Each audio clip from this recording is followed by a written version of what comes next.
沈大郎何在？回大人，大郎病卧在床。少废话！欠白老爷的租子何时还上？大人息怒，求您宽限2日。娘，我饿。第3天了，这具身体的记忆简直像个无底洞。这里是大齐国长云县，原身沈孝涵，是内城白家佃户之子。半月前，父亲沈三槐在湖上遭遇水妖，人船俱毁，原身悲愤交加，一病不起。再睁眼，便是我这个刚从饭店下班回家撞大运的。娘，默默想喝粥。默默听话，粥是为你大兄发汗用的，等他病愈了，就能给默默抓鱼吃了。大郎，喝药了。呀，大郎醒了。谢天谢地，老天爷保佑，我儿总算是熬过来了。大郎，快将药汤喝了，我去给你取饭。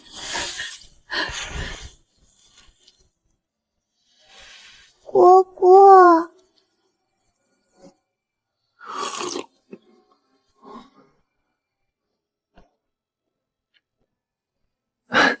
默默，你也吃点儿。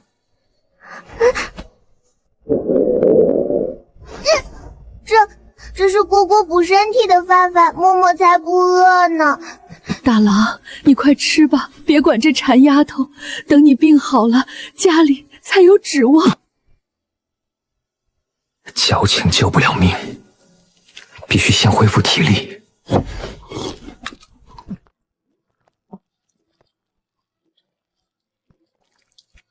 大郎，除了欠白老爷的余租和赡板钱，前几日去城里抓药，还借了陈阿伯家200文，这些加起来，咱家要欠2两银子。早时白家的管事又来催租了，他们说若再不还钱，不但要抓我去白家布坊做苦工抵债，还要把默默卖进城里打入贱籍。那是贱籍啊！男待世为奴，女世事为娼，世代为奴，永不翻身啊！我会想办法的。默默乖，在家听你大兄的话，娘得去上工了。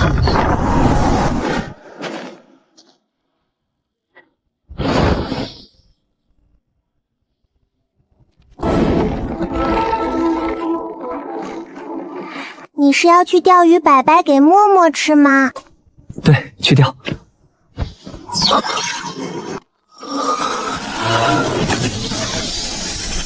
每日情报系统加载完成，本日情报已刷新。这是金手指。向南1里小径湾浅滩处有宝鱼、银北鱼出没。钓鱼全靠玄学，如今有了系统，这可是救命的稻草。蝈蝈，你啷个啦？没事，刚才在想去哪儿给默默钓大鱼啊。真的吗？可是外面好冷，雪好厚，蝈蝈病才好。默默在家乖乖等着，大兄去就回。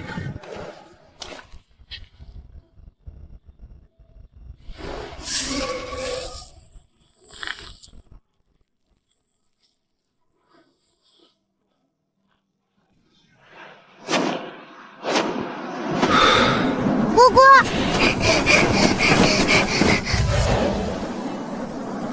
蝈蝈，这是爹爹给默默的钱，默默都攒着呢。爹爹说过，去鱼市卖鱼摆摆要给金龙帮交摊费的。蝈蝈拿着。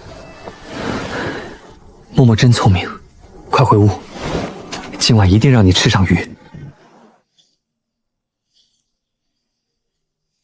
大雪封地，连个鬼影子都没有，若非系统指引，谁会来这儿？就是这儿了。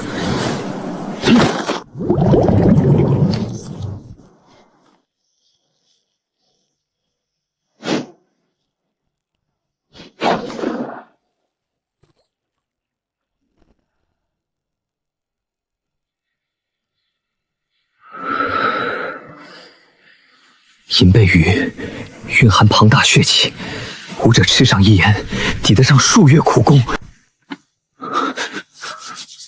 当年父亲偶然捕到一条，回到岸上就被白家管事以1两银子换走。只要钓上来，默默就不会挨饿。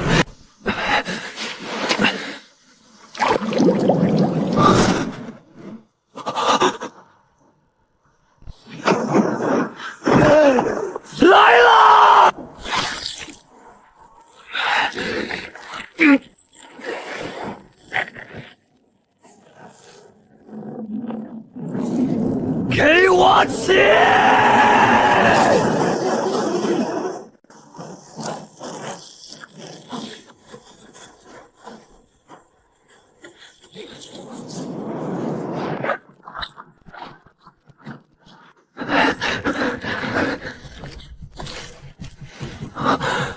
好，是银纹鱼。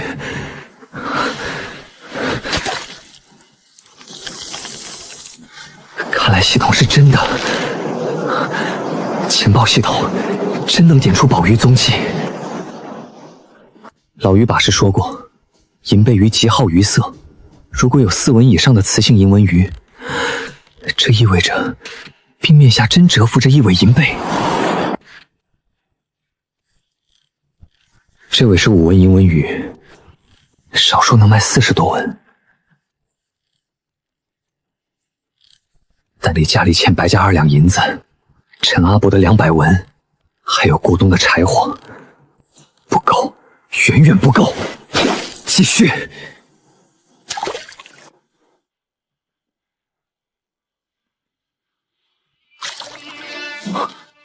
这么快？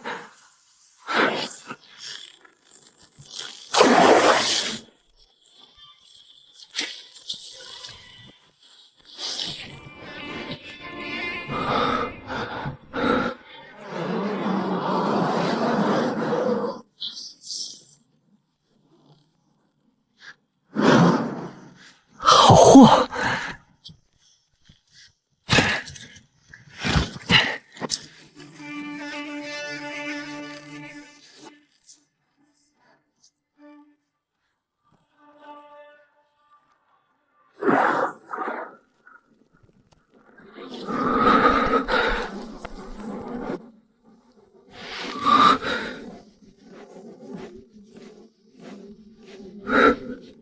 停口了。说好的银背鱼呢？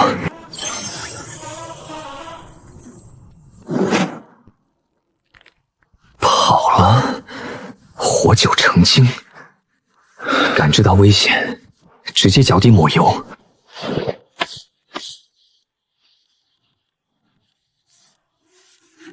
现在我得先去鱼市，鱼市申时观澜。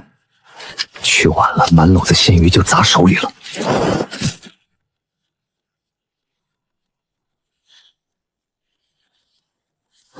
跑得了和尚跑不了庙，明日弄些好饵，非把你盘上来不可。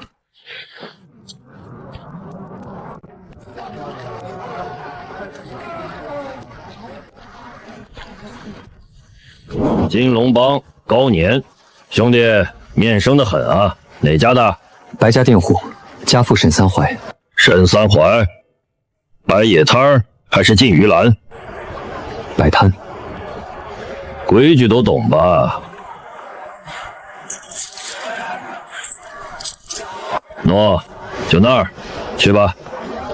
多谢。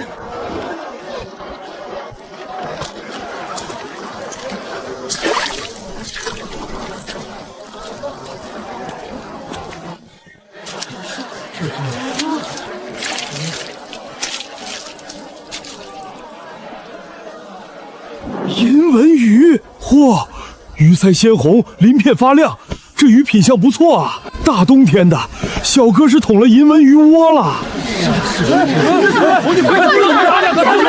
小兄弟，这鱼作价几何呀？4道银纹的1斤20文，5条银纹的1斤22文，至于这尾6条银纹的1斤25文，即决还价。我要这一尾4文的。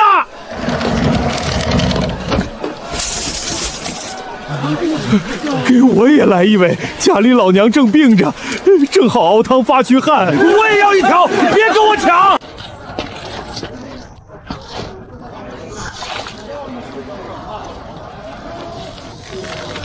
整整130枚大钱，默默的口粮又着落了。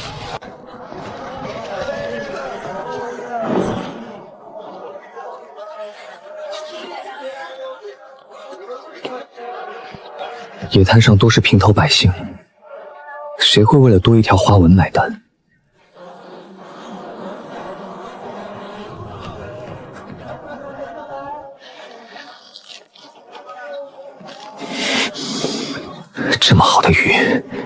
难道真要砸在手里？马师兄，就是这里了。别看这鱼市脏乱，最新鲜的鱼错多是从这儿。韩哥，你的痨病痊愈了。多亏陈阿伯接济的救命钱，勉强捡了条命。嗨，咱们两家这关系，说这些见外的话干嘛？韩哥，这位是内城通背武馆的三弟子麻师兄麻显阳。通背武馆，难怪不怕冷。见过麻大哥，不必多礼。这些银纹鱼是你的，怎么卖？6道纹1斤25文，其他的1斤22文，不算贵，全部算你25文，上秤吧。3条银纹鱼品相不错，我全要了，拿回去给师弟师妹们炖锅鲜汤。共160文，给多了，我来找零。不用，沈兄弟以后有此等鱼货，直接送到我通背武馆就行，价格绝不让你吃亏。原来如此，那就多谢关照了。陈安，你把鱼带回武馆，顺道送沈兄弟一程，怀里揣着钱，在外城不见得安全。明白，麻师兄慢走。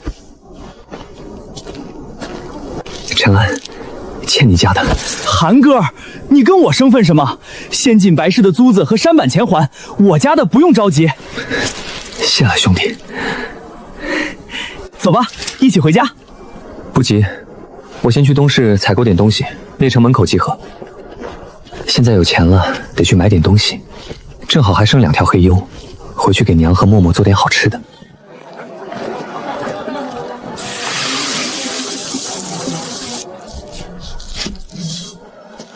默默可以吃些零嘴了。韩哥，怎的买了这么多东西？家无余粮，总得多备些。麻大哥究竟是什么人？麻师兄可是通背武馆的内院三弟子，他身上气血旺得像个大火炉，数9寒天连件袄子都不用穿。据说麻师兄的修为已经到了炼血巅峰，日夜熬打身体，已经无限逼近炼蛊的门槛了。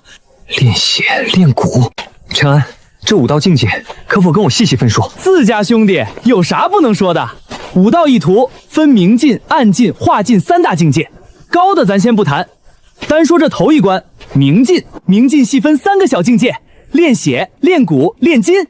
炼血就是通过5道庄功，催动体内气血奔腾。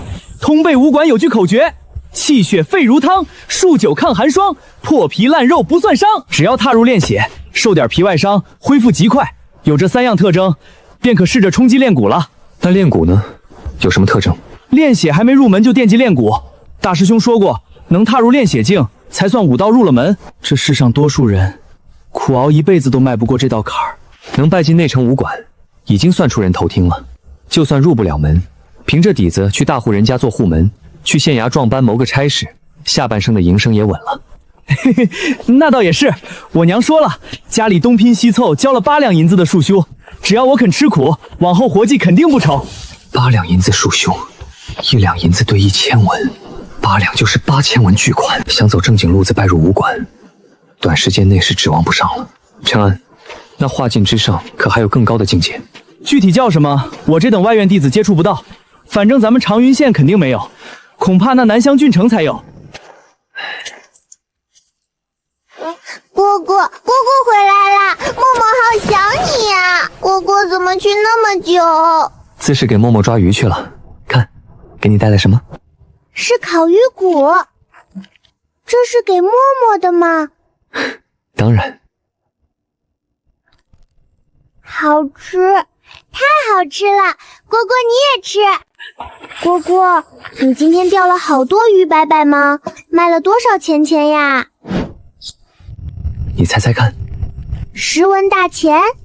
哇，好多钱哦！喏，这是默默入伙的分账，财不外露，快去藏好。嗯。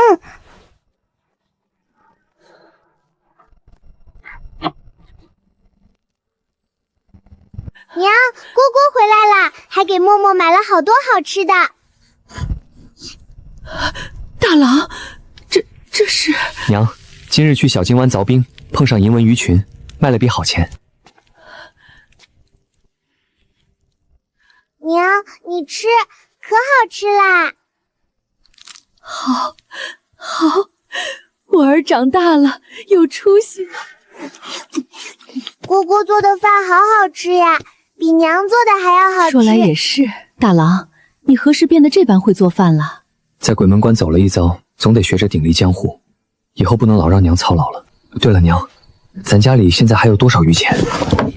全在这儿了，满打满算，只剩91文。娘，这些钱您收着，只要手脚勤快，很快能把欠账还清。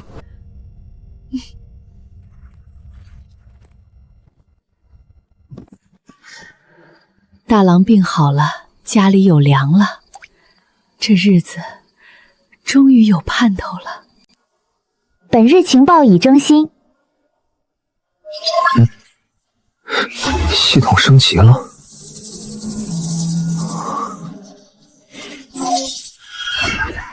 推演需积攒15日不动用情报方可开启。真言需半载。还魂需整整1年，动辄10天半个月，甚至1年。眼下这要命的关头，哪有时间等？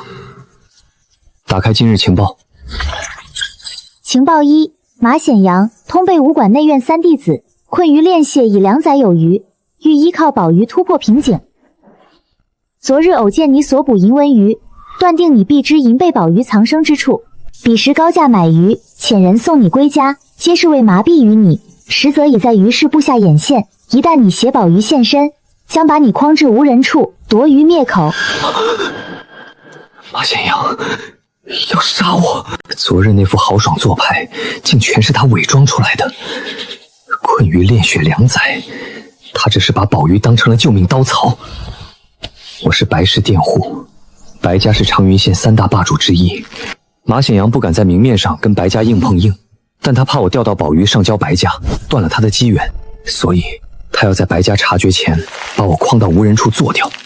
好一个马显阳，这笔账我记下了。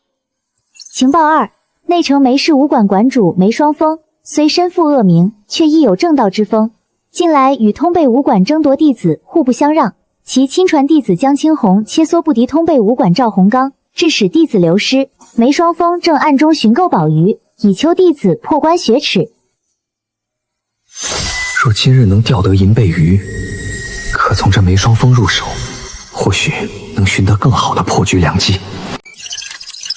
情报3：小径湾浅滩处有宝鱼银背鱼出没。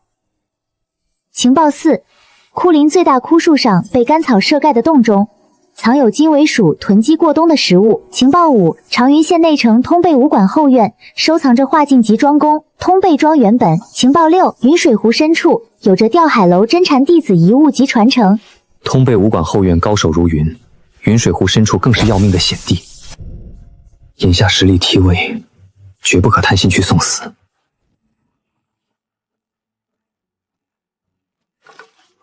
今日先擒宝鱼，再破4局。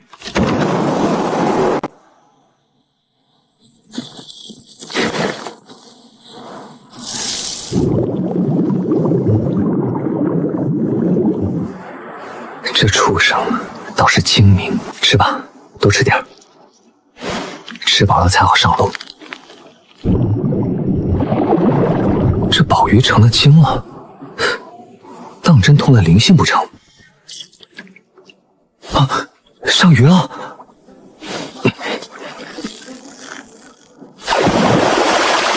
不是银背鱼，不好，这鱼不能要。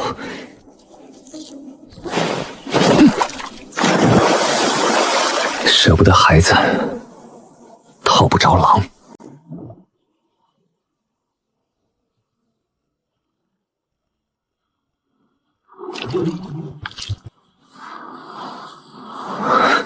好机会！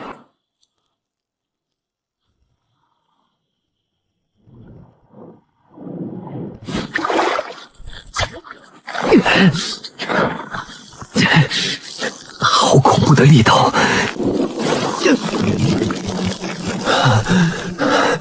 不行，再这么耗下去，非得被他拖进冰窟窿里不可。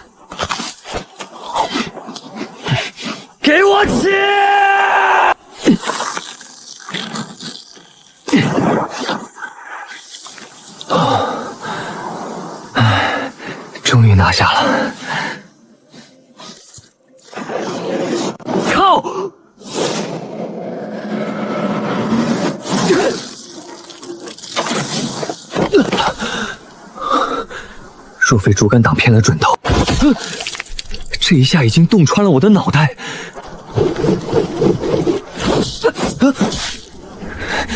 你这畜生！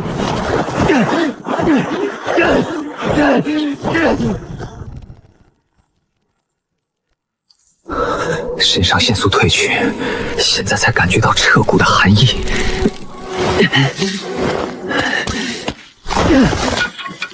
爹，您亲手削的这根鱼竿，终究是救了儿子一命。不过，也是时候换根好杆子了。若再遇上这等凶悍宝鱼，短杆可扛不住。等等，银背鱼被抓，底下的银纹鱼必然受惊，得抓紧时间。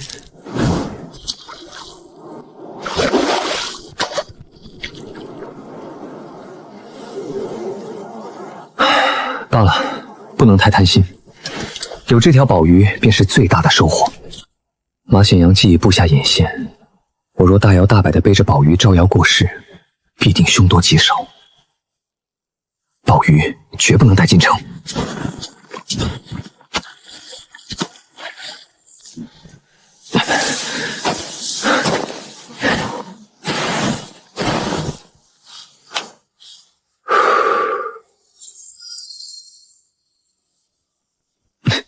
定位还在，丢不了。糖葫芦，哎，糖葫芦喽！包子，刚出锅的包子。马显阳的人，幸好我没把宝玉带进来。没有宝玉气息，是些凡类何仙？我去跟着他，你在此地守着，看那小子是否把东西交给旁人带进来。我知道了。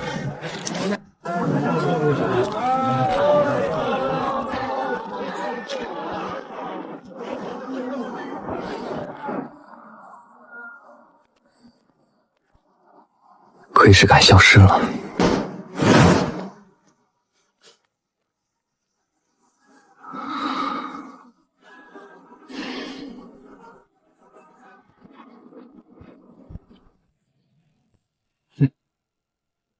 来者何人？这位兄弟，劳烦通禀一声，马显阳马大哥昨日定下的鱼，我给送来了。马师兄不在武馆，你且稍待，我这就去通禀。这是我通背武馆内院二师兄冯小宝。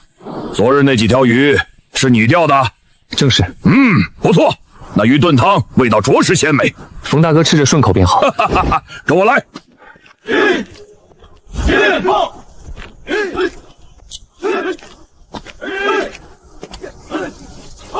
情报五中化剑姬功法通背桩的原本就在那黑瓮之下。洪刚，那梅双风近日可有什么动静？老样子，7日前弟子亲手击败那江青红，估计是颜面扫地，至今不曾露面。好，梅双风怕是气坏了。18岁便突破炼蛊境又如何？还不是败在无土手下。25岁的明镜巅峰，距暗境仅差一步，想来也只有镇东武馆的王玄阳能稍压你一头了。不曾想这等天骄，竟是我严校的亲传弟子。都是师傅倾囊相授，教导有方。哎，这也要你自身刻苦。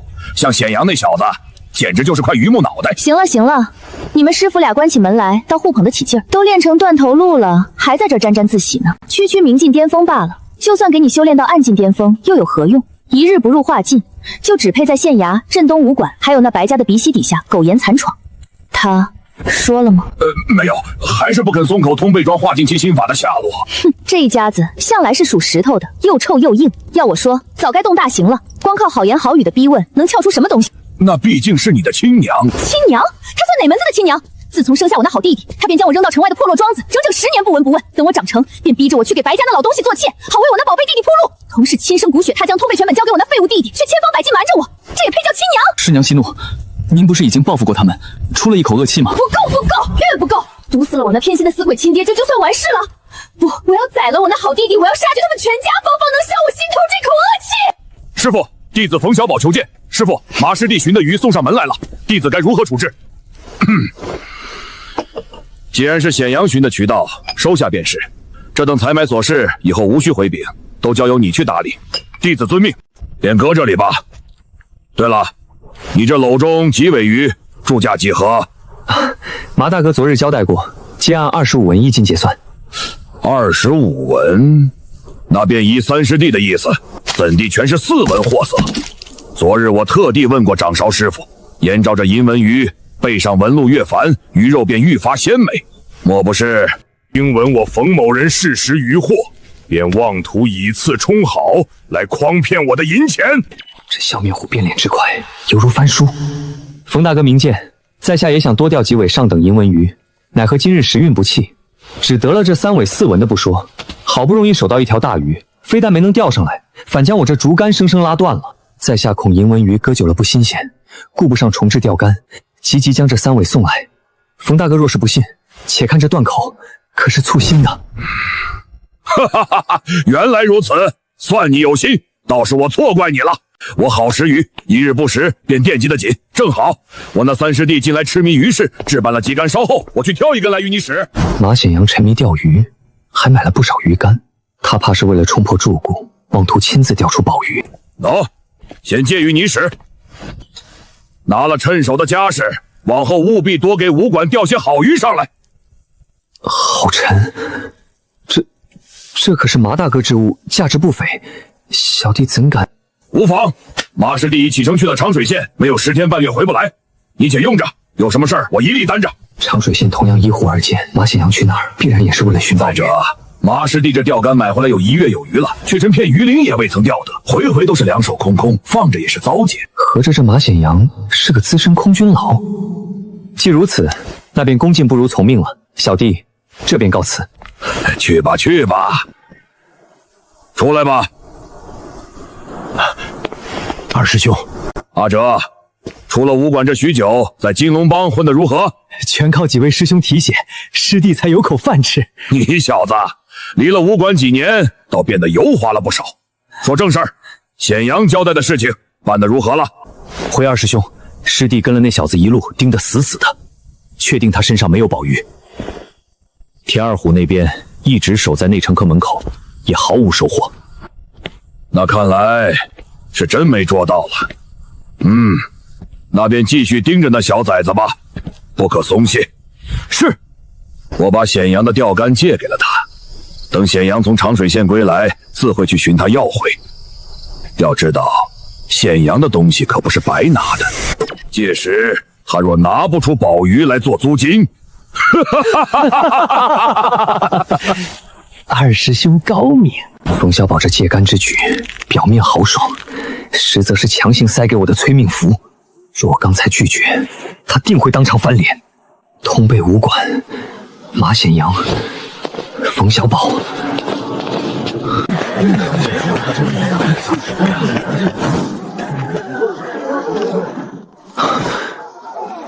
甩掉了。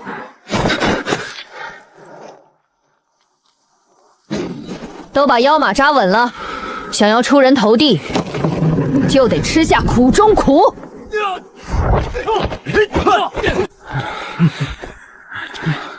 腰松胯垮的，回去加练1个时辰。阁下看着面生得很，可是来我武馆拜师学艺的。敢问姑娘，可否代为引荐梅馆主？家师清修，概不见客。阁下若非拜师，还请回吧。姑娘稍待，在下手中有宝鱼的消息。跟我来。反应如此剧烈，看来梅氏武馆对宝鱼的渴求远比我想象的更急切。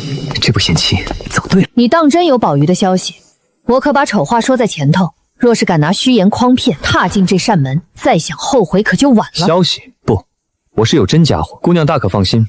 借我10个胆子，也不敢在梅馆主面前大放厥词。在此候着。马显阳去了长水县，10天半月不过弹指一挥之。等他归来，我必死无疑。我必须不惜一切代价，用宝鱼换取梅氏庇护，争这一线生机。进来吧。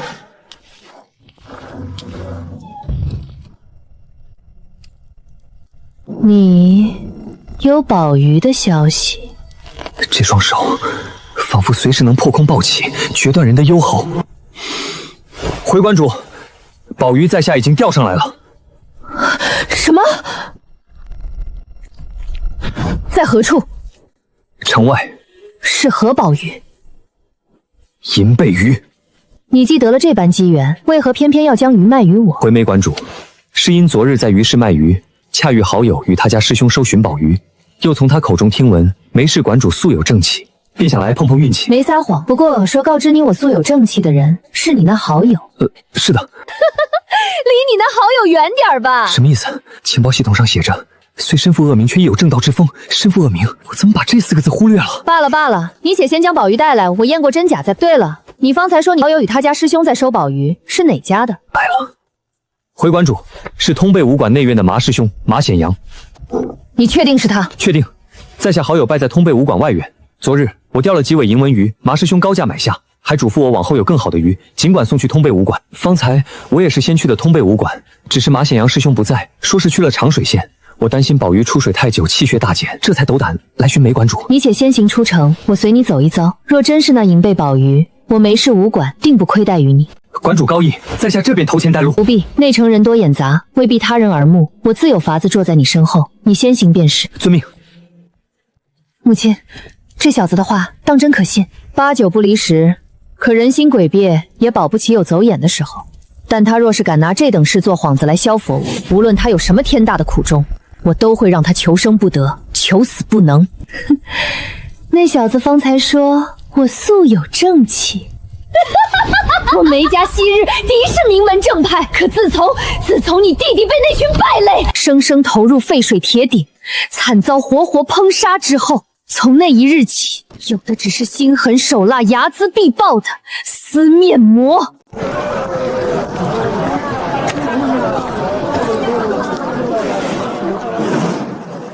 许是去鱼市堵我了。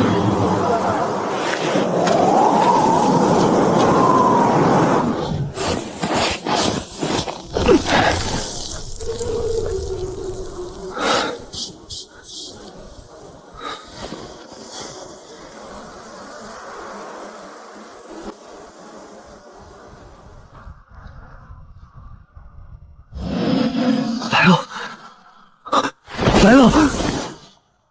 鱼在何处？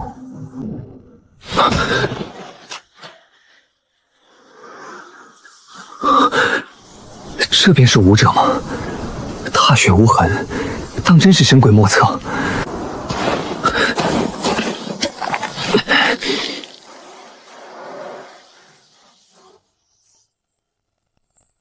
馆主，这便是那条银背鱼。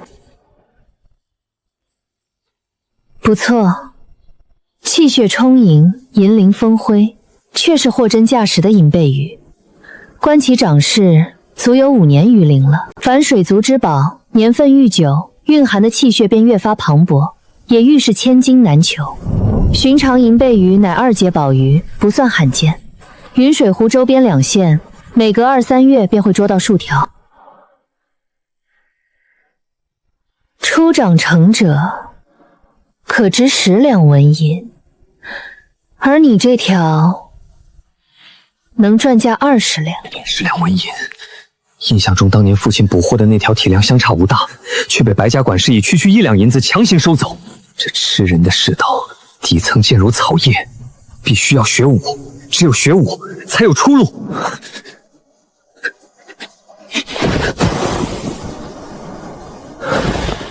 我沈修寒一心向武，愿以此鱼为礼，请梅馆主收我为徒。礼便罢了，我梅家武馆开门授徒，自有一套规矩。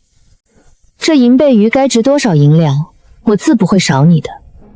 至于拜师，今年多大了？刚满17。17，对武道筑基而言，稍迟了些。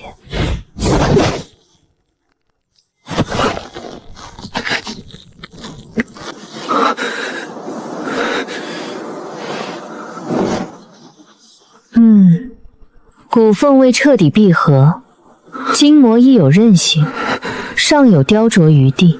但我丑话说在前头，拜我为师需缴纳束修，交多少钱学多少武。若你日后囊中熏下，也别怪我武馆不讲情面，可清楚我的意思了？明白。该交的束修，只管从宝玉的银钱里扣除便是。也罢，外院弟子半年束熏8两纹银，这半年光景足以试出你在武道一途是龙是虫。若能练出几分火候，譬如破开炼血境，或入明境初期，往后便可入内院继续深道。若毫无起色，便趁早断了这份念想。另谋生路去吧。弟子定当悬梁刺股，勤学苦练，绝不负师父成全之恩。明日4时前来武馆外院报到，自会有人传你基础庄功。至于能修到什么境地，便看你自身的造化了。为师今日出门仓促，未曾携带足数银两，这3两银钱先与你，扣除8两束凶，余下的9两，等你明日来武馆时，为师再一并补齐，如何？自是可以。宝玉一旦脱水，体内精纯气血便会迅速流失。幸而你心思机敏，懂得用冰块封存，这才堪堪保住了药效。我纯粹是为防人耳目才冻成冰坨子的，但既然梅双风这般说了，师父谬赞。万事明日再论。走了。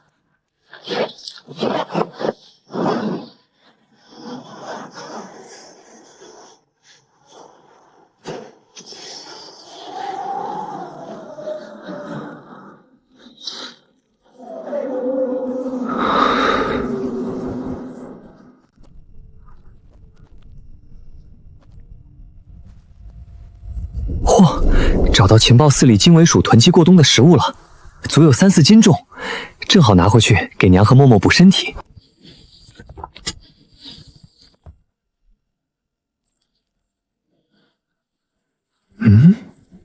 这是什么？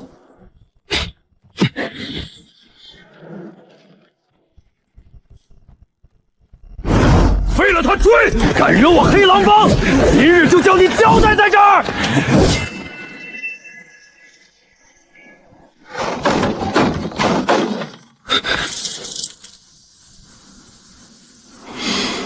这世道当真乱如草芥。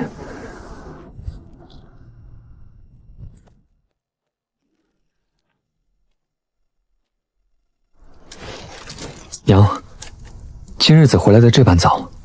哥哥，大郎，近些日子不太平，不服的刘婶子说，城里流窜进了一伙掳人的歹人，他家小孙子晌午就不见了。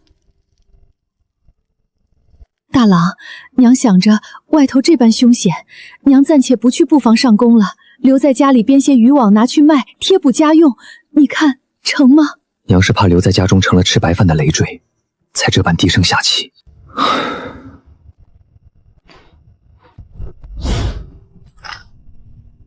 娘，从今往后，咱们家欠的债再也不用抽了。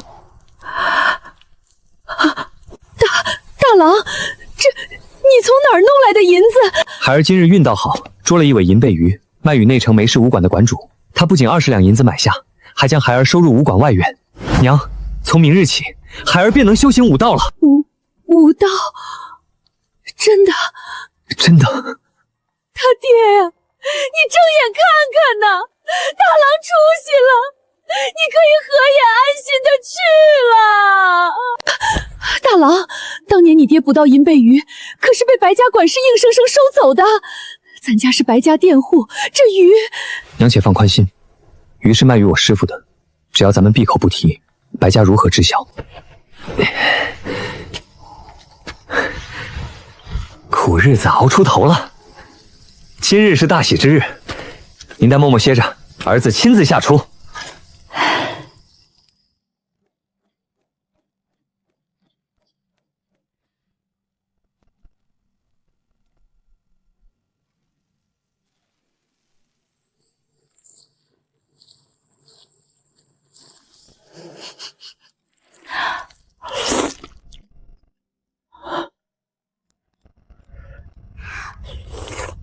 蝈蝈，面面好好吃啊！咱们家开个面馆吧。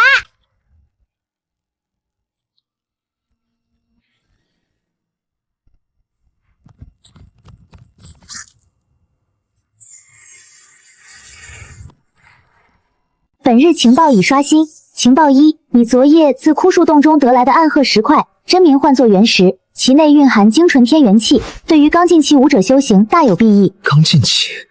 莫非是凌驾于化境之上的武道境界？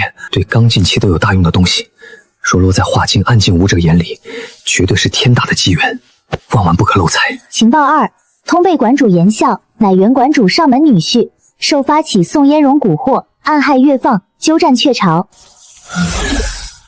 宋嫣柔更将亲戚胞弟幽禁暗室，日夜拷打逼问华晋原本的下落，而严孝竟还觊觎岳母封玉，暗中强逼其行不当之事。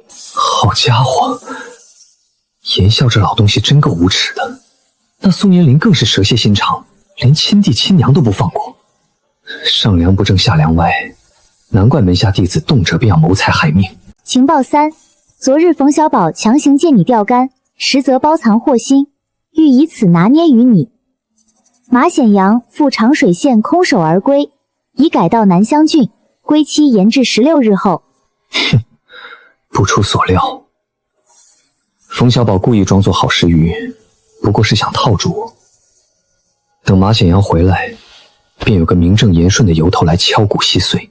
情报4：梅双风见你长跪雪地，恍惚间窥见其王子江洛云昔年影子，心生恻领。江洛云生前最喜于善，及梅双风亲手熬制的一堂小食。原以为梅双风只是看中银背鱼的价值，不曾想还有这般隐情。情报5：近日长云、长水2县外城频频有5至同岁童男童女离奇失踪，坊间皆传是流窜的拍花子作祟，实则背后乃是长云县大族白氏暗中操控。啊！白家，堂堂内城大族，要权有权，要钱有钱，暗中掳走穷家孩童，意欲何为？曾在市井听闻，白家名下开着诸多风月厨馆，难道他们是想把这些稚孩打入贱籍，推入火坑？默默恰好也是这个年纪，这帮披着人皮的衣冠禽兽，往后绝不能让娘和默默单独留在外城乱走了。情报6：通贝武馆后院收藏着华晋集庄公通贝庄原本。情报7：云水湖深处有吊海楼真禅弟子遗物及传承。这情报的刷新规律，似乎都与我接触的人事有关。而按照眼下这番推演，岂不是说，只要给我足够的时间，任何人的底细、隐秘、弱点，都将被我洞悉无余？徐川，带修寒四处转转，讲讲武馆的规矩。其他人继续早习。遵命。在下徐川，内院2弟子，你唤我一声二师兄便是。见过二师兄。哈哈，自家师兄弟，勿需多礼。走，师兄先带你认认门路。沈师弟，咱们武馆规矩不多，就2条。其一，不可在外仗势欺人；其二，尊师重道，同门不得相残，否则师父必会亲手清理门户。记下了。师弟谨记于心。师兄，那我何时开始练武？瞧，急了不是？武道第1关明禁期，分练血、练骨、练筋3境。武院有云：6月叩血门，3载熬筋骨。莫道学武不吃苦，偷奸耍滑难成虎。万事开头难，头几日由师风亲自传授庄功，待你感应到气血入了门境，才跟着我等一同操练。原来如此，是师弟急躁了。师兄，这6月叩血门，可是所有人都要6个月？那自然不是，6个月只能算合格，天赋优异者1、2月便可。譬如我，当年只用了37天。37天，难怪能成内院二师兄。那二师兄可是咱们武馆最快之人？非也，最快的是大师姐，当年只用了18天。也因此，大师姐与长云县的白鲸、罗唐英、赵洪刚并称为长云4杰。师兄，我听闻坊间传言，武者11条宝鱼，足抵数月苦练之功。大错特错，直接囫囵吞下，10成药力要流失7、8成，堪称暴殄天物。宝鱼一身是宝，一股尖刺可打造成神兵利器，血肉精气则辅以名贵灵草，交由炼丹师炼制成气血宝丹，方有1日千里之功。你日后若摸到宝鱼，大可直接卖给师父。师父他老人家正是一位深藏不露的丹师。原来如此，弟子告退。昨日欠你的余钱，自己打开点点数。多谢师父。初学武道，根基最为紧要，这几日便由我亲自教导于你。习武筑基，守在蓄养气血，染则何以养血？必先运用庄功，营血归经，待到气血奔涌，沸腾如汤，方成武道。此乃我梅氏武馆玄阴桩，取意玄阴凌霄，裂骨擒龙。站桩之时，切忌形如朽木，须一掌为爪，力透指尖。观想胸前有千斤方石，在双爪夹击之下，寸寸拔高。检测到可推演武学玄阴桩，是否推演？推演，系统触发了。推演！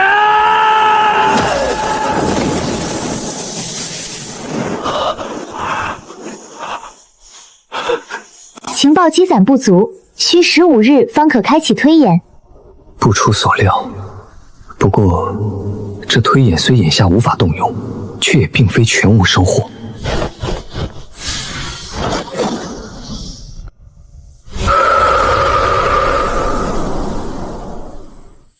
你来试试，照着我方才的动作走一遍，能照猫画虎摆出几个装饰，便算几个。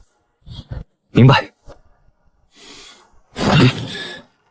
仿佛有无数无形的丝线，正从四面八方疯狂撕扯着我的筋骨。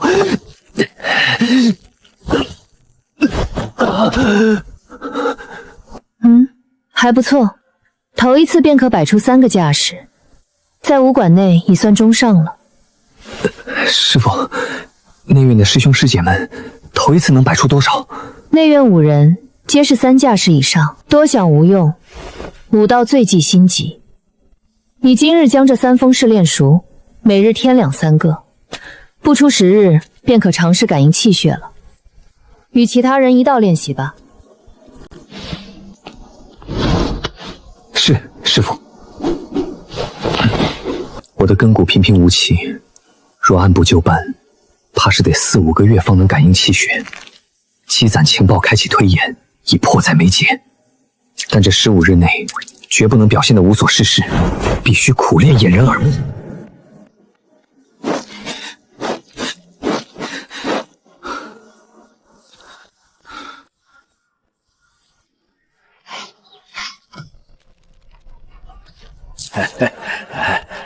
没看到马显阳的眼线，难道是放弃了？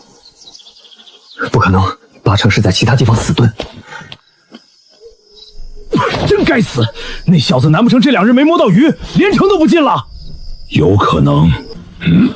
从明日开始，咱们陈氏就去城门处死死候着，我就不信他不来城内采购米面。好，马师兄此番远赴长水县，若寻不到宝鱼，定会多购些气血宝丹回来。咱哥俩把这差事办漂亮点儿。届时马师兄若赐予你我1粒宝丹，说不得咱也能扣明进大关。大人，不是说好的2两银子吗？怎么又加了？我家大郎已经赚到钱了，这些都还给大人。说好的2两是不假，可你当时也没还上啊，硬是拖了3日。这期间的利息嘛，1日200文，不算多吧？求大人稍待，我家大郎晚些便回，定会把利钱还上。晚了，我家公子宽限你3日，已是天大的恩德。既然拿不出银钱，那便拿着小丫头抵债吧。不要啊！娘，哥哥救命！住手！你便是沈家大郎？正是，我乃白家3公子白扶风。方才的缘由，想必你都听到了。自是听到了，很好，那便抱歉了。白忠，拿，欠你的钱还你。沈家大郎，你似乎很有钱啊，远不及公子。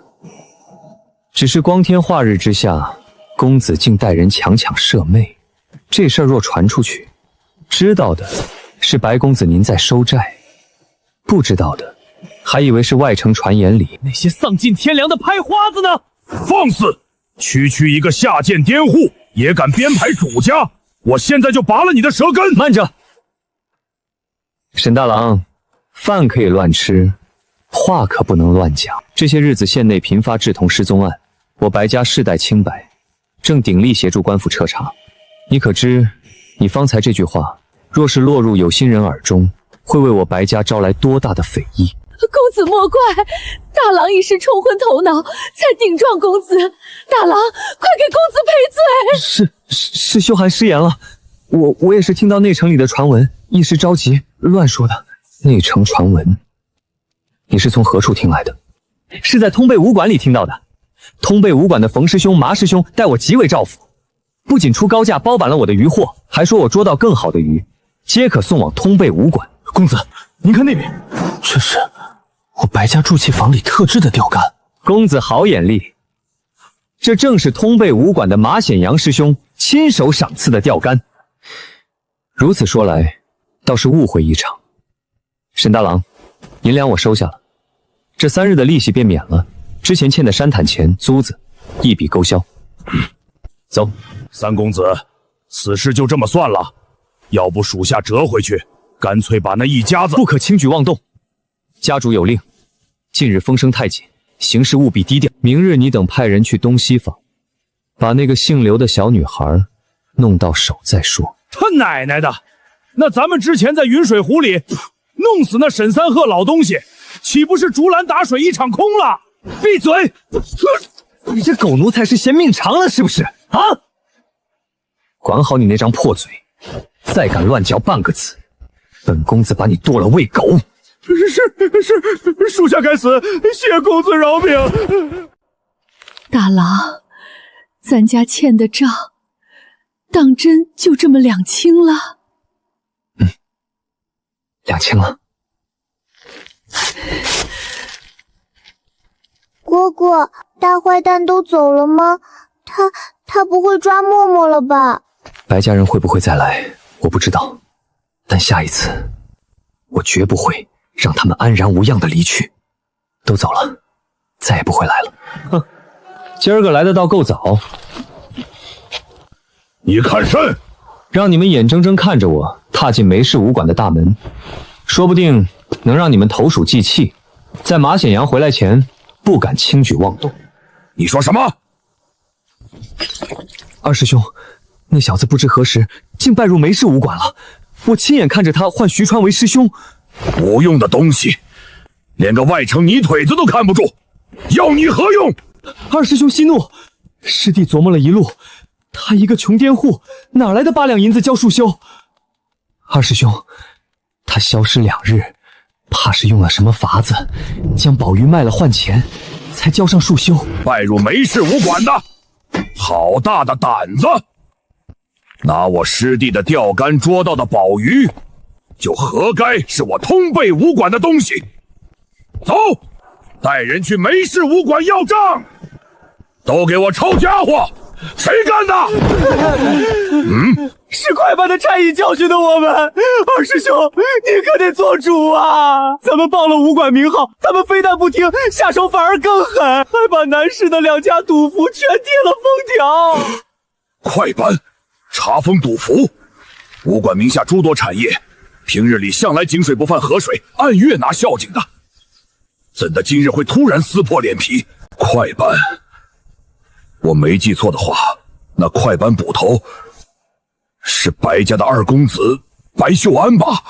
就是他，是白秀安亲自带人封的门。白家，长云县真正的霸主，家主身兼县尉，更坐镇着一位踏入化境多年的绝顶高手白擎苍。白家的人忽然毫无征兆的对通贝武馆下死手，绝不寻常。出大事了，得立刻禀报师傅！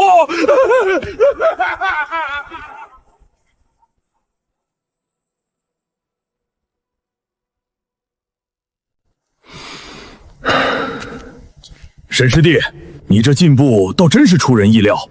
照今日这势头，或许2、3月便能感应气血了。师弟练5晚，只好笨鸟先飞，盼个勤能补笨。不错，能吃苦，肯下功，便没有练不出来的。装什么武痴呢？倒显得我等背懒了。外城来的，想必只知束修昂贵。哼，拼了命的练，就他这般熬打，不出几日就得把筋骨练废。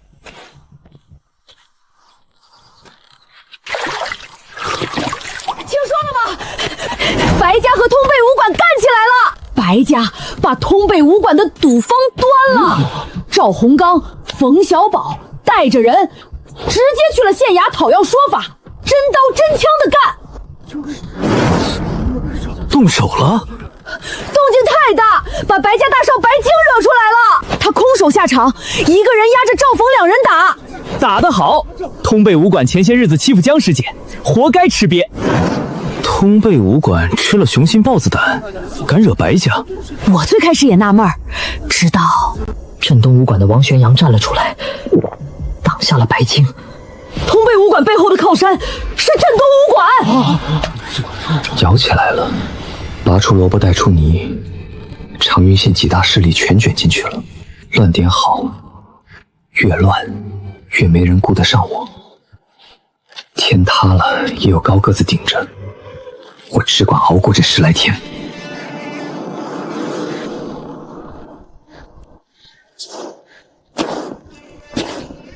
众星太符，重来，下盘不稳，再练。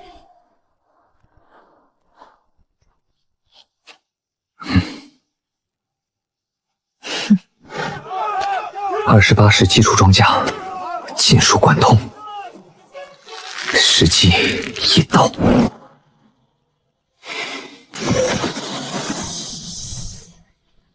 检测到可推演武学玄鹰桩，是否推演？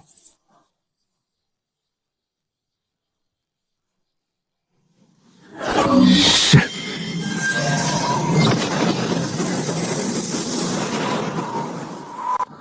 3、2、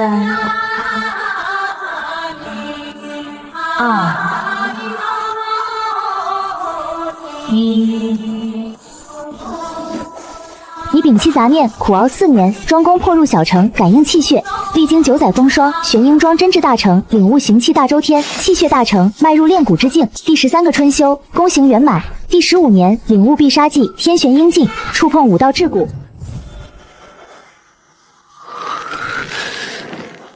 气血，感应到气血了。不好，5脏6腑都要烧起来了。气血外山，脱衣散气。莫要分神，引导气血，起手式。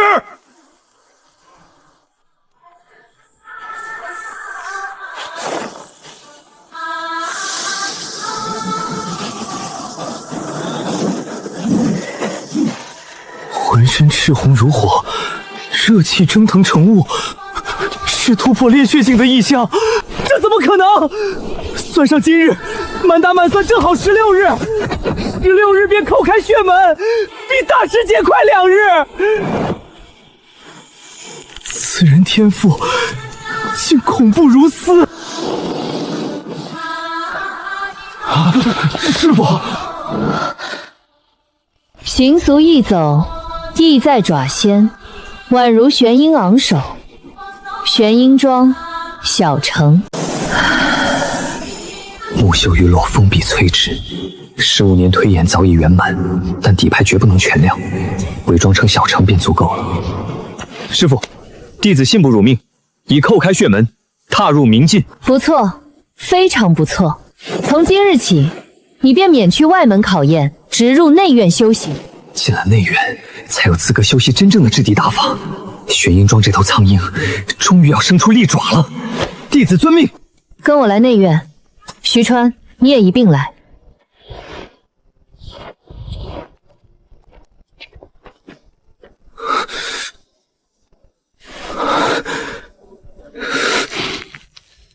沈师弟，你对去城内各大家族寡职当差一事可有了解？知晓一些。武道一途最是耗费钱财，练血只是个开始，往后的练骨、炼金皆需大量肉食、药膳、银钱填补。我与你三师兄、四师兄，如今都在内城的镇东镖局里挂了镖约的号，轮流走镖。至于你五师姐，去给罗家大小姐做护卫了。世道险恶，各方势力倾轧，师兄与你透个底。明日你若寻不着心仪去处，不妨随我一同去镇东镖局，自家师兄弟抱团取暖，免得叫外人欺凌。当然，我等也是怕你吃亏，留条退路。若明日有哪家开出更好的条件，大可放手一试。我明白了，多谢两位师兄。敢问师兄，这镇东镖局开出的待遇如何？勉勉强强。拿炼血武者来说，基础月钱3两，每月定量供应5斤肉食，1枚固血丸，半月1碗黑参补血汤，走一趟镖赏银1两。若遇着水匪响马见了红，后续再补些银钱。一般而言，每月顶多4、5两银子进项，堪堪足够修炼罢了。4、5两月钱，外加肉食丹药，这等丰厚待遇，竟只是勉强够修炼。明镜武者的消耗远超我想象。对了，师兄，我听闻内城有一家镇东武馆，不知和这镇东镖局有何渊源？何止是有渊源？师弟，你可知长云5大家族？可是白、季、罗、韩王这5家？正是。白家霸道，季家巨富，罗家有县尊，韩家是望族之脉。这4家要么有化境坐镇，要么势力庞大。唯独剩下的王家，平日不显山露水，却是其他4家绝对不敢轻易招惹的存在。师弟可知缘由？请师兄解惑。咱们长云县地处偏远，算不得繁华，可20年前，这里却出了一位了不得的大人物，那便是手握重兵，坐镇东江雄关，与越国对峙的镇东将军。镇东武馆、镇东镖局、掌兵铺、将军酒楼，皆是他名下产业。镇东武馆大弟子王玄阳，更是将军亲子。有这层背景，就算王家家主不通武道，这长云县内谁又敢动王家一草一木？军方众将，任你帮派林立，个人武勇如何了得？又怎敌得过千军万马的兵锋？这才是真正的只手遮天。沈师弟，你可知为何镇东镖局待遇不高？我等还要削尖脑袋，非扎进去不可。愿闻其详。不过是为了搏一个未来罢了。将军每隔几年便会派专人重返县内，从本地年轻武者中拔擢敢打敢拼的苗子冲入军中。镇东武馆和镖局便是被优先挑选的嫡系。咱们底层出身，背后没有大族供养，若想走得更远，就必须跳出这口井，去那广阔天地，见一见真正的大世面。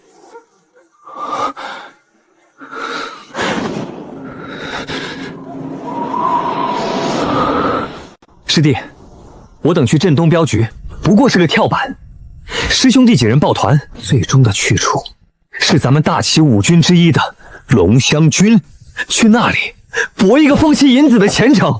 龙香军，原来如此。田二虎的胞弟田平安，正是借着王家的关系入了龙贤军。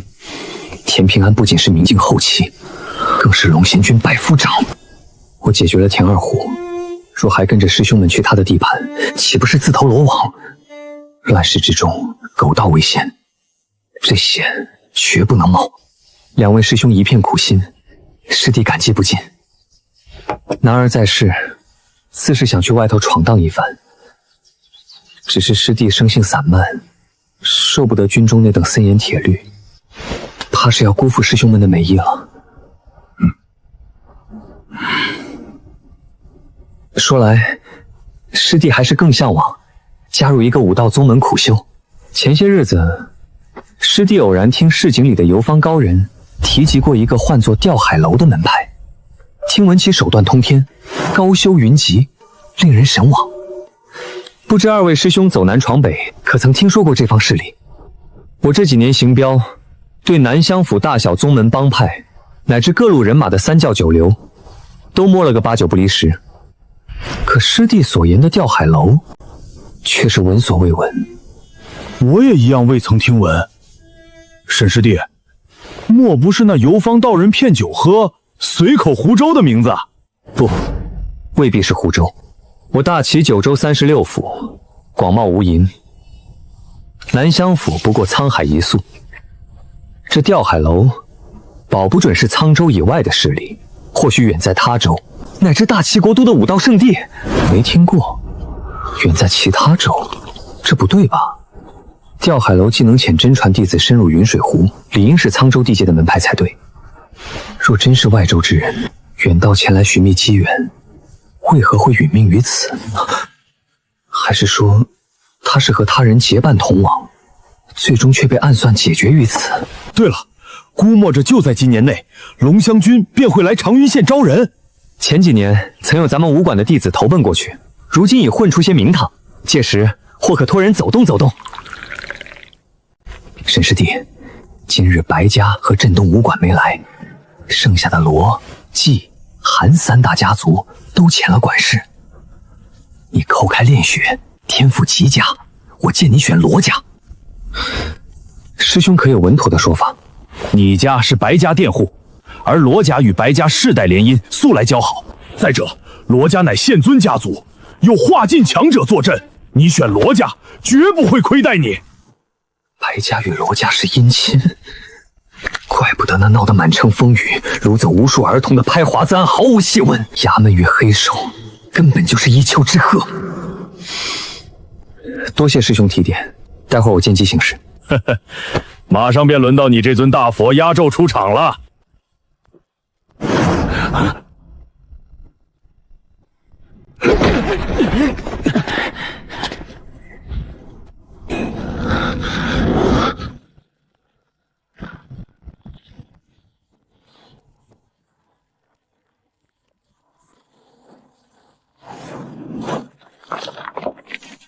气血透体穿尽，老子练了快3年的庄功，竟打不出他这一击的威力。好霸道的明镜，气血透体，隔山打牛。怪物，16日叩开炼血，此子天赋绝不逊于当年的江青红。献丑了。沈兄弟这等手段，若叫献丑，长云县9成武者都该去跳湖了。我罗家正缺客卿，月前4两，肉食10斤，无偿供应气血药膳3副，每月再送1粒养血丸。不必干杂活，挂个清客名头便可。沈兄弟，我韩家缺护运教头，每月5两现银，肉食10斤，大补药膳2副，外加1粒明镜大丹凝血丹。不仅如此，只要你点头，我韩家在内城拨一套清静小院，无偿借予你一家居住。直接送内城院子，这条件疯了吧？论底蕴各有所长，但论待遇，我季氏从未拒过谁。沈兄弟，我季家愿出月钱8两，12斤精肉，药膳3副，外加2阶宝兽炼制的碧血丹1粒。请沈兄弟去云水湖云一岛做镇守巡使，单独配一艘乌篷船供你差遣。云一岛距离吊海楼真传弟子的坐标非常近，若是划船过去，顶多2刻钟。云水湖深处水怪肆虐，水匪横行，单枪匹马摸过去风险太大。但若披上季家驻岛巡使的皮，便可光明正大的游弋巡视，借机取走传承。季家本就给出了最丰厚的待遇，这还权衡什么？就选季家。沈兄弟，你年纪轻，不知这江湖水深啊。罗某好心劝你一句，真去了那云一岛，怕是有去无回呀。咱们长云县年轻一辈中，原本是有5大天才并称的，但你们可知为何如今只剩4个了？罗音，你这老狗敢耳！有何不敢？乃公今日偏要说个明白。那第5个天才季关南，便是被他季家派去了云溪岛，结果呢，被陈建补的血头陀当众活捉，生生丢了性命。罗季2家的机遇，比我想象的还要深。不过正好，此时我若依旧接下差事，这雪家送炭的胆识，反倒能彻底赢取季家的信任。陈建悟，竟敢当众解决季家的天才，那可是云水湖上怒海派的麾下，里面全是齐越两国的亡命徒，狠角色。听说那斩了季家天才的，是个叛出佛门的妖僧。10年前就是暗境后期的高手，如今更是深不可测。当年那季关南惊才绝艳，不到20岁便达名技巅峰，竟也落得那般惨烈的下场。沈兄弟，云夷岛的差事常年与水匪打交道，确有几分凶险。但我季家立足长云县100年，绝不是让手底下人去白白丧死的无义之辈。为了给驻岛巡使增添几分保命的真本事，我季家特许下一个破例的条件，凡得老夫认可，且愿意接下云夷岛巡使妖派的武者，皆可入我季家藏书阁，任意挑选一门技艺或庄功。藏书阁，季家疯了吗？那可是世家大族的命脉！为了争一口气，竟肯对外人下如此血本。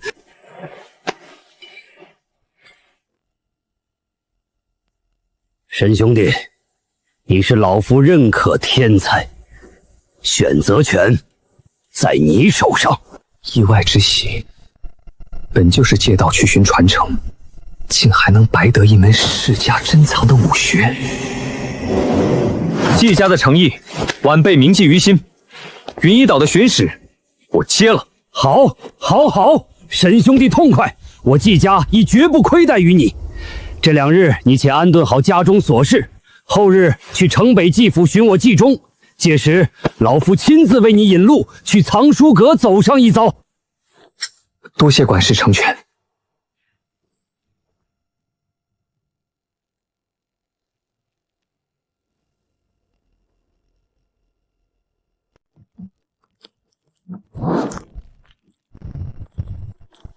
选了哪家？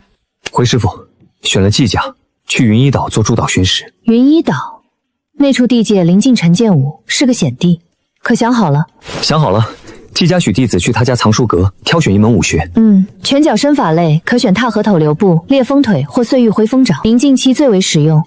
若选兵刃，唯有拂柳剑法和断门刀勉强入眼。师傅深居简出，竟对季家藏书阁如数家珍，简直像在自家后院挑大白菜。多谢师傅指点。拿着。那只青锥鸡气血颇旺，这炉碧血丹成丹6粒，服3至4粒，便可着手准备突破炼骨。切记，2阶宝丹药性霸道狂烈，需隔7日吞服1颗。若贪功冒进，恐撑爆血脉。弟子明白。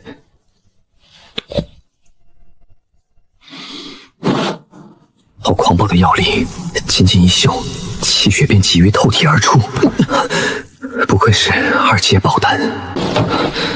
里头装的是青锥羽，可拿去卖钱，或寻铁匠打成剑矢自用。是。季家可言明何时登岛？管事让后日去挑武学，登岛日子未定。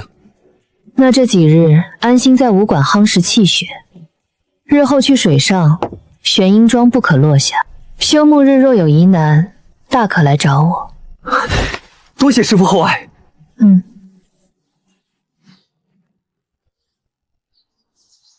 师父，这些可是辅助炼丹的奇物？不是，闲来无事做些堂食罢了。不知师父这堂食可否赏赐弟子一些？你这么大的人了，还贪嘴孩童的甜腻零嘴。弟子出身贫寒，自小素来偏爱这等甜食。饴堂还需通风晾晒，2日后你再来拿吧。多谢师父赏赐。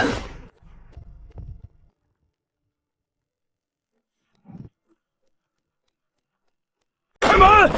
乱播帮办事，里头的人你滚出来！大佬，这真是没完没了了。娘，看好嬷嬷。大佬，你当心些。竟是此人。当初我去于市售卖银纹鱼，正是这汉子收的摊位费。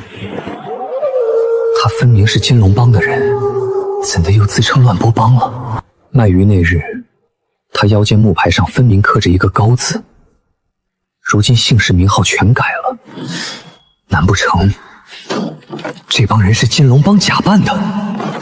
小子，发什么愣呢？让你家大爷站在门外喝西北风！对方人多势众，不知是否有明镜好手，绝不能让他们拿娘和嬷嬷要挟，得躲着来。几位大爷，这么晚了登门，不知所谓何事？何事？小子，招子放亮些。这小径湾从今往后不归金龙帮管了，该由我乱波帮接手。春时的利钱，今日交到咱们兄弟手里便是。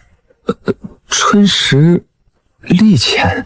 几位爷，这还未到交利钱的日子啊，家里没攒下余钱，您看能不能高抬贵手，宽限几日？没钱？若是老子没记错的话，你家里头是有个小妹吧？若是实在交不出钱，将她抓走拿去抵债，大爷我倒也能做个主。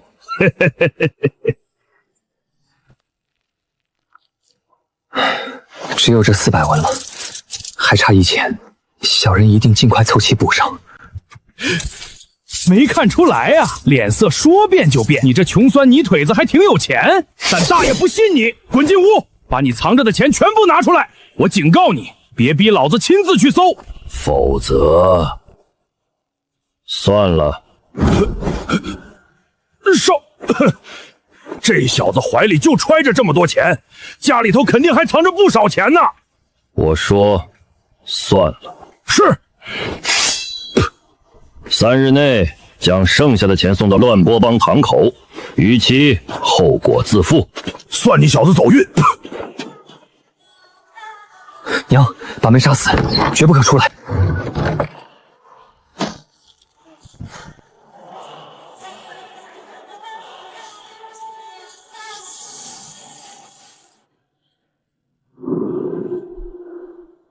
少门主，方才那小子怀里就揣着400文，屋里绝对还藏了钱，怎的就这般轻易放过他？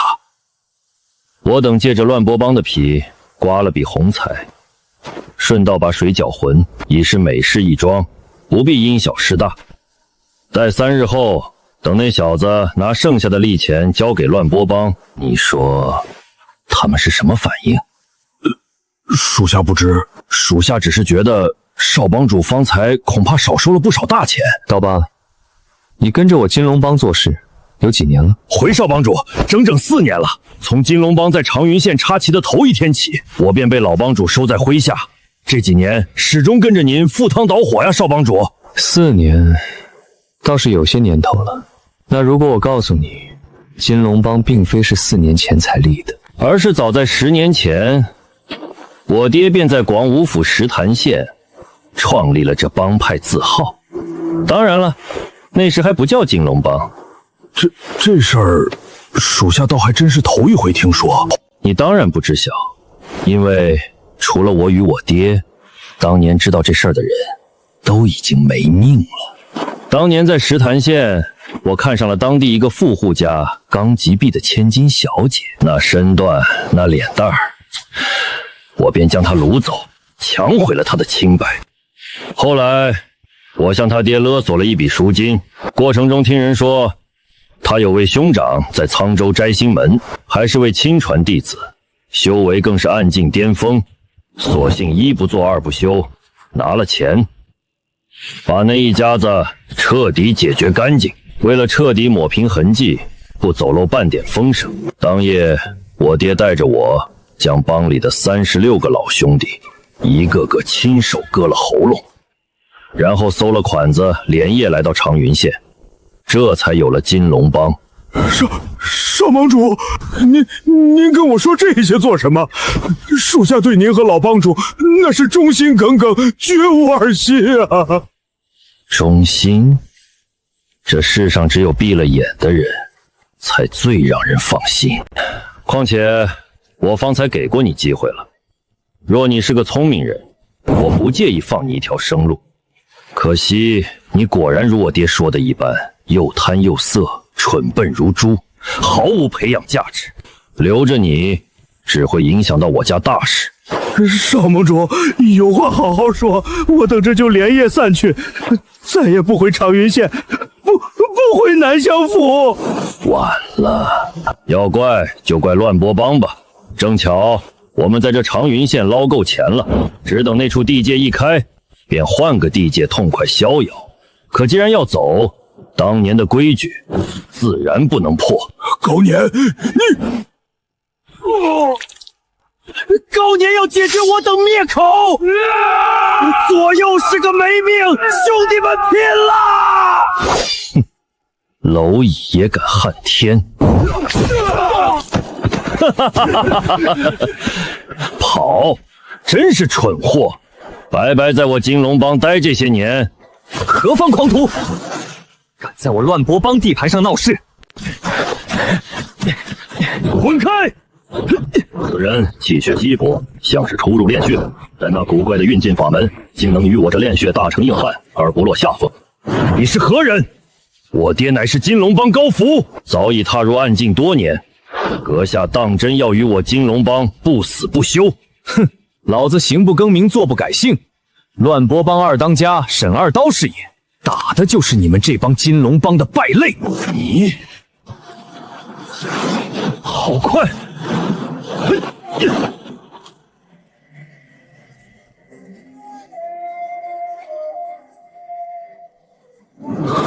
这身法，除了运劲法门，此人还身兼一门身法，连衣角都未被占到半分。不行，得撤！破！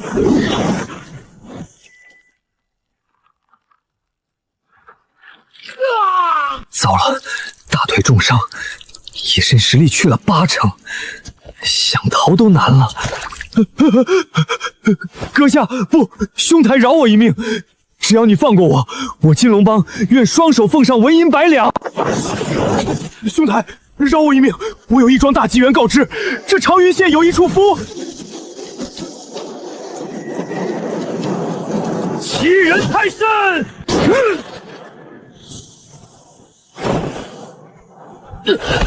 短提弓。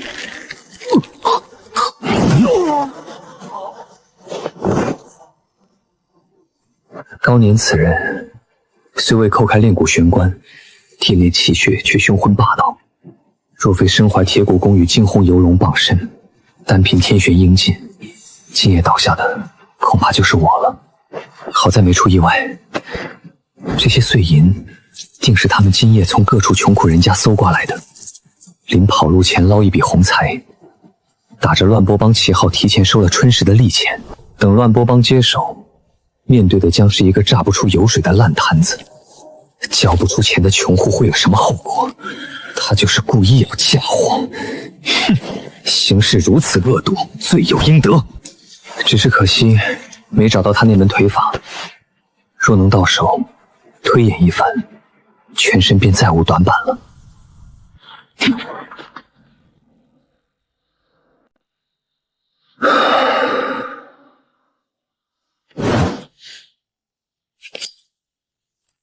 二阶饱受青锥姬制成的碧血丹，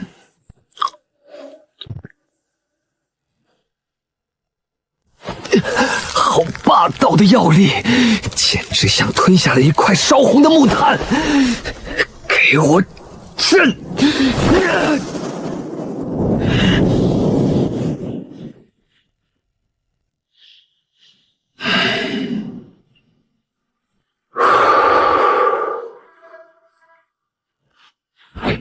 气血如广，气血总量暴涨近乎1倍，再来几颗，便可着手突破炼骨。届时去云溪岛夺宝，把握便大了几分。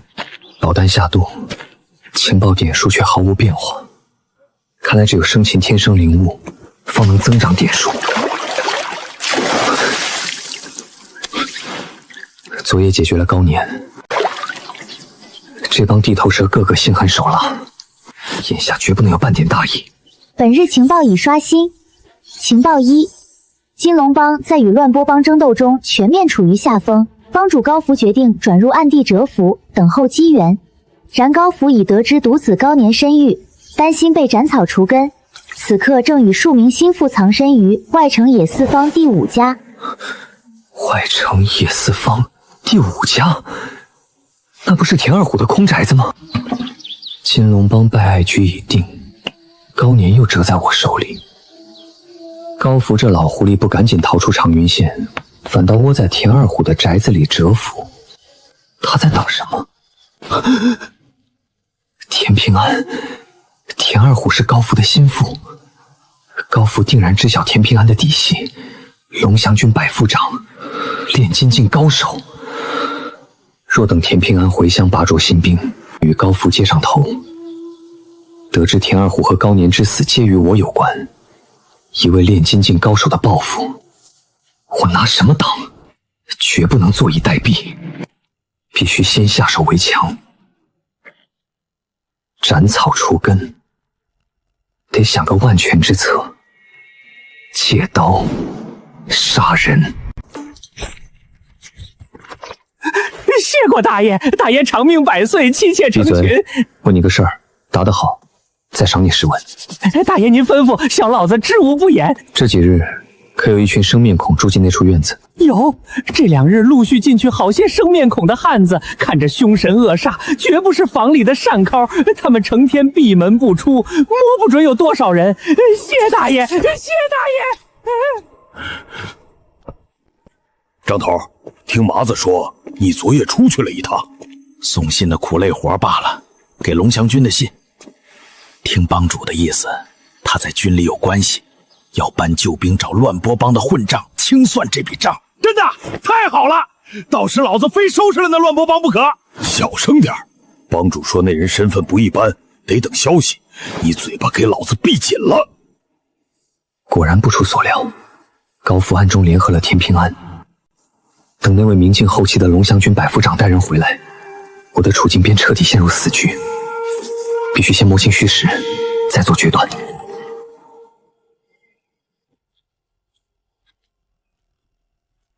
晃得老子头晕眼花，你就不能坐下喝口茶吗？大哥，这都火烧眉毛了，要我说，咱们还是赶紧舍了这份家业撤吧，带上金银细软去南乡府的小据点避避风头。未来还有东山再起的机会。避风头？大年刚走，这笔账还没算，老子夹着尾巴灰溜溜逃了，以后还怎么立足？大哥，大年那事透着蹊跷，非乱波帮的武功路数所害，或许真有什么过路的高手。胡扯！分明就是被乱波帮那群杂碎暗中设伏围剿的，捏造个过路高手的由头。不过是想逼老子离开长云县，老子死也不如他们的意。可大哥了，休要再啰嗦，滚去偏房，让老子静一静，此事没得商量。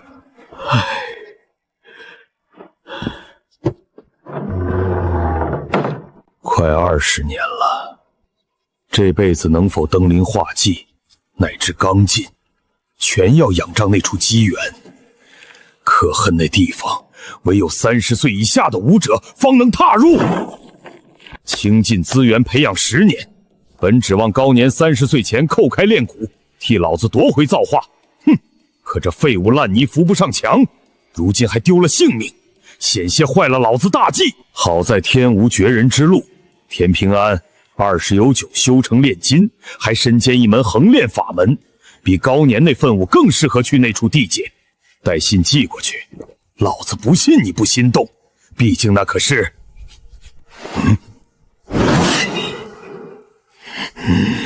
是谁？是谁？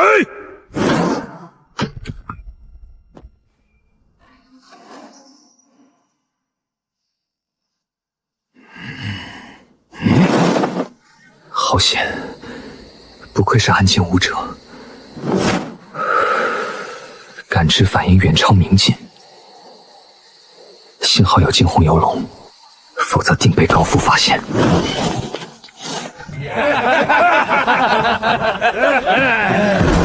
五魁首啊，666啊！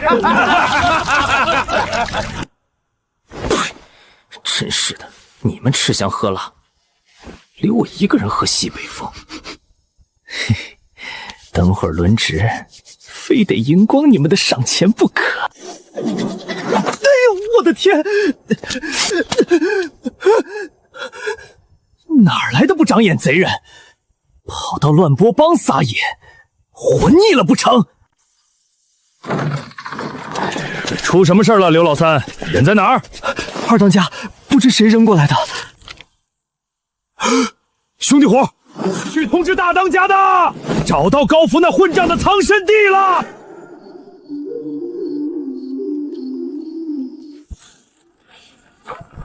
高福混账，拿命来！是，一个不了。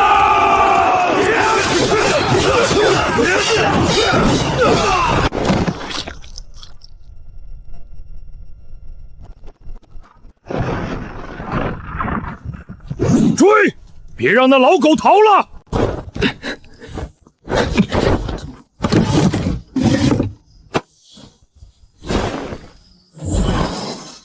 高福藏得这么严实，定是至宝。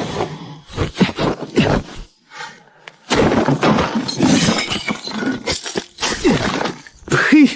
真晦气，连个铜板都没摸着，定是高福带在身上跑了。算了，重创了高福，够本了，撤。崔新长，郑大刀，名不虚传。等着吧，等我得了机缘，定要将你的双掌食指一根根拔掉。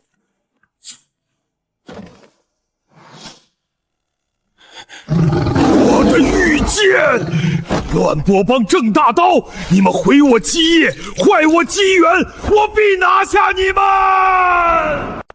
什么？金龙帮的人全没了？千真万确，乱波帮那群人天没亮就在各坊市敲锣打鼓了。那位高帮主呢？听说他武艺高强，也没了。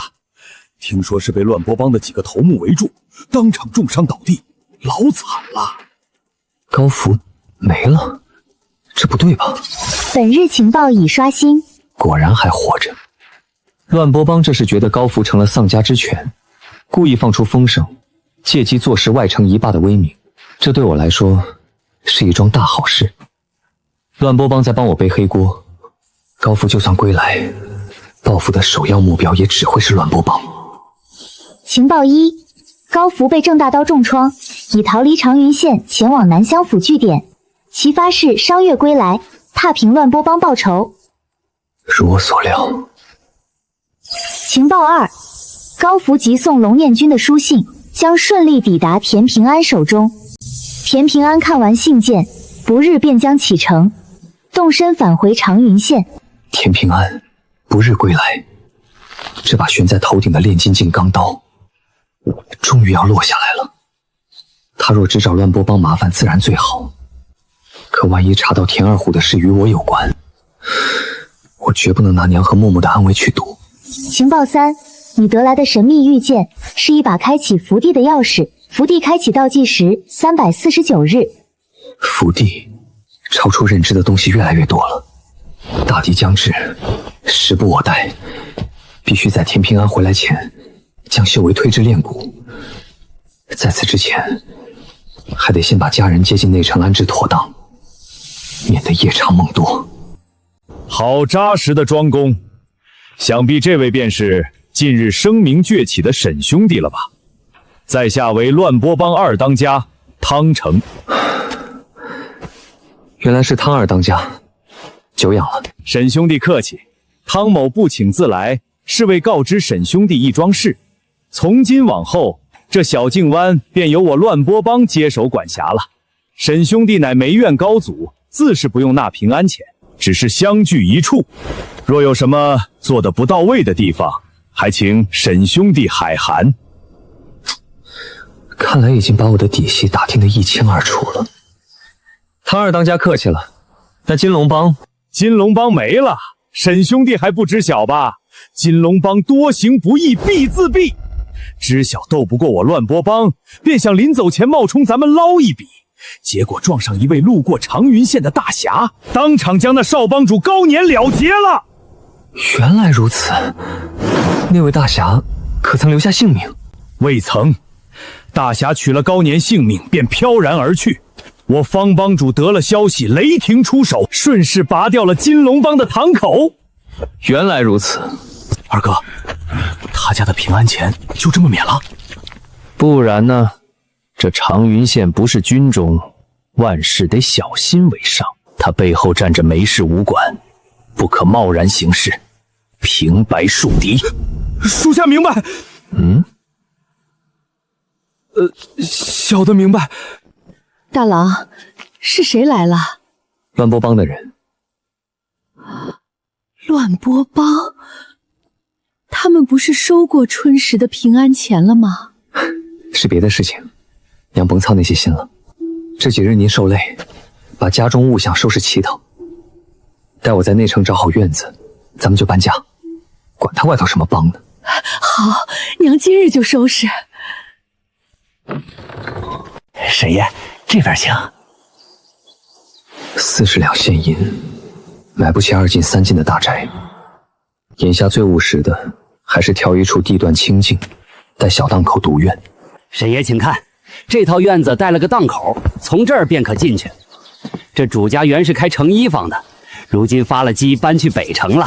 您瞅瞅，前头摆上3、5张桌案，绰绰有余；后头耳饰做庖厨，再合适不过。这几日，娘做铺盖面的手艺已有我7分水准，买下这里，她也能开个14赚钱，不至于闲得发慌。是不错。沈爷，咱去正院瞧瞧。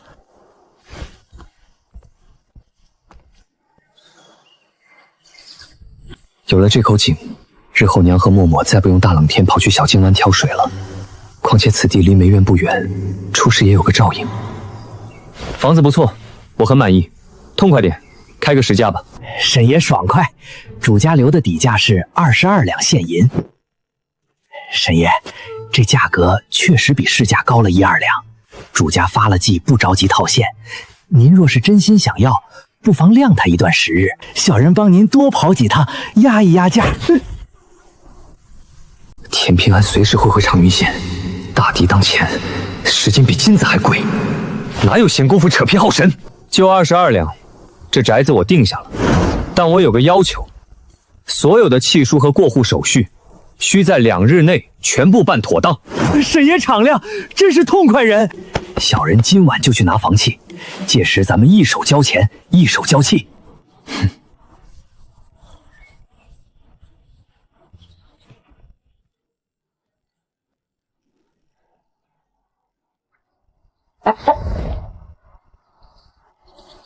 你是不是幽饼？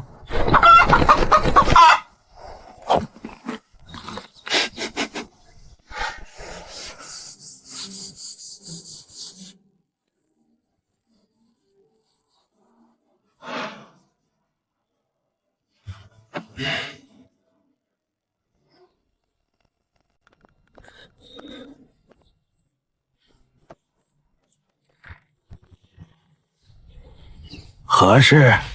劳烦通告冀中管事，梅院沈修涵应约前来拜访。原来是沈公子，快快请进。钟管家已特意吩咐过，沈公子前来无需通传，直接带您入府见他便是。如此，多谢老伯了。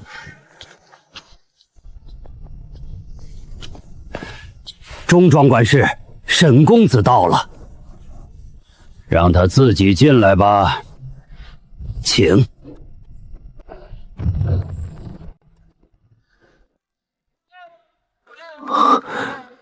这么多典籍，竟是季家藏书阁，而且季中能在此随意歇息，他在季家的地位绝非寻常管事。来了，进来吧。晚辈沈修涵见过季管事。行了，不必拘泥这些虚礼。既然来了，便直接开始吧。书架上的典籍收录的是我季家多年积攒的明晋、暗晋期武技专攻，你可随意翻阅，挑选最合心意的一门，时限半个时辰。是。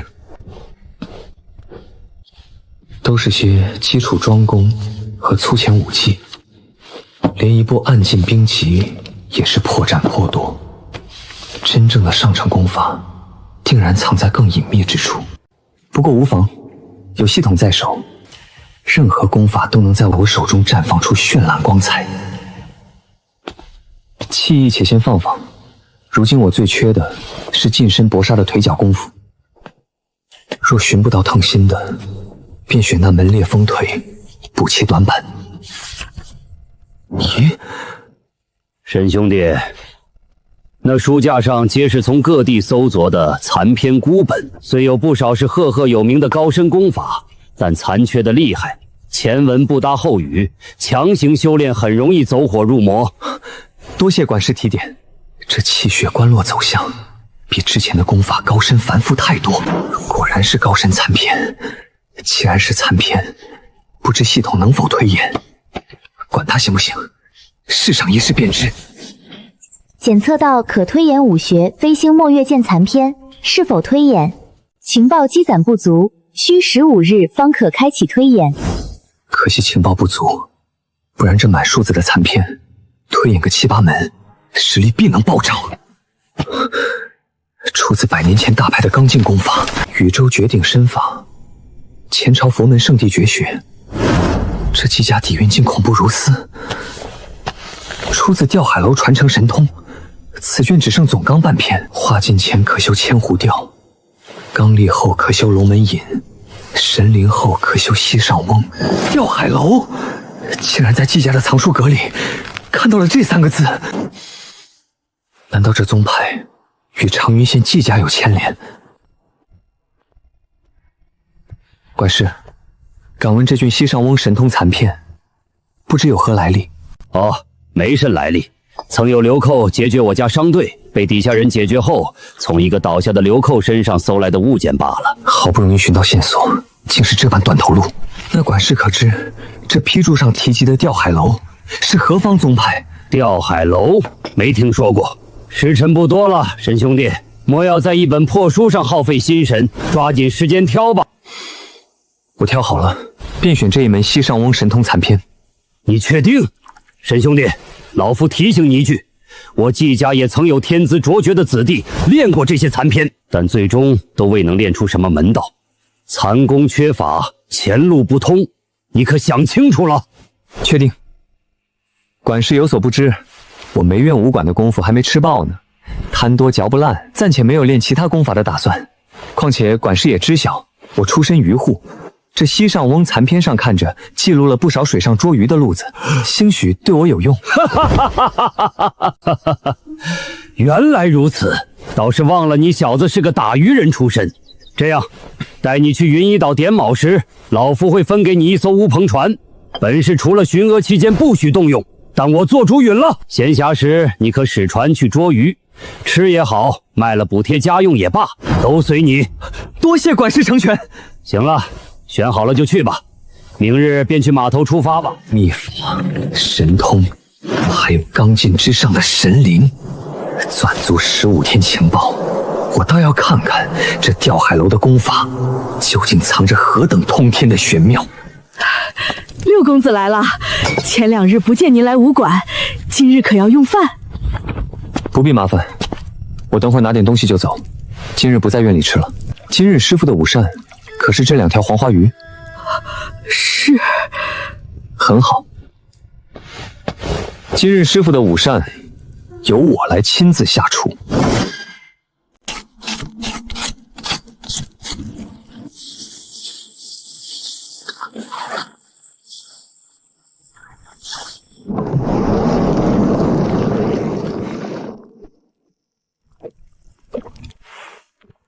幸好他是练武的，不然这庖厨的位置怕是要保不住了。叨扰了，这鱼便由我给师傅端去吧。师傅，大师姐。沈师弟，许久不见，当真是令人刮目相看啊！我闭关不到半月，今日出关才知，你竟只用了16日便突破炼血，踏入内院。师姐过誉，还未恭喜师姐武道大进，顺利出关。师弟客气。沈师弟，你端的是什么？好霸道的香味。今日方到武馆，正好看到膳房要做鱼，弟子颇好鱼膳，便借灶台做了这道红烧鱼，想请师傅和师姐尝尝鲜。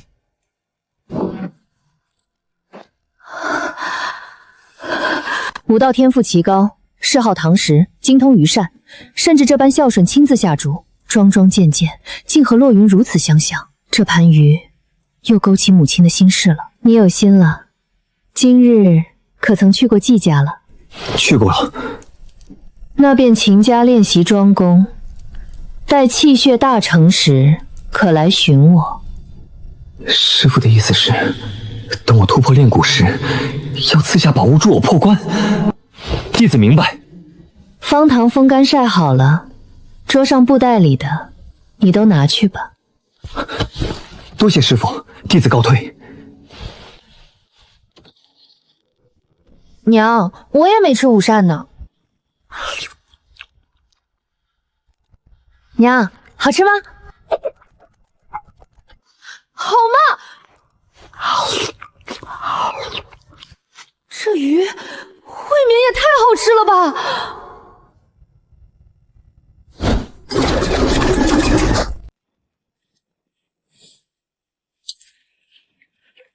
见过沈巡使，小的毛三儿。巡使快请登船，咱们这就起锚了。有劳。乖乖，这般年轻的外派巡使，还真是头一回见。起锚，开船！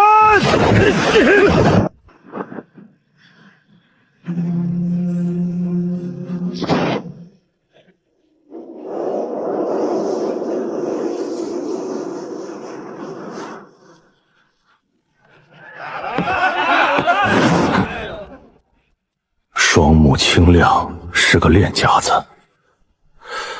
不过这般年轻，定是主家派来填窟窿的新巡卫。阁下是主家新派上岛的巡卫兄弟吧？上3楼左拐，去最大的屋子寻镇守大人报道。多谢指路。这是给鲁胖子队里递补的新巡卫吧？唉，8成是了。鲁衙行事莽撞，非跟陈建武的实当下硬碰硬，唉，折损了3个弟兄。主家连夜寻底子干净的人来填窟窿，那小兄弟瞧着挺得年轻，分到鲁衙手底下，可惜了。嗨，旁人遭殃总好过咱们触霉头，操心这破事干甚？哈哈哈哈！吃酒吃酒！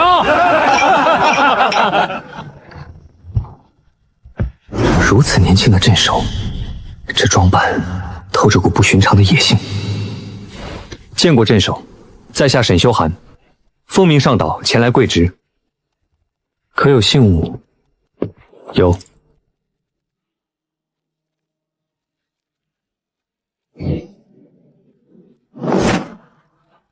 巡使，你是明镜武者？正是。哦，梅院的江青红的师弟啊！嚯，16日便感应气血，难怪我爹让我多照办你。我叫季宁，我爹是季忠，就是给你腰牌的季家管事。季忠的亲儿子，云翳岛这等险地，季忠竟把亲儿子送来当镇守，难怪能独自进出季家藏书阁，这等忠心必受重用。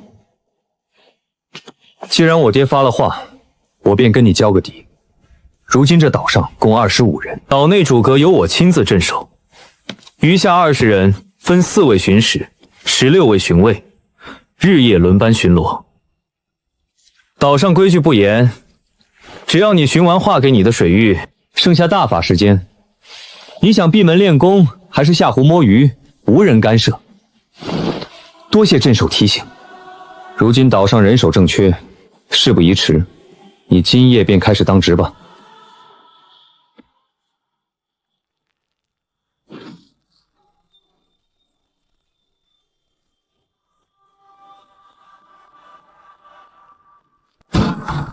镇守大人，登山，你带沈巡使去禀队，从今往后便由他负责顶替原先正报管辖的河段，顺便带他去插坊，领1套号衣和碎云剑。对了，再从保卫拨1条乌篷船给沈巡使。巡使，怎么有问题？哼，修寒兄弟是实打实的炼血修为，你不会是看他年轻便当成普通巡卫了吧？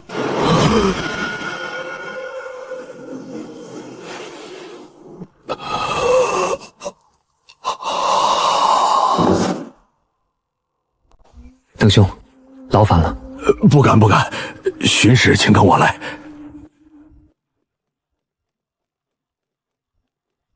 老邓，镇守大人有何吩咐？巡使，您小心脚下，这边走。巡使，见过巡使大人。这阵仗，不必多礼，都起来吧。长云县炼血武者虽不算多如牛毛，但也不在少数。这群刀口舔血的汉子，为何对我这个初来乍到的新人，表现出近乎讨好的卑微？邓兄，岛上弟兄为何这般客气？巡使有所不知，我等虽练过几手粗浅武艺，但未入气血，终究只是上不得台面的庄稼把式。而岛上每一位巡使，最低都是炼血境武者。云一岛水路位置关键，临近陈建坞。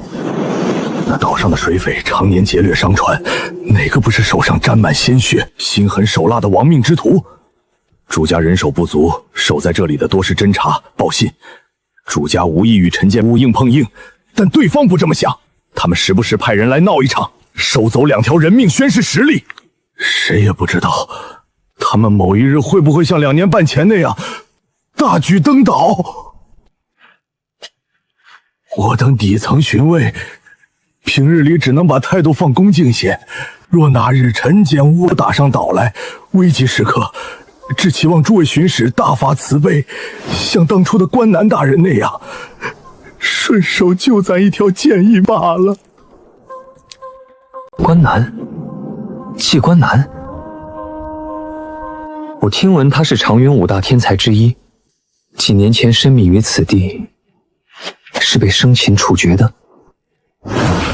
关南大人乃季家嫡系天骄，年纪轻轻便踏入炼金境，本该前途无量啊！2年前，陈建坞联合巨鲸帮水龙寨大举夜袭，以关南大人的身法，本是可以突围撤走的，但为掩护岛上弟兄，他半步未退，带着3位巡使死守栈桥，最终3位巡使力竭斩云。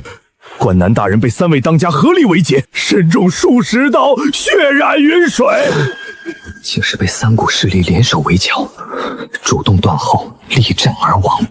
如此肝胆相照、视死如归的气魄，当真令人肃然起敬。巡使，此乃碎云剑，若遇敌袭，点燃对空激发，白日也能传讯5里；若遇水匪大举压境，便3箭连发。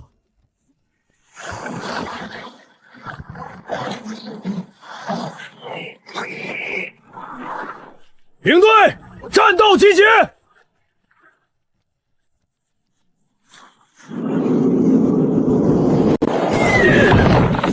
这位是主家新派来的沈巡使，往后丙队便归沈巡使管理。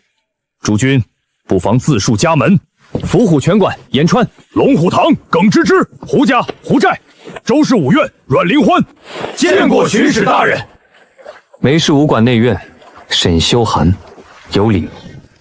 领队的接班当值喽！来了。岛上规矩，甲丙同组，夜巡训一岛班，今夜便是丙队的夜巡。巡视分3段，2人1班。我这气血如炉的体魄，独镇1班足矣。这直钻骨缝的阴冷江风，于我而言，不过是拂灭微风。昨儿个老子提的事儿，你2人考虑的如何了？郑豹子被主家调去府城，丙队失了庇护，不如跟着老子混，以后老子罩着你们。不敢劳烦鲁巡使挂心，只是主家今日已派了新的巡使大人过来。哟，这位小兄弟便是新来的巡使，在下甲队鲁牙，敢问小兄弟尊姓大名啊？梅氏武馆，沈修寒。梅氏武馆，可是长云县内城向云兄弟所在的梅氏武馆。正是。真是大水冲了龙王庙啊！早年间，我曾与云亭兄在县里喝过几次酒，交情匪浅啊。沈兄弟既是云亭兄的师弟，那咱们便是一家人。白日里登山才说过，此人行事莽撞，害死过手下3名巡卫。这等2面3刀的笑面虎，岂能深交？鲁兄客气，下次一定。好说好说，老哥先去巡逻了。晦气，美院的小杂种，早不来晚不来，偏偏挑这个节骨眼，坏老子的好事。不行，我曾与向云亭斗过几招，那手阴毒鹰爪功着实有些门道。这小子既是向云亭的师弟，保险起见，还是去知会一声。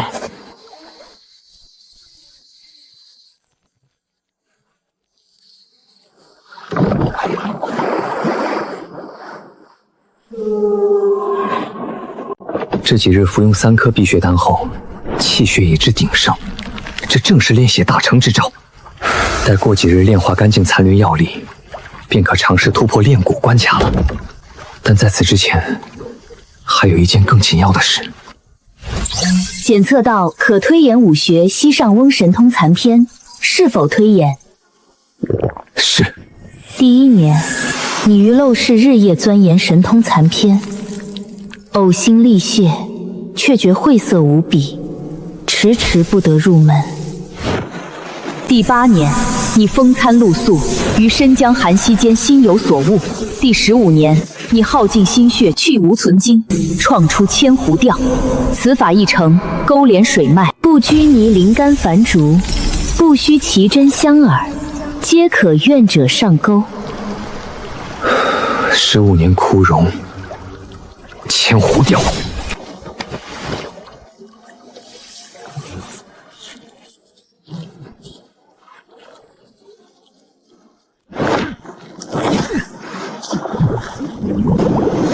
好霸道的功法，竟能无视这水深浪急的暗流牵引。吊海楼究竟是何等武道大宗？化剑之下便能修习这等卧血造化的神医法门？看看这丝线指引的究竟是什么？情报5：云溪岛向北水域1里处，湖底深处藏有宝药玉心藕3节。夜长梦多，先将这宝药弄到手再说。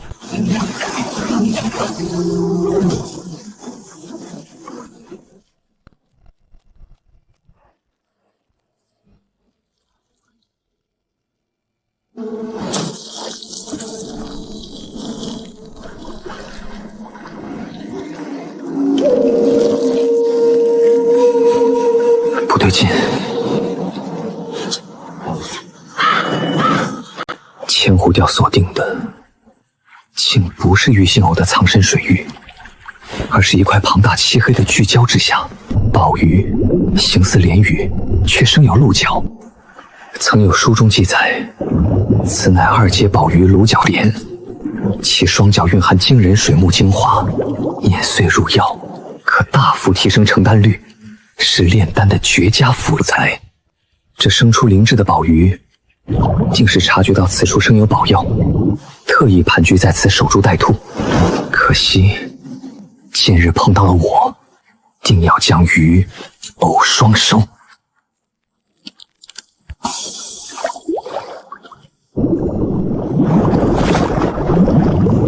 上钩了！起！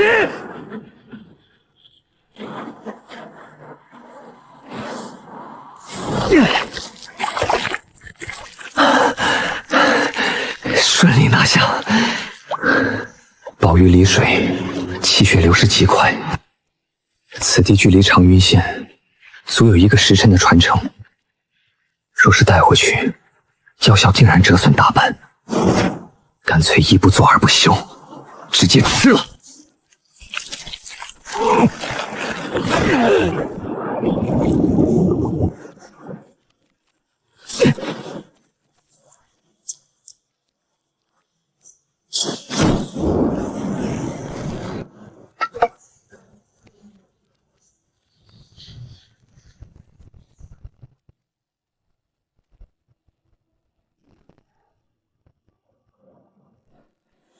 该取偶了。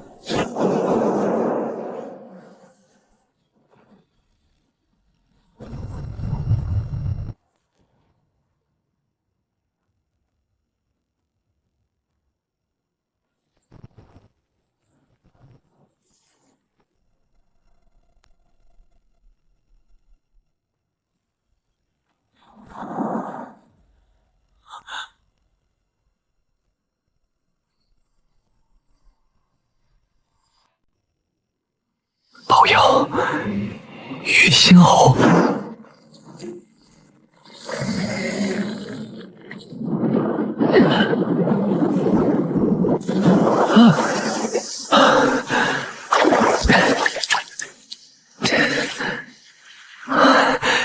宝药到手。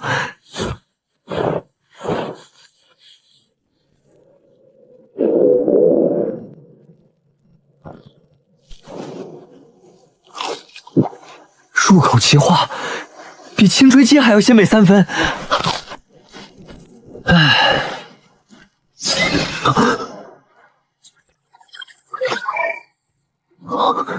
不愧是2阶宝玉，精气反馈竟如此庞大。如今我玄阴桩、铁骨功、千狐调皆已圆满，天玄阴劲与惊鸿游龙正在稳步精进，唯独24路崩山腿还没入门。检测到可推演5穴，24路崩山腿是否推演？是。推演。第1年，你于院中苦练，劈断无数木桩，双腿青紫，不至3月，腿法入门。第2年，你以血肉硬夯巨石，皮开肉绽绝不退缩，腿法小成。第5年，气血贯通经脉，出腿势如奔雷，腿法大成。第12年，你中悟崩山真意，一腿扫出，气血透体，有崩山断岳之威，腿法圆满。第15年，你厚积薄发，融入自身武道领悟，将腿法查缺补漏，创出12路、24招、48式，重新命名为36路崩天腿。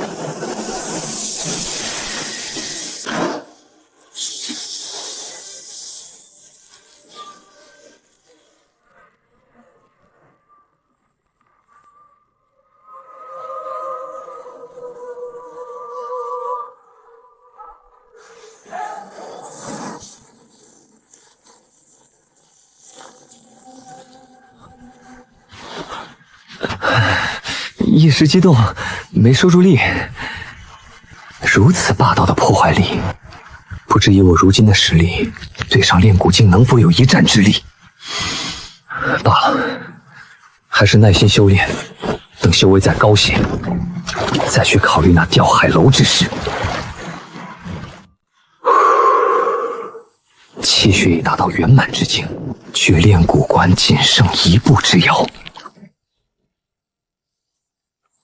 登岛当差已有20天，明日向季镇守告个假，一是回去看看娘亲和嬷嬷，二是师父也叮嘱过，气血大成之日务必回一趟武馆。沈巡使出状况了。进。何事？诸家传讯，上队在府城搅见了麻烦。原本在南乡府护卫几位小姐的正巡使，已被紧急抽调去平氏了。镇守大人有令，几位小姐即将接管，着您挑个得力弟兄，明日启程赶赴南乡府，务必将小姐们安然送回长云县。突生变故，回县城的盘算全被打乱了。不过识君之路，担君之忧，这护卫之责推脱不掉。我明白了。不过我这一走，巡歌差事该当如何？巡使放心，镇守大人已有安排，领队的空缺由我与骑虎顶上。如此甚好，我明日一早便出发。巡使，耿未之曾随正巡使去过，对路途熟识，您可将他一并带上。好，我知道了。去南乡府100余里地，水陆交错，还要穿野林过荒岭。单凭炼血境的修为，若撞上狠角色，只怕凶多吉少。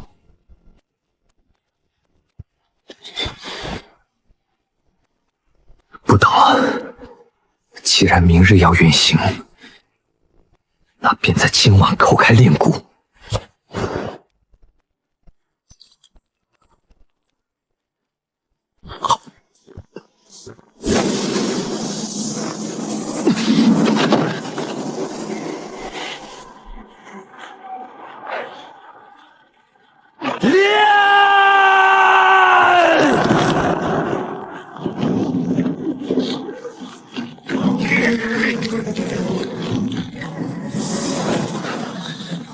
炼骨境成了。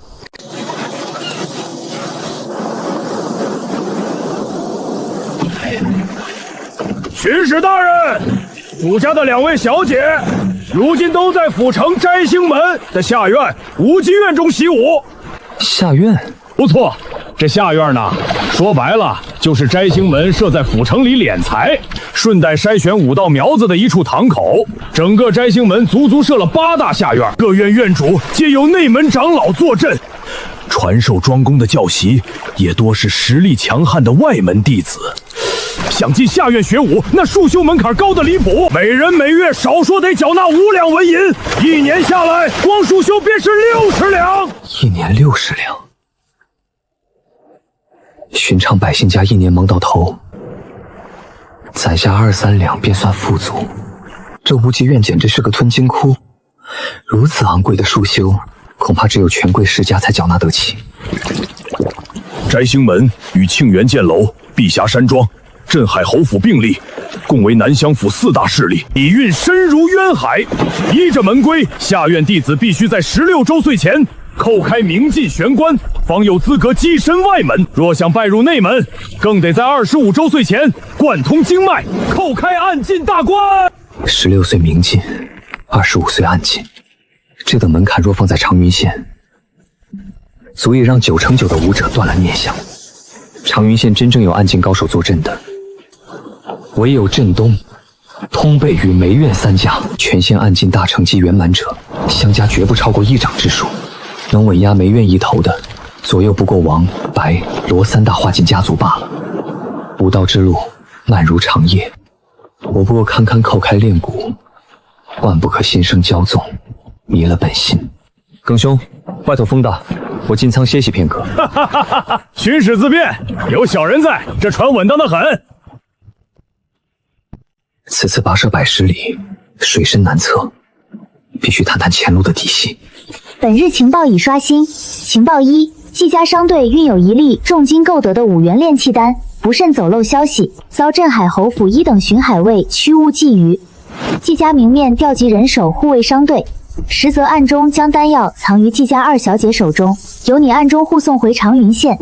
情报2： 2日后，临水码头处，陈建务实当家屈不实及麾下头目，试图劫掠季家小姐，其中包括3位炼血武者。陈建沃，3位炼血武者，外加一个实当家屈不实。情报3：季家已经派出武堂堂主季文暗中护佑，此刻已潜藏于邙山之下。季家这趟水果然浑浊不堪，不过5元炼气丹，武道中人欲踏入化境，必先于丹田气海蓄养尽里，真至气尽透体。突破之时，更需海量灵物支撑。这5元炼气丹，定是季家用来冲关化境的至宝，难怪会惹得镇海侯府垂涎欲避。季家倒也不蠢，设下这招明修战报、暗度陈仓的险棋，明面大张旗鼓护送商队，暗地却将宝丹塞给自家2小姐，还提前遣了武堂堂主季文沿途暗护。季家武堂堂主季文暗进小城，却选择潜藏蛰伏，不过是忌惮镇海侯府的眼线，怕拆了这金蝉脱壳之计。只要季家2小姐未到命悬一线，丢失宝丹的绝境，他大概率会作弊上官，甚至到了紧要关头，宝丹窃人也未可知。归根结底，临水码头陈建屋的那帮悍匪，还得靠我亲手解决。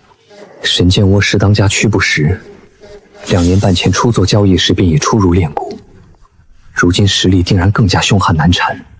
况且他身边还跟着炼血精锐，这注定是一场硬仗。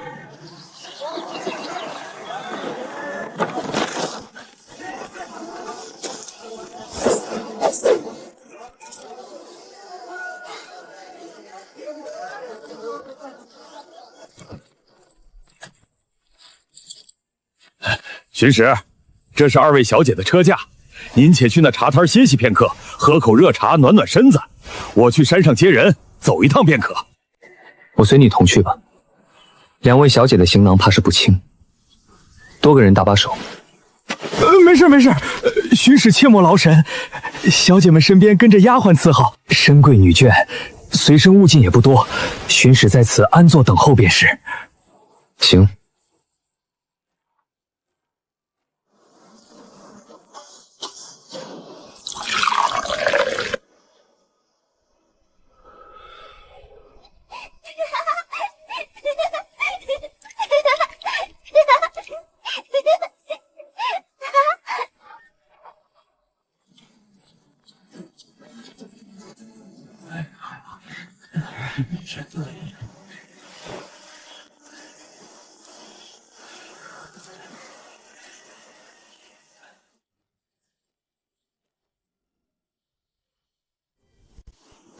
雪儿小姐，这路陡峭，当心脚下青苔滑腻。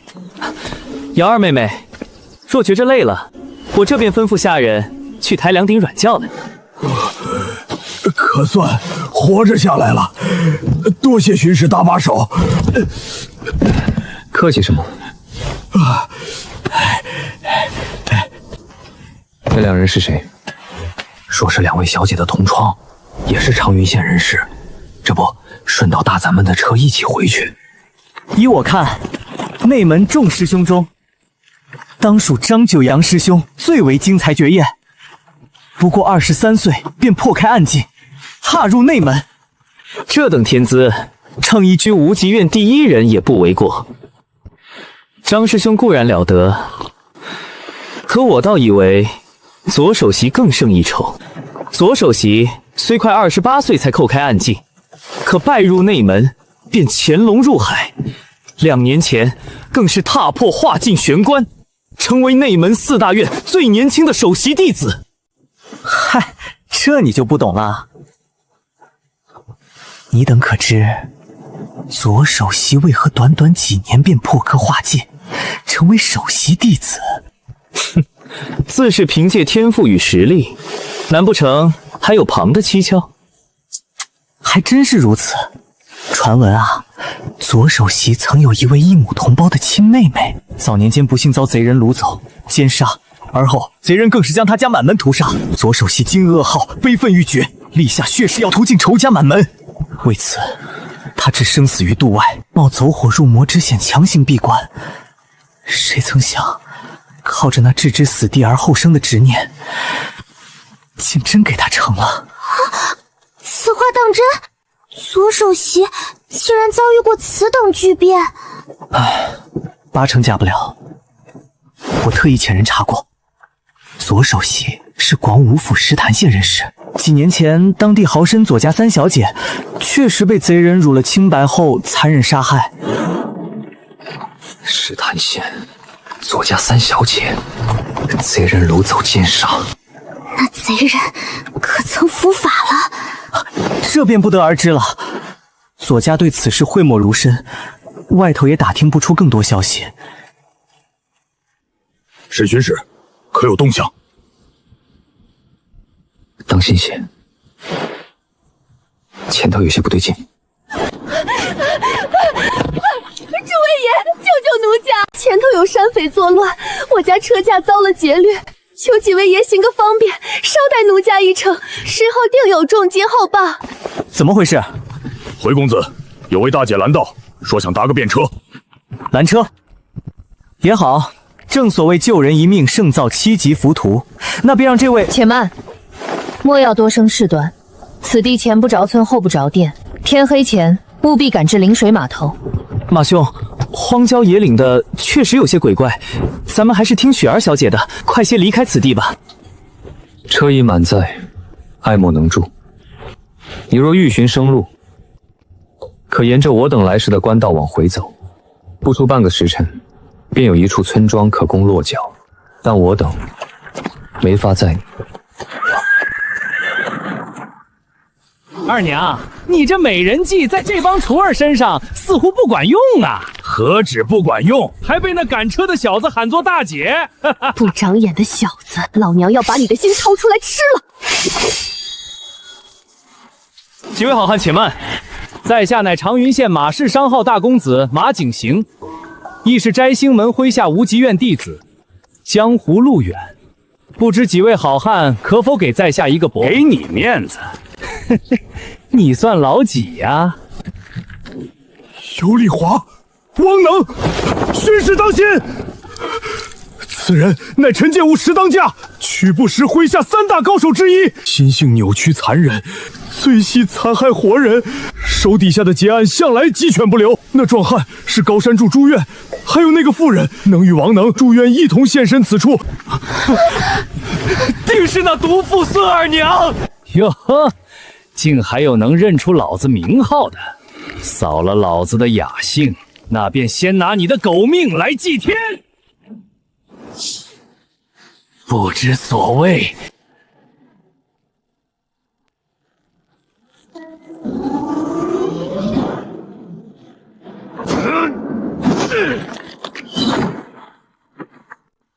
不好，退！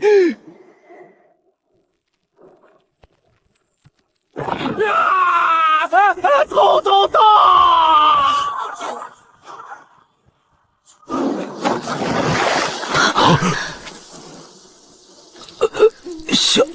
小心，此人并非是情报中出入练血。孙二娘，速速去禀报石当家，救他来援！小心！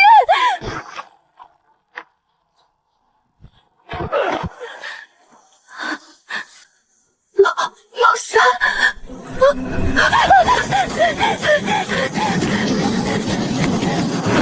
想走？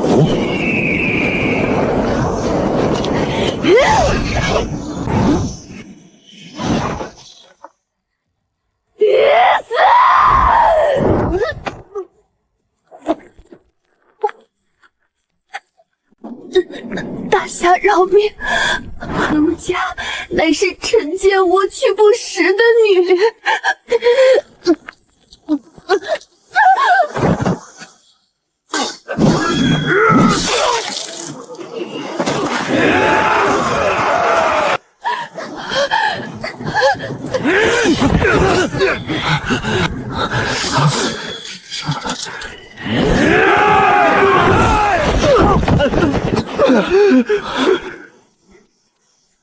乌合之众，你二娘与我家三哥呢？回家等你了。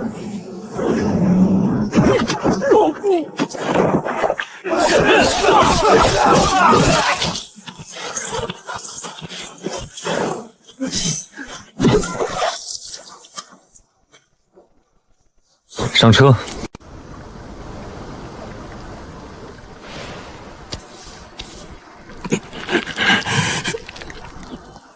放心，筋骨虽断，但未伤及脉络，服以舒筋活血的汤药，2个1年半载，还是能恢复的。只是日后恐会留下些许隐疾。多谢巡使，若非巡使出手，属下只怕早已成了朱庸的刀下亡魂。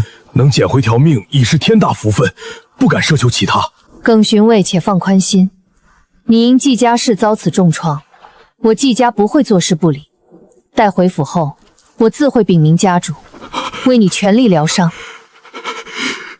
谢二小姐恩典。这位师兄，不知该如何称呼？我在府里怎的未见过？三小姐有所不知，沈兄乃是内城梅院高族，亦是云一岛新任巡使。此番是奉镇守大人手令，护卫两位小姐接管回家的。梅院，莫非是长云县4大武道天才之一江青红江女侠所在的武馆？正是在下师姐。哇，难怪沈师兄单枪匹马便能杀尽陈建武的悍匪。等回家，我定要向娘亲禀明，为沈师兄击上头功。哼，我当是什么深藏不露的高手，闹了半天，不就是个拿主家银钱卖命干活的护院，跟本少爷府里养的那些犬类有何区别？剑生，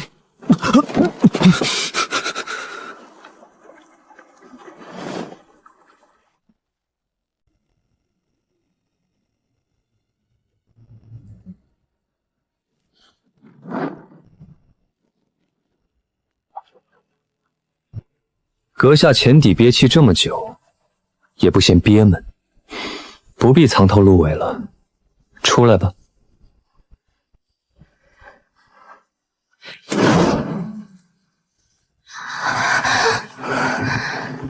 一惊一乍的装神弄鬼，闭嘴吧！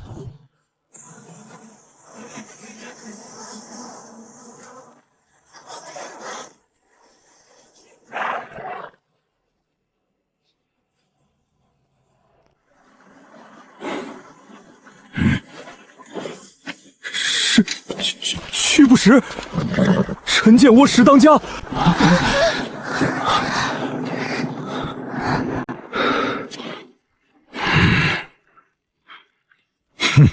小子，我很好奇，你是如何看破我在水底的？去地府问问那3个废物吧，是他们告诉我的。你杀了他们？不然呢？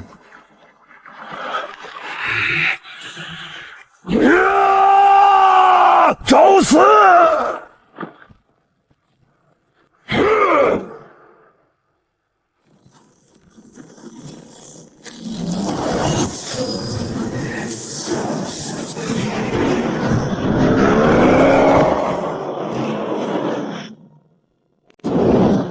来得好！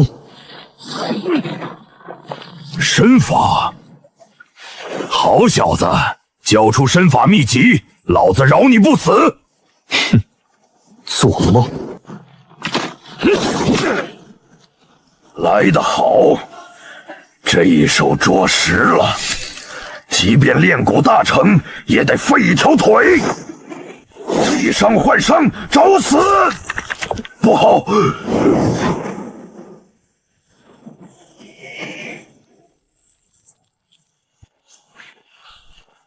这是断体功法，好好好，不愧是四面魔那疯婆娘的徒弟，这一手爪功没白学。四面魔，这是师傅的外号吗？不大好听。小子，果真有2把刷子，看来二娘、老三、老四他们几个栽在你手里不冤，可惜你今日注定要被老子扒皮抽筋。给老子死！好凌厉的威势，这根本不是明镜武者能打出的攻击。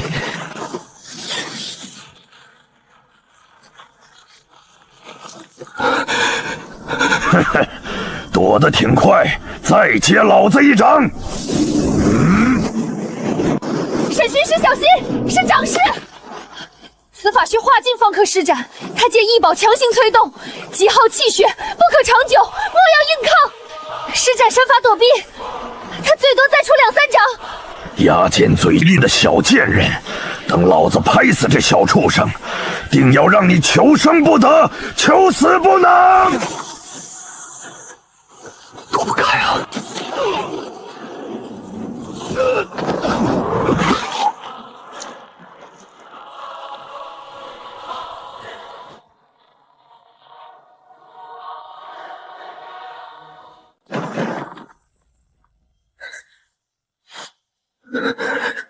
早知如此，当初就该先将惊鸿游龙推演至圆满，此刻绝不会这般被动。等等，屈不识借用那神秘玉珠的神意，才强行施展出这等长进。那玉珠通体水气弥漫，能牵引八方江水，分明是一件罕见的水中异宝。既然是水中宝物，岂不是正好落在了我的千湖钓、垂钓范围中？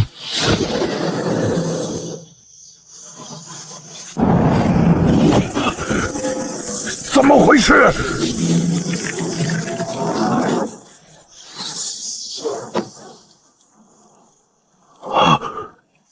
我做梦也想不到，这宝物竟他娘的自个儿长腿，飞到敌人手里！不好！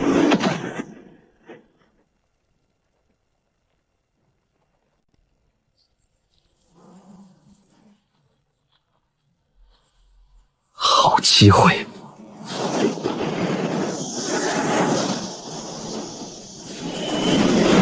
不，我命休！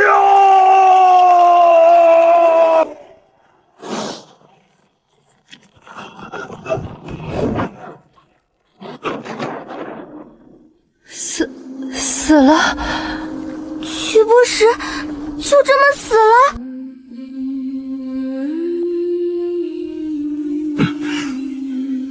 作为云一道巡卫，我深知屈不识意味着什么，那是能让沿岸商船闻风丧胆，连五大家族都要忌惮3分的悍匪，而今他却被自家巡使当场斩杀于此。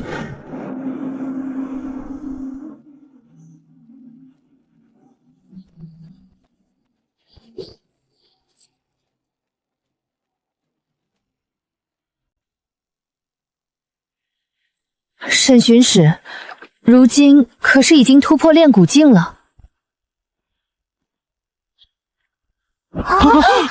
敢问巡使，今年多大年纪？巡使今年刚过17。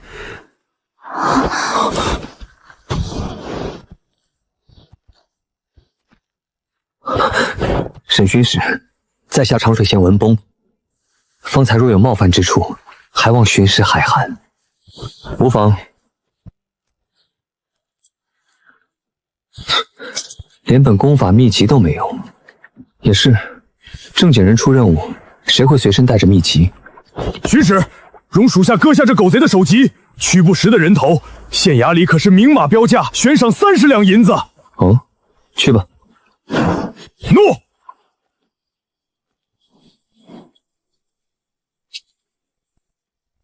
沈巡使，这曲不识的首级，可否不要交于县衙？县衙的赏银不如我季家丰厚。巡使若将首级交于我家，一来我家怨妇的赏银绝对在30两之上，二来也可告慰我关南堂兄在天之灵。况且巡使孤身斩杀屈不识之事，最好莫要对外声张。陈建无睚眦必报，巡使若将人头交于我家，今日之局便由我季家出面，一力承当。既能拿更多银钱，又能甩掉陈建部的报复，这笔买卖稳赚不赔。那在场这些人，沈兄放心，他们会知道什么该说，什么不该说。此地凶险，不可久留。大家上船，趁天黑前速速离去。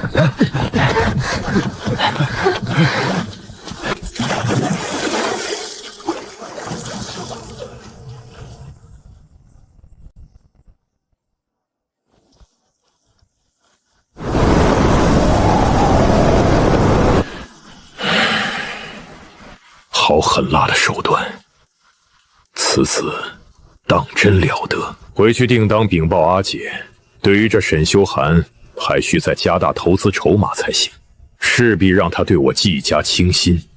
不过还是年轻了些，不晓得打扫战场，免得被人看出痕迹。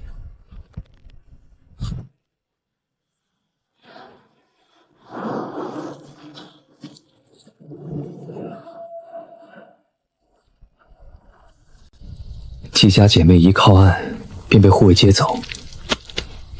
马文二人也各自散去。眼下先安顿好自己人，万万不可！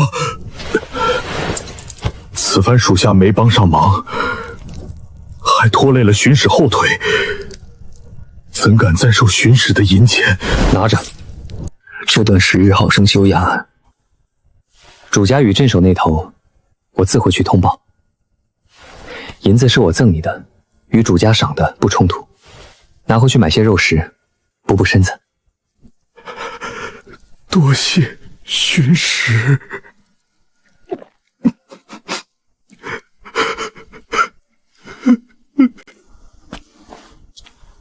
本日情报已刷新。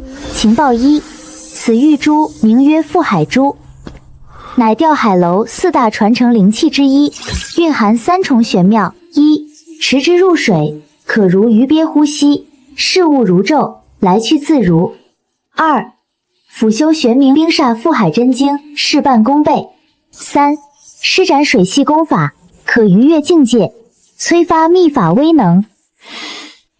又是吊海楼，这势力犹如从石头缝里蹦出来的一般，神神秘秘，连半点线索都摸不着。覆海真经，听名字便知霸道绝伦，可惜这珠子只是辅助灵器，没有功法传承，终究是镜花水月。而且越境催发威能，我一身武学，沾水的唯有千壶吊。垂钓奇技，能催出个什么事来？吊式吗？相比之下，反倒是第一条功效最让我怦然心动。这不就是传说中的碧水珠吗？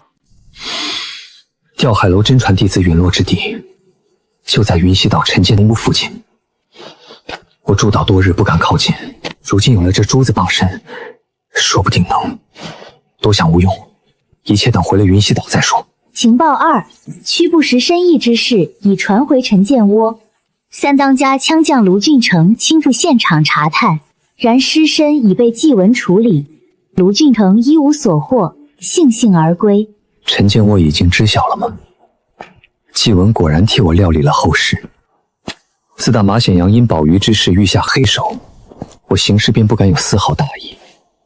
杀曲不识后，我故意将尸身留在原地，佯作不知祭文暗中尾随，为的便是试探季家。若季家真如季雪所言，愿一力承担，季文必会抹去痕迹；若他们手鼠两断，便会任由陈建屋顺藤摸瓜查到我头上。看来将人头交与季家这步棋走对了，至少眼下他们还算可信。情报三：你的情报被内鬼出卖至白家，复由白家转至陈建吴，终为屈不识等人所知。内鬼身份：云一岛甲队巡使鲁牙。鲁牙，我早猜到云一岛上有陈建屋的细作，也怀疑过鲁牙，可我唯独猜错了这细作背后的主子白家。鲁牙竟是白家安插在季家的暗桩，白家为何要向季家安插细作？最要命的是，白家堂堂长云县霸主，竟将情报转手卖给水匪陈建屋。白家与陈建屋暗中勾连，这里头绝对有事。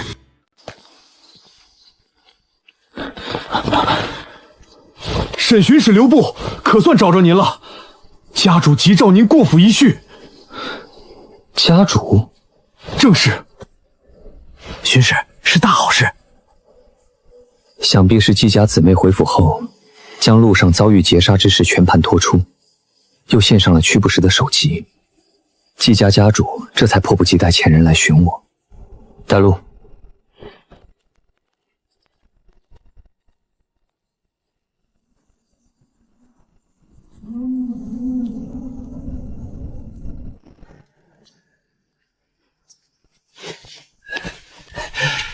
沈公子，多日不见，着实出乎老朽意料之外呀。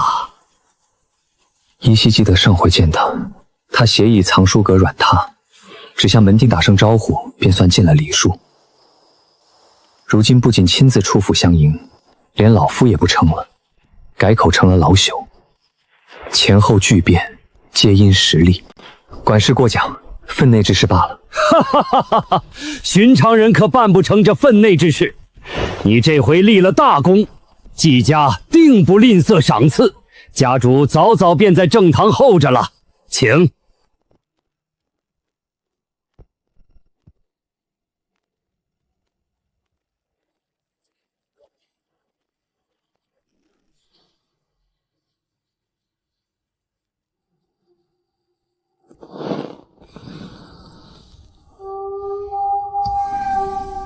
家主，审讯使到了，进来吧。长云县5大家族之一的季家家主，竟是一位美妇人。这位便是力挽狂澜的审讯使。在下沈修寒，见过季家主。不必多礼。不过，你说我是该叫你巡使呢，还是公子修寒，又或者是小六呢？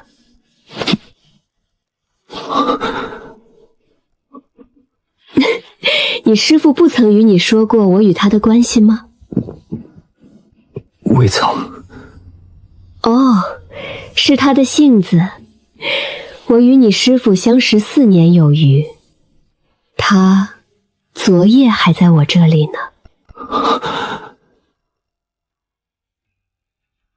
挂指挥上的刻意选中，季家寿院从不外售的青锥鸡，还有师父对季家辟邪丹丹方与药性的了如指掌，桩桩件件，此刻全对上了。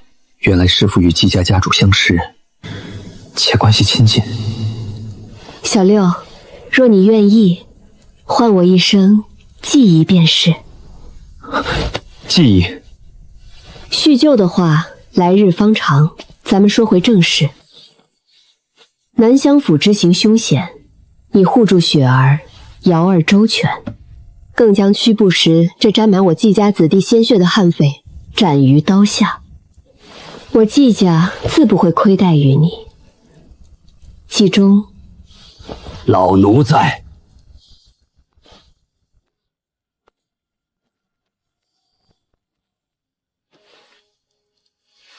这银票中的50两，是你斩杀屈不识的赏钱。瓶中所装是6粒辟邪丹，其中5粒同为赏赐，剩下1粒连同那10两银票一并结清你当差的月钱与丹药分例。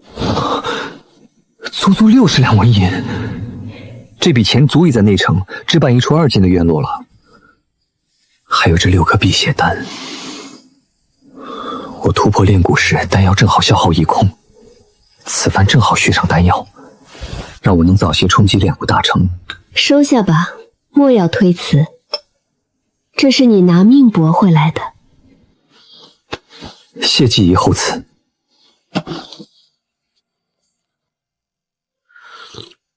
小六，你这几日在路上耽搁了不少功夫，先歇息几日再上岛吧。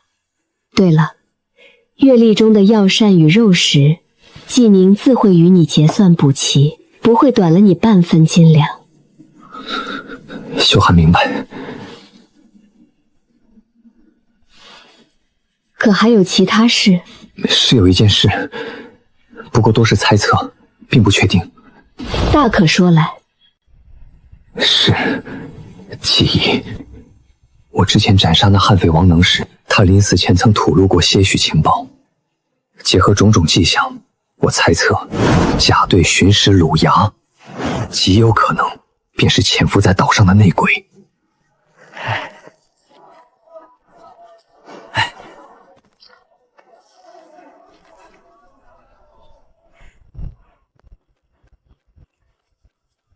好一碗铺盖面，汤头鲜亮，面片筋道，说是咱长云县第1面也不为过。刘兄，我没骗你吧？阅军前我无意撞见这审计14，别看铺面小，左邻右舍都在这儿扎堆，一人抱个海碗，低头嗦面，一看这架势，就晓得味道错不了。着实不赖，这趟没白跑，还是张兄你嘴刁。在外奔波好几日，一口正经饭都没吃上。掌柜的，来碗面。好嘞，客官您先找座儿，面马上出锅。娘苦了大半辈子，以前给人做浆洗缝补的粗活，胆怯内向，见人说话都低3分。如今听着招呼声，当了老板娘，底气足了，人也敞亮了。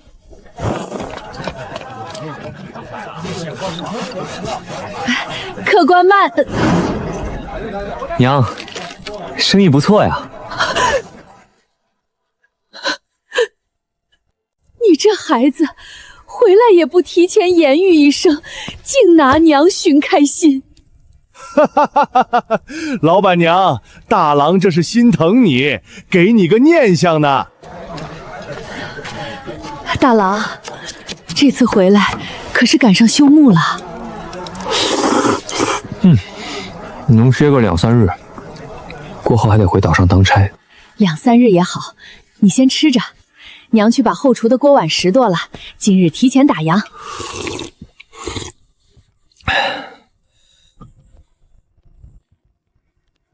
咕咕嘎嘎，还有鹅鹅，要像默默一样大口吃饭饭哦，不然长不高，没力气帮蝈蝈打坏呀！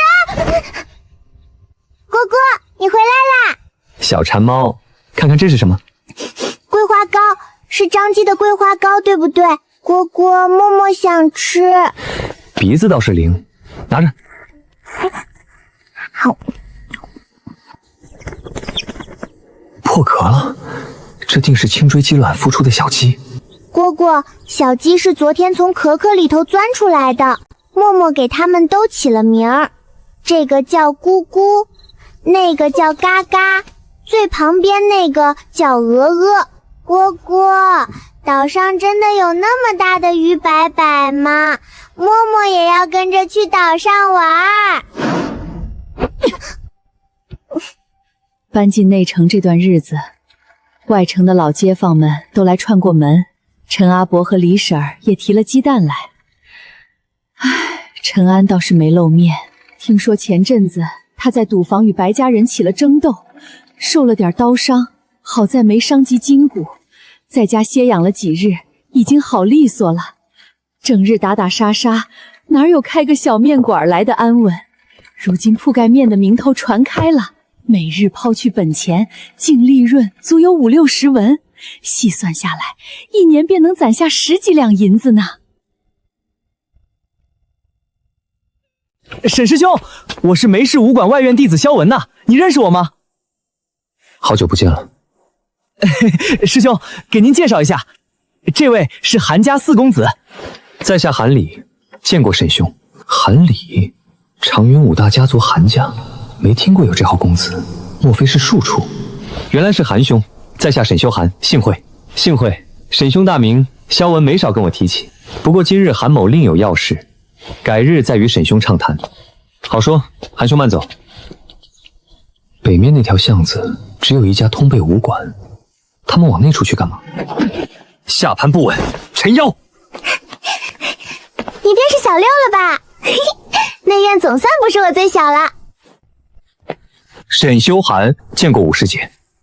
这声师姐我爱听，我叫丁晶，方才去替唐英小姐买了些东西，回来晚了。罗唐英，长云4杰之一的罗家千金，武师姐竟是她的护卫。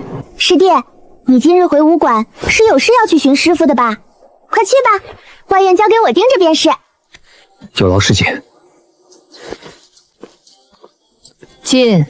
师傅，弟子已叩开练骨关了。过来。不错，确实是练骨成了，而且还是最难的一节脊椎骨。明镜练骨打熬的是肩、颈、肋、脊4处，脊椎乃人体大龙，最是凶险难练。你倒是胆大，上来就把最难啃的骨头给练了。其实徒儿也是被逼无奈之下，才出此下策罢了。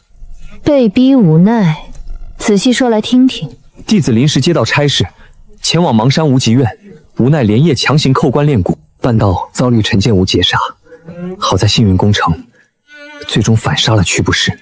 我倒是对你如今真正的实力生出几分好奇了。若我没记错，那屈不识早已叩开炼蛊关多年，一身功夫不弱，竟也折在了你手里。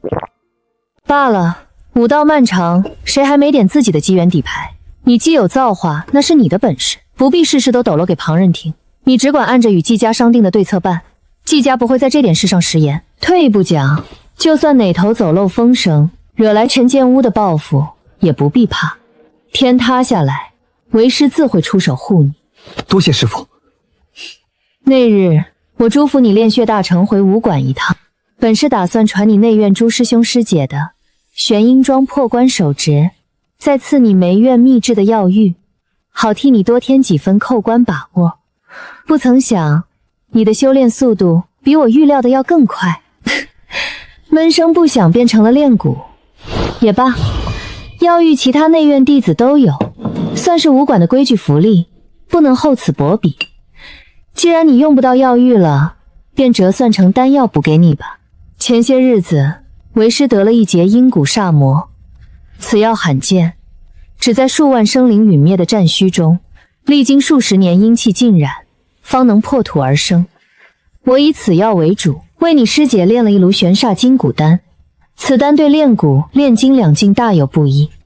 如今还余下这2粒，便补偿于你吧。好重的阴煞之气，师父，师姐她……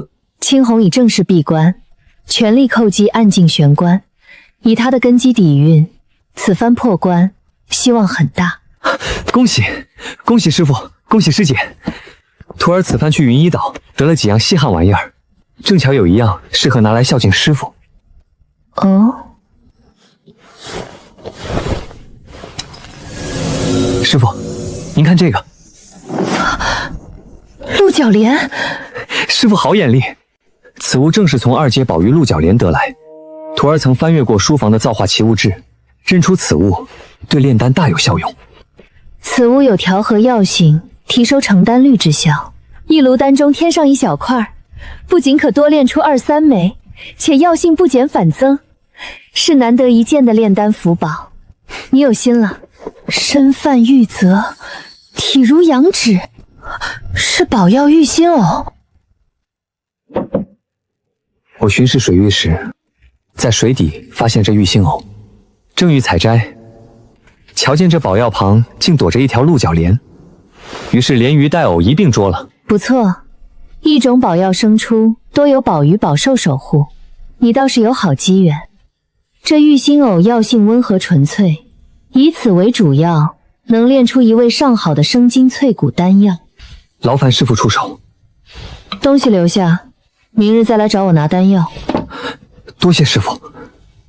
对了，还未曾告知你，那节阴蛊煞魔是你一位早年出师的师兄从边关寄回来的。他如今在龙翔军中任职，心里严明，再过2个多月，他会带人回一趟长云县，挑些本地的好苗子入伍。徐川、向云亭这次都打算去龙翔军搏个出身，你如今也叩开炼蛊，年纪正合适，可有意向入龙翔军谋个前程。若你愿意去，为师可出面代为引荐。龙翔军还有2个多月，天平安大帝也是这个时候一同归来。师父明鉴，我生性散漫，受不得军营铁律，着实没有参军的念头。人各有志，军营确实清苦凶险，按你性子来也好。不过等他们回来时，院里会摆上酒席，到时候你们见一面，互相结交一番，日后在外头行走总没坏处。全凭师父做主。刚晒好的糖食拿去吧。谢师父。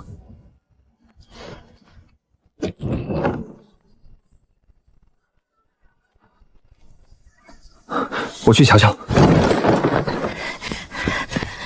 父，出事了！我的儿啊，天杀的禽兽！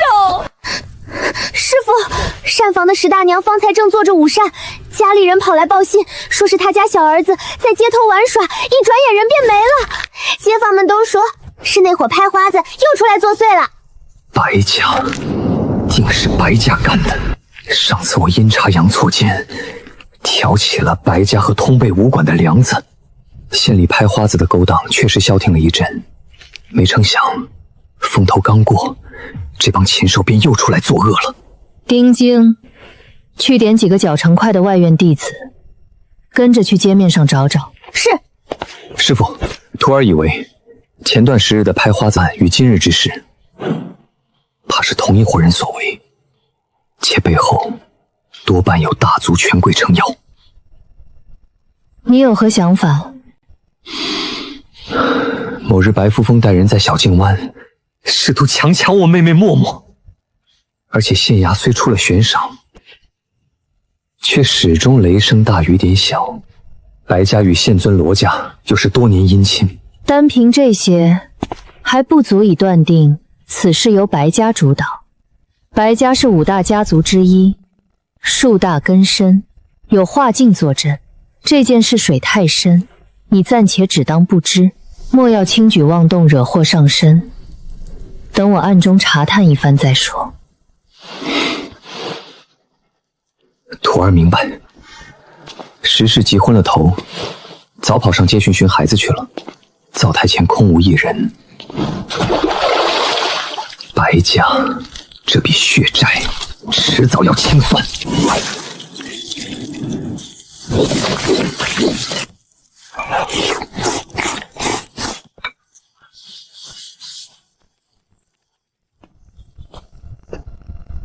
看仔细了，见过没有？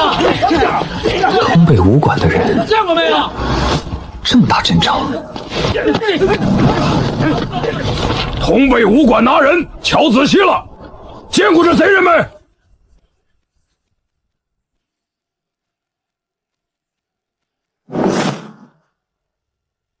这眉眼错不了，画上的人绝对是韩离。二虎，这是我自家兄弟，交给我来盘问。陈安，韩哥哥，韩哥哥，你的事儿街坊们都传遍了。16天熬出血气进梅院，去云一岛当巡使，连正义都在内城开了14。咱们外城小径湾，当真是飞出了一条真龙。少扯淡，说说这么大阵仗，出什么事儿？我知晓的也不多，只听说今儿一早有人趁我师父师娘不在，硬闯武馆。那人下手极狠，不仅把我大师兄赵洪刚打成重伤，还从暗牢里劫走了2个关押多年的叛徒。劫狱？半个时辰前，师父师娘回武馆，看到空荡荡的牢房，当场便气疯了，立刻派冯马2位师兄带人堵了内城门和码头，把我们全撒出来，挨家挨户彻查。兄弟们私底下都觉得，那贼人早上动的手，眼下过去2个多时辰，怕是早逃回外城了，哪儿还会留在内城里？宋嫣柔、严笑、奸贼严父，等死吧！李哥儿，这次若非你相救，我与华堂怕是难逃一死。姑姑，替你姑父再次谢过你。姑父待我恩重如山，如今他惨遭毒手，我救您和表弟出来，本就是分内之事。在韩家，我这个庶子素来是个小洞民，根本不受重视。可姑父却待我如亲子。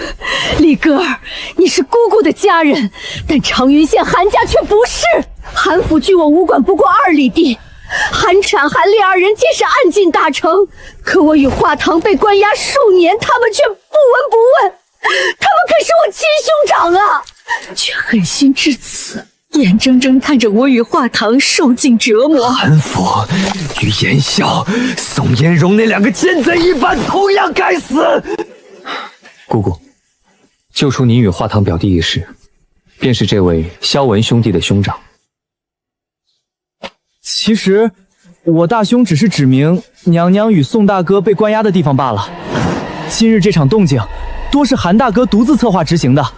严笑老贼防得紧，韩大哥用了半个月功夫，日夜摸排踩点，将护院弟子的换班时辰、暗哨位置摸清楚，又打探到他们今日去王府商议要事，才决定临时动手。表兄，萧兄弟，二位大恩，宋某粉身碎骨亦难报偿。只是那通背庄的画境原本，你们此番潜入，可曾寻到线索？当年我爹遭暗算身中剧毒，临终前只留下5个字：秘籍在武馆，便毒发咽气。这几年来，严宋二贼都快把武馆地皮掘下3尺了，连茅厕都没放过，却依旧未曾寻得。但可以确定的是，功法定然还藏在武馆某处。20多年前，传我爹功法的那位高人曾言，为练就全本通背庄后，方能在那处福地开启时得认可，入大殿夺传承。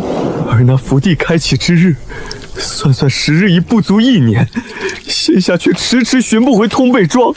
表弟，你且宽心，若你所言不虚，通背庄还在武馆，他就跑不了。等过段时日，风声没那么紧了，我请萧兄亲自走一趟，有他出马，定将那秘籍给你翻出来。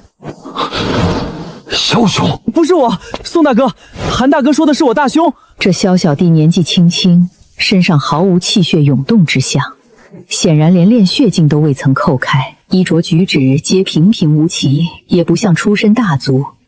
李哥儿为何如此笃定，他那大兄便能寻到通背庄的藏处？这位萧弟弟，听李哥儿的意思，你那兄长若出马，就一定能寻回我家那本秘籍。那是自然，只要我兄长出手，定是手到擒来。哦，这是为何？我大兄他就是厉害，总之他去就行。我去通报大兄一声，就说这边一切顺利。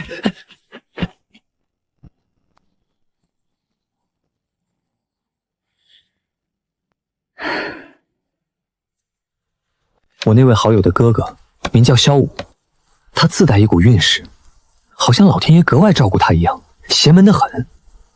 我与萧兄结识2个多月，亲眼见他走到哪儿，宝物就跟长了腿似的往他怀里钻。走在街上能拾到别人掉的银子，路见不平宰个地痞，搜身准能翻出功法或疗伤奇药。上个月他掉进大离山的山洞，不但没伤着，反倒在洞里发现了前朝剑修的骸骨，灵剑传承全摆在眼前。你们说这通背庄要是让他去找，还能找不到？这世上竟有这般福泽深厚之人。机缘自到，逢凶化吉，必死衍生，天生无体。姑姑，您这是？我早年曾在一本古卷中读到过与你方才之言相似的描述，若我未曾记错，古卷上这类人称之为命数子。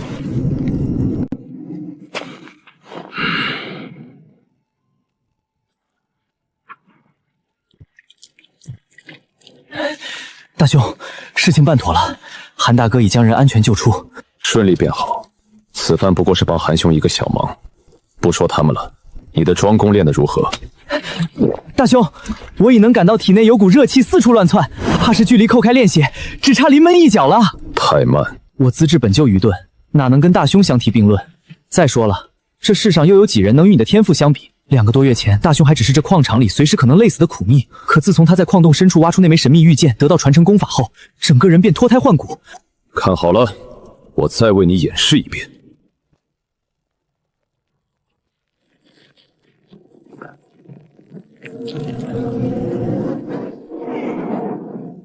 圆满镜玄鹰桩，我从未教过大兄这套桩功，只因我练得慢，在他面前打过几遍架子，大兄仅看几眼便将繁复的动作刻入脑海，甚至通过我换气的节奏，硬生生逆推出了配套的呼吸法。短短20余日，竟已踏入圆满之境。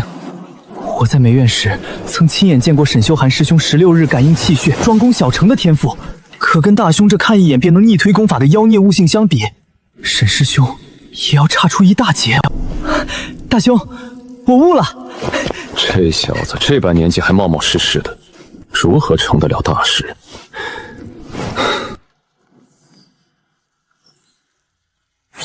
怎么了？这是谁惹你发这么大脾气？哦，你是说上次在骊山外偷你宝贝的那人回来了？呵呵。小气鬼。好，好，好，别气了，下次遇到他，一定替你出言教训他，这总行了吧？韩礼，这位名不见经传的韩家公子，究竟是什么来头？赵洪刚可是炼金巅峰，半步暗进的狠角色，如今竟被韩礼打成重伤昏迷，韩礼的实力究竟到了什么地步？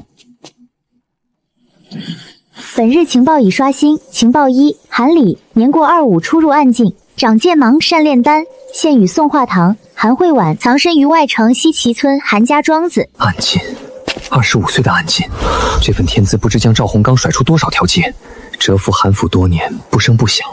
这等隐忍心性，图谋必然极大。更何况，他竟掌握了专克防御与横炼肉身的剑芒。好在我与他并无仇怨。情报2：通背武馆赵洪刚经脉尽毁，暗劲无望，言笑连夜出城，带其前往长水县寻名医救治。情报3：通背武馆元气大伤，宋嫣荣欲晚时秘密前往白府，以求和解。言笑连夜出城，宋嫣荣去白府谈判。冯小宝等精锐正像无头苍蝇般在外搜捕韩礼，天赐良机。此时的通背武馆内部空虚至极，若错过今夜，再想摸进去拿到通背庄原本，简直难如登天。等言笑他们一走，我便动手。情报4：逃除石氏幼子被白家植武堂掠走，正秘密送往云一岛北侧鱼岛监牢，由陈建武武当家血煞刀唐进坐镇。鱼岛，陈建武的直属堂口，之前外城20-30户百姓丢失志同，若是迈入暗娼，绝不可能毫无风声。原来全被白家秘密送去了鱼岛。白家将这么多志同送去水匪的老巢，究竟在图谋什么？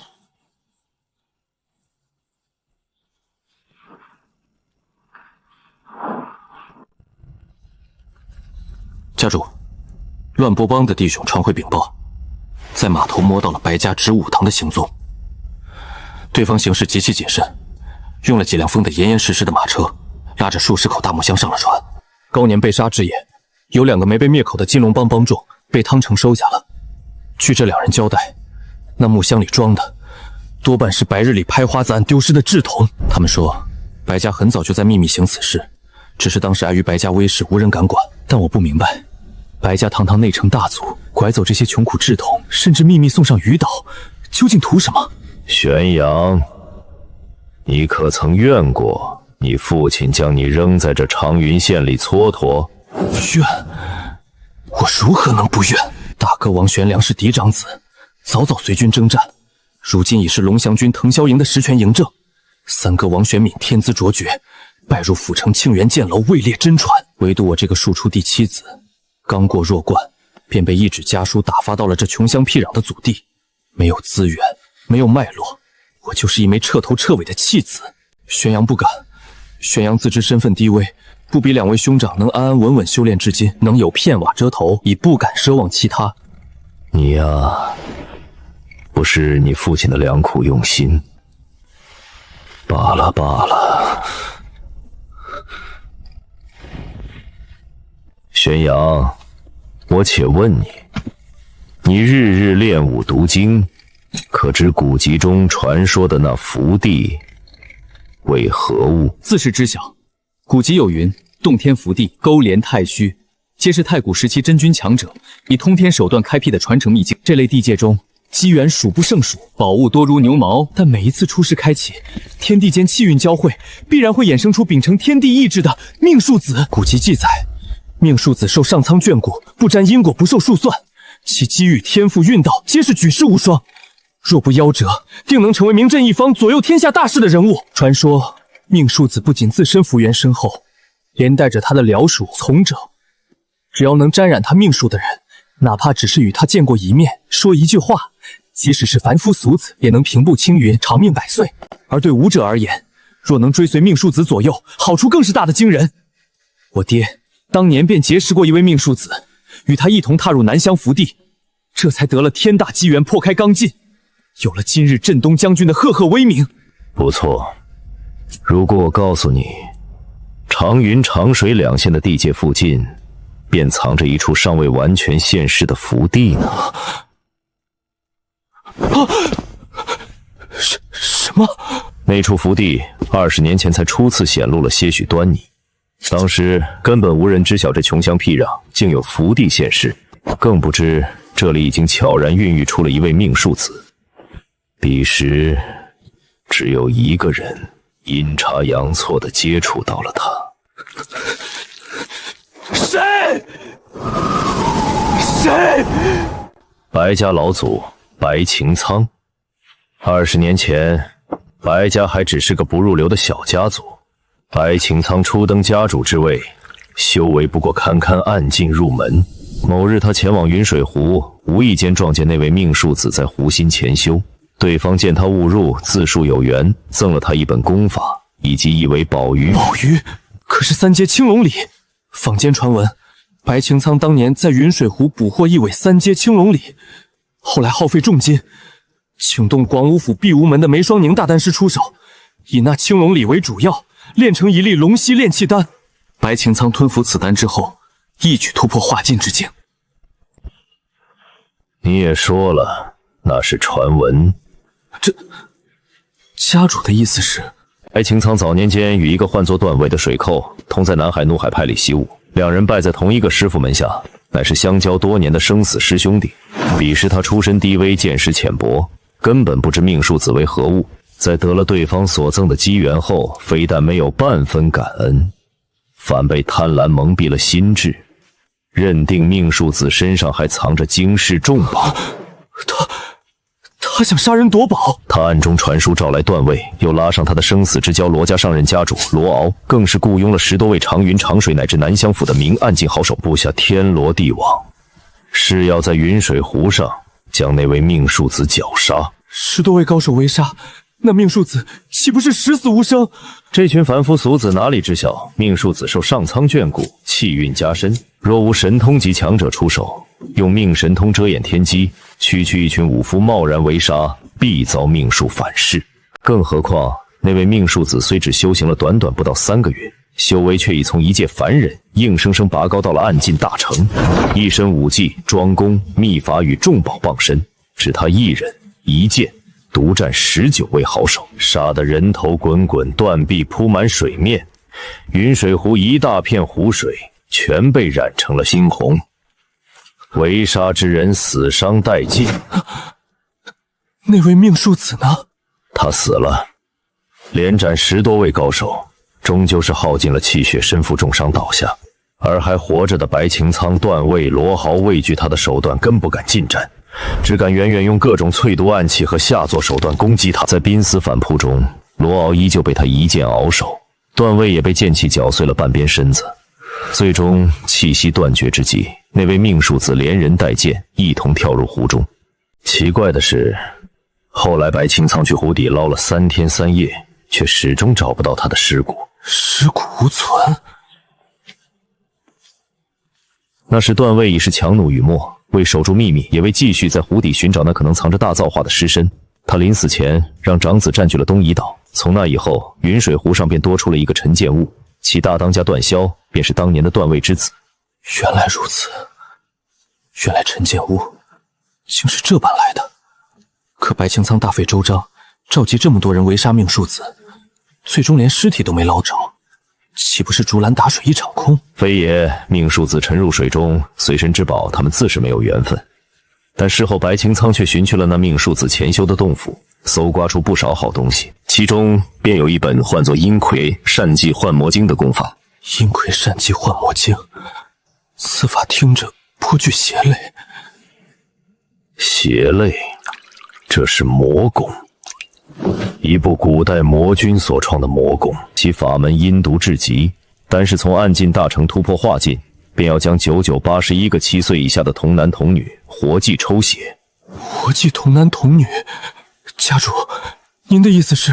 白擎苍杀了命数子，岂能安然无恙？天谴降临，他筋骨窍穴固化，任凭如何苦修，气血都纹丝不动，甚至隐隐开始退化。惊恐之下，这老贼只能练起那魔功，同时派遣人手暗中大肆捕猎外城穷苦人家的稚童，用秘法击杀。魔功不受天道所束，即便深受天谴，也稳住了白老鬼衰退的修为，甚至助他突破到了化境。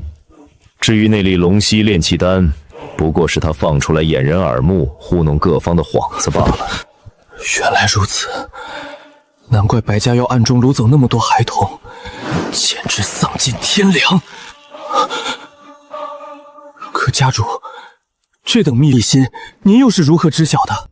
自是我早早便发现他白家劫掠外城稚童，于是设宴逼问他白擎苍，言明他若是不给我实话，我便将消息知会给镇东将军。白老鬼那时正在苦修魔功，已经害了几十个稚童性命，他怕此事引来你父亲或是府城中名门正派的高手介入，届时他定然必死无疑，于是便将那些隐秘之事如竹筒倒豆全吐了出来，甚至为了封我的嘴，他还主动奉上了一本功法，便是当年他与那位命数子初见时，对方赠予他的那本拳谱。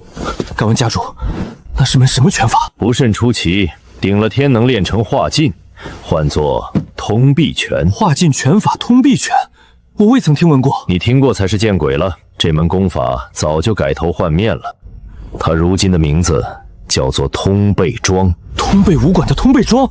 正是。白擎苍曾坦言，那位命数子赠他拳谱嘱咐过，只要苦心钻研这门拳谱，待多年后必有大用。但究竟有何用，对方却不肯点破。而我得了拳谱后，立刻派人送往你爹手里。那年你爹因投靠之功被陛下赏识，功封九安伯，又在京城结识了钦天监于真人，便请他老人家卜了一卦。于真人卦象显示，福地会在18年后重开，届时长云县内会有一人接触到命数子，并成为其从者，而那人生于一处武馆，姓氏为宋恒江。不对，宋恒江被他那女儿给毒死了，难不成是被严校关在暗室的宋恒江毒子宋化堂？对也不对，后来你爹将通臂拳中最精髓的心法改了几笔，让此法运轨有误，任你天资如何卓越，也休想凭此法修到化劲。接着改其名为通背桩，设法送到宋恒江手里，并暗示他苦练此法。待福地重开，凭以信物进入其中，便可获得上古传承机缘。宋恒江得此奇遇，大喜过望，将其死死捂着。可后来消息走漏了，被他那女儿宋嫣蓉察觉，然后毒杀了他。等等，宋嫣蓉，家主的意思，他与宋化堂两人其中之一才是卦象里接触到命数子的人。钦天监于真人神通广大，有通天彻地之能，他算出的卦绝不会错。无论发生什么变故，卦象是注定的结果，谁也改不了。我不知道宋嫣蓉和宋化堂谁会去追随命数子，既然分不清，我便干脆抛下饵料，让他们父女反目，姐弟相残。谁能在这场骨肉相食的厮杀中活到最后，谁就是那个追随命数子的人。宋嫣蓉之所以毒杀亲父，囚禁折磨亲弟，难不成是您向他透露了福地之事？而宋恒江确实守口如瓶，引得那毒妇妒恨攻心，最终痛下杀手。如此可教也。如今你可知你爹为何偏偏将你扔在这长云县了？玄阳明白了，父亲是想让我近水楼台，去教好那位命数子，最好能像当年他追随窦娇那般，做个从属。如此一来，我便与大兄二兄一般，也有不可限量的广阔前程。不错，届时你代表我王家去与他结交，一旦沾染命数，自然会逢凶化吉，奇遇连连，武道境界更是会青云直上。等福地打开，说不定我王家便能借着你的手得到第二门神通之法。神通？我有武道修至刚劲之巅，方能触摸天地伟力凝结的无上法门，一门神通足以撑起一个千年不倒的顶尖世家。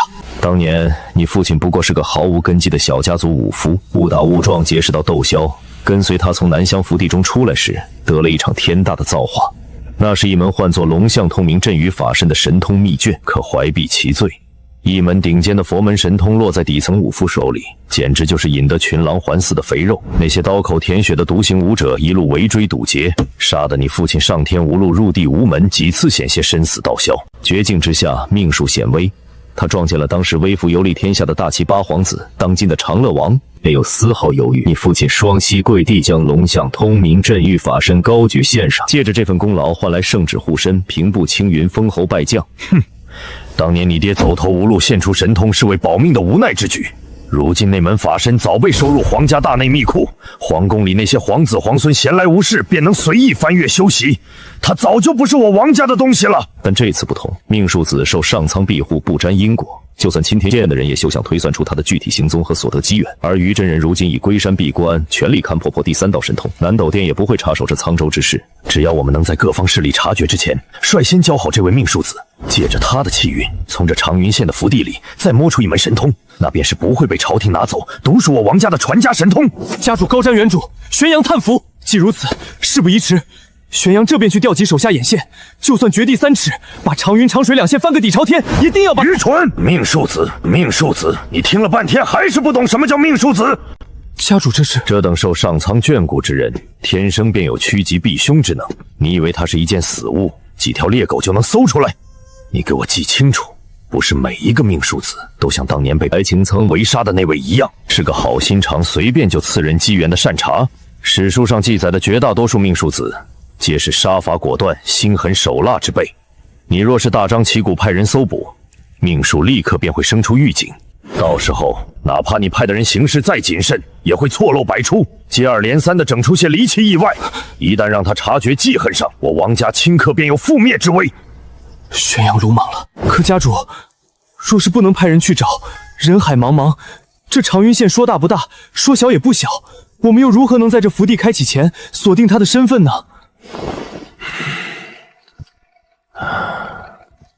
何须主动去找？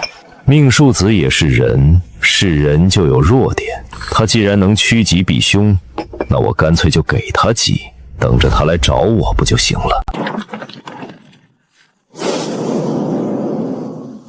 严晓出城，宋延荣去白府，武馆内部彻底空虚了。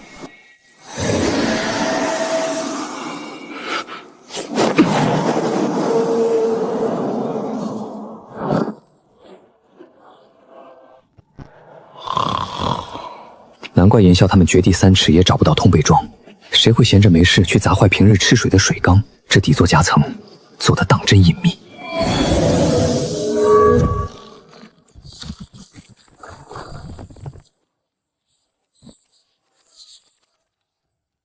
前朝传下来的古物，用的还是竹简刻本。见过三师兄，您查完码头回来了。滚！全都滚去码头给老子找人！院内今晚我亲自守着。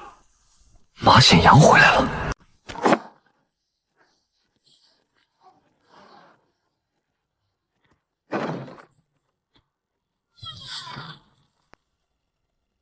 马景行那蠢货喝多了吹嘘，说在南乡府遭遇陈建武水匪劫道，拼死护得2位季家千金周全，自己只占3、4成功劳，剩下的多是靠了季家那位心上人的审讯使。而且还说年纪轻轻突破炼蛊，且是江青红的师弟，这世上哪有这么巧的事？那所谓的审讯使，定是外城那个卖鱼的泥腿子，他果真身怀捕捉宝鱼的秘法，这才不声不响扣开了炼蛊关。不行，不能再等了，若是再放任他成长，这小子还不知要爬到什么地步。我如今也踏入炼蛊，夜长梦多，那小畜生眼下还在内城，今夜我便去将他解决，杀他个措手不及。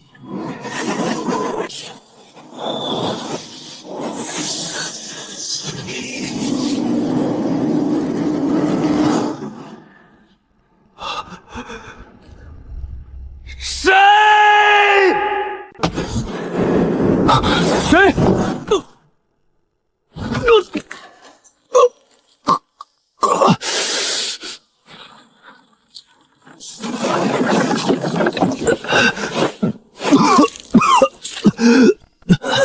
藏头露尾之辈，你可知晓你在做？不行，得走。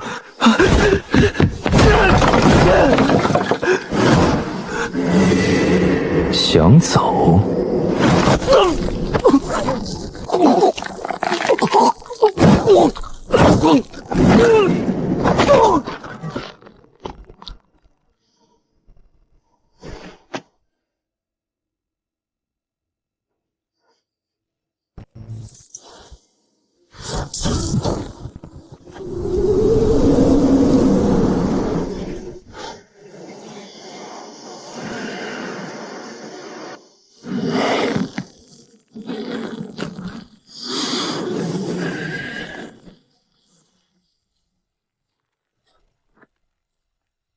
炼蛊的进展竟比炼血时还要快。坚骨已成，剩下2处主骨，大约20日内便能彻底凝练。王二狗，听说了吗？昨夜县里可是出了一桩捅破天的大事儿。嗨，这事儿谁不知道？南街早传沸沸扬扬了。通背武馆的3弟子马显阳昨夜被人悄无声息的宰了，死在自家内院厢房里。何止啊！听说是被生生拧断了脖子。那通背馆主夫人宋嫣荣当场气发了疯，重罚了10几个守夜弟子呢。不是，我说的是马氏商号的大公子马景行啊！昨晚他在西市昌馆喝花酒，灌得烂醉如泥，回家路上竟一头栽进烂泥沟里，活活淹死了。这不对吧？马公子可是在府城大派习武，喝点酒能做落死鬼？谁说得准呢？马家人一大早便哭爹喊娘，抬着尸体去县衙击鼓了。哎，这世道越来越不太平了，连通背武馆的高徒马氏商号公子都能平白无故丢了性命。客官，您的面慢用。昨夜马显阳的话，我自是记在心里，为防马景行那张破嘴惹麻烦，便替他永远闭上了嘴。首尾处理得干干净净，任凭仵作如何查验，也挑不出半点毛病。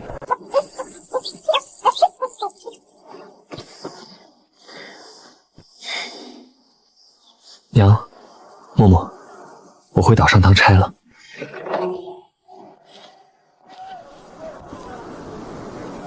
滚开！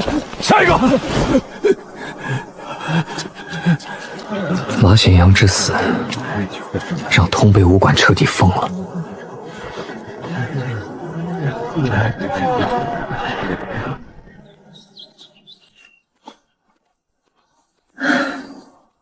见过师傅，此番回城杂事一了，特来向师傅辞行，准备启程返回云缨岛。来得正好，有了那鹿角莲之角，加上你的那节玉心藕也保存得不错，这炉玉翠丹成丹绿倒是比预想的还要好些。打开看看吧。极品大丹，这等成色若是流到黑市上，哪怕1颗，都足以让那些卡在炼蛊境的武夫拔刀拼命。谢师傅。客气什么？对了，那白家之事你暂且不要插手，等我暗中查探一番再说。修涵明白。武道一途，打熬筋骨终究要靠你自己。去吧，云水湖上风浪大，万事自己当心。巡使，您可算回来了。巡使，我听传信的弟兄说，老耿护送时被人打成重伤，如今究竟是个什么状况？伤及了根本，大筋断了，日后怕是再难提到了。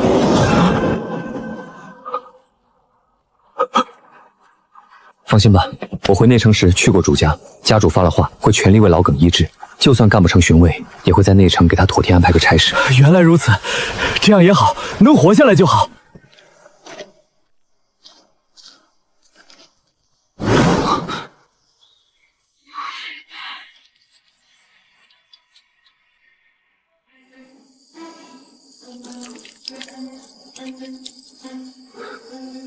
这身形轮廓，怎么看着如此眼熟？那是……呸！是鲁衙那狗贼。鲁衙，巡使有所不知，前日主家传来密信，说岛上出了细作，镇守大人便亲自暗中盯着他。果不其然，昨夜这厮得知屈不时身死的消息，乱了阵脚，趁着夜色试图向外头传信，被镇守大人抓了个现行，人赃俱获，当场便被卸了膀子，活捉了。哦，可曾撬开他嘴？查出是哪家派来的细作？这倒是不知，镇守大人亲自审的，没透风声。不过咱们底下的兄弟私下估摸着，这厮8成是投了陈建吴那帮杀人不眨眼的水匪。走吧，去见镇守。见过镇守。回来了，你在处理屈不时那桩差事的首尾，我都听主家说了，手法干净利落，很不错。另外，恭喜沈巡使叩开炼蛊关，侥幸突破，多谢大人提携。武道一途哪来那么多侥幸，都是自身苦练出来的。拿着，这是上好的熏猪肉和风干鹿肉，都是精细肉货。这是你本月俸禄里那10斤肉食的配额。至于药膳，你若嫌每日去下头膳房领着麻烦，我便遣个杂役，每日按时给你送到房里去。那便麻烦镇守遣人送来吧。小事一桩。方才上岛时见到岸边的鲁牙了吧？看到了。这狗贼熬不住刑，提到了白秀安的名字。主家那边对过暗号，已然查实，他便是白家早年安插到我家的钉子。既是细作，此贼便必死无疑。就这么绑在水边，让烈日活活熬死他，也算给岛上其他心怀鬼胎之人敲个警钟。如今缺了鲁牙，甲队巡使的位置便空了出来。我已遣信向主家求援，估计这2日便会重新抽调一位气血武者过来补缺。但眼下这几日，岛上正是人手最吃紧的空档。你既回岛，便让底下人多留个心眼，万不可放松大意，以免让人钻了空子。明白。沈巡使大人，拿去膳房切了，这几日给兄弟们分着加个菜吧。这不太好吧？去吧，天气一日日转暖，放坏了也是白白糟践。多谢巡使赏赐，巡使您进屋稍待片刻，我去起锅炒俩热菜，给您接风洗尘。巡使，您去南乡府护解时，斩了屈不识、王能等悍匪的事儿，岛上都传遍了。那可是劫掠从不留活口的狠角色啊！巡使可曾受伤？无碍，一点小伤罢了。恭喜巡使叩开练骨。多谢。自上岛后，无论是季宁还是手底下这些巡卫，态度都多了几分真切的热情与敬畏。归根结底，还是我实打实的叩开了练骨关。说到底，武夫的世界向来只认拳头，实力到了，旁人的态度自然就变了。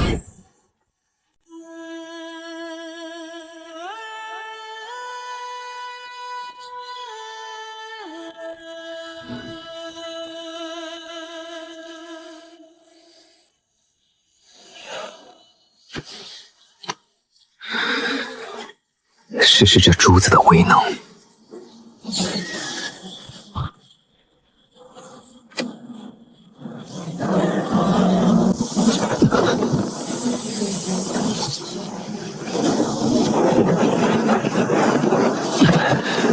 仅仅只到半途，全身气血竟被生生抽干了70%，连秘法之象都未能彻底凝出。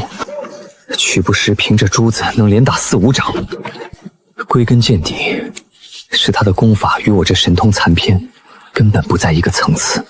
练骨境的气血远远不够，唯有修到炼金，叩开5大正筋，气血暴涨，方能真正催动这龙门引。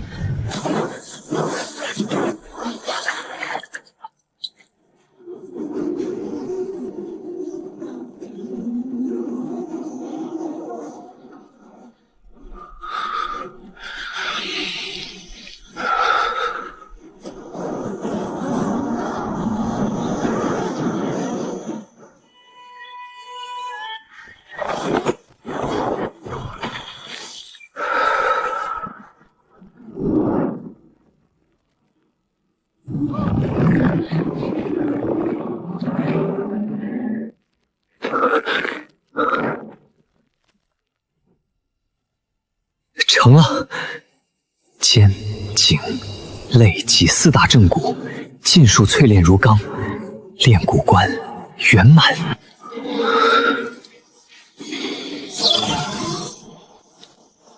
情报31，终于攒够数了。功法跨于大境界，所需的情报点处截然不同。整个长云县，熬打气血的武者多如过江之鲫。可真正跨过天堑成就化境的，始终只有寥寥3人。化境，那是脱胎换骨的另一个天地。推演，检测到可推演武学玄鹰桩，是否推演？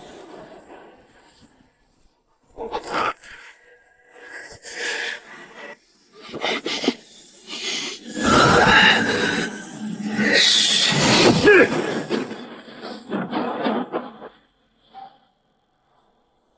3、2、1、0。已苦修玄鹰桩15年，终至化境，第19年，你踏入俗世，体内气血轰然蜕变，自破暗境大关。第22年，你目睹9天之上一鹰一雕生死搏杀，黑鹰折翼泣血，金雕立鸣撕裂云层，你陷入顿悟。第27年，你创出刚劲级功法金雕扶摇功。第30载，你自创出刚劲级杀伐秘技天雕令风手。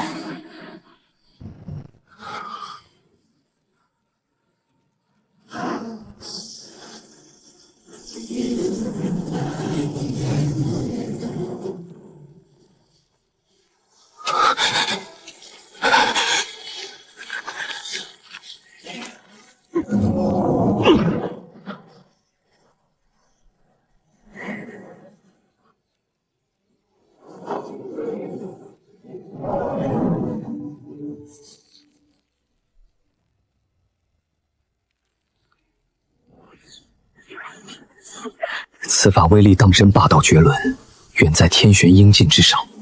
若早些掌握这天雕厉风手，那日临水码头劫杀，区一个取不实，哪怕他手里捏着覆海珠，我也有把握10招之内将他的脑袋拧下来。不过，这系统推演出的武学，似乎本就在世间有迹可循。上回的天玄鹰劲师傅便会，这次的金雕扶摇功与天雕厉风手，师傅总不至于还能再逃出来吧？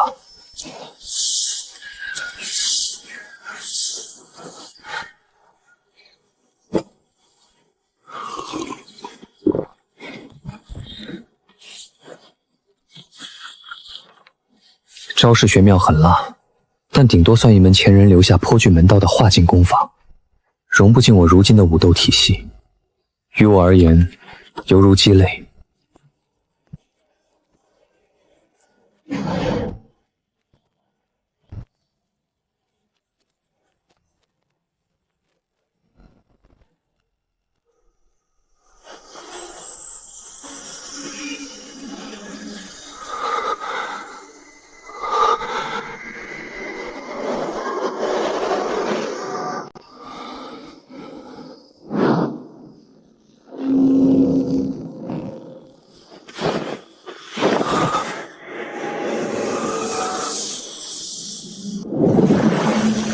互不相干的竹简金线与玉剑，竟生出这等异象，仿佛残缺的拼图找到了另一半。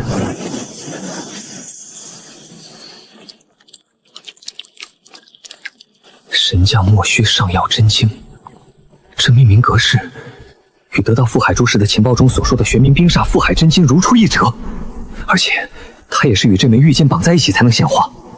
难道这也是吊海楼留下的传承之法？情报1，你所得的通背桩原名为通臂拳，乃神将魔须上药真经剥离出的一门下位入门功法。由于通臂拳的装功轨迹中第39行与第71行曾被人为篡改，修炼此法者终其一生永无突破化境之机。篡改心法轨迹，彻底封死化剑之路，好阴毒的算计！宋华堂母子言笑夫妇为了这门功法反目成仇，到头来竟全都在为一本永远练不到头的废法卖命。背后布下此局的人究竟有何阴谋？情报2，神将莫须上药真经乃吊海楼4大主脉之一，神将风的传承功法，科脉与玄冥风、元神风、老翁风齐名。修习此经至高深处，可练就神通莫须眼，此眼一开，可勘破世间万物破绽，复制天下万法。看破万物，复制万法，这是神通。吊海楼共有4大主脉，神将风对应神将莫须上药真经，玄冥风对应玄冥冰煞覆海真经，老翁风必然与西上翁息息相关。唯独还剩下一个元神风。4大主脉4大神通，还有包括覆海珠在内的4大灵气，如此底蕴深厚的超级大派，在如今的江湖上却连半点名号都打听不到，仿佛被人在史书上彻底抹除。吊海楼怕是早就湮灭在岁月长河中了。而那处倒计时不足200日的福地，十有8九就是吊海楼遗址。这枚玉剑必然是进入遗址的钥匙之一。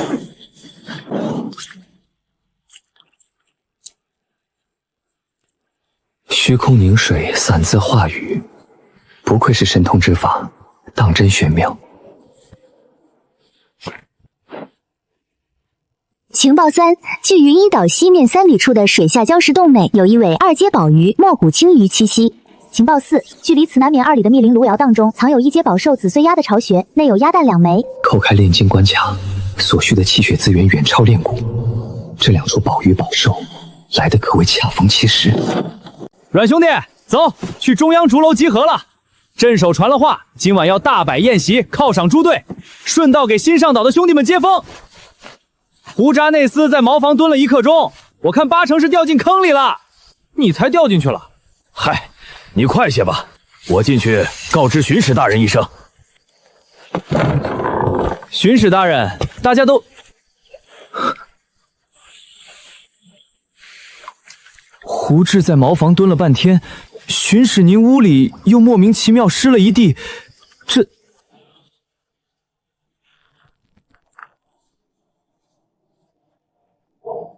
想挨抽是吧？不敢，属下不敢。大人，水域那边丁队的人已带队暂守，咱们快去中央竹楼吧，别让镇守大人等急了。哼，怕镇守等急了是假，着急吃酒才是真吧？走。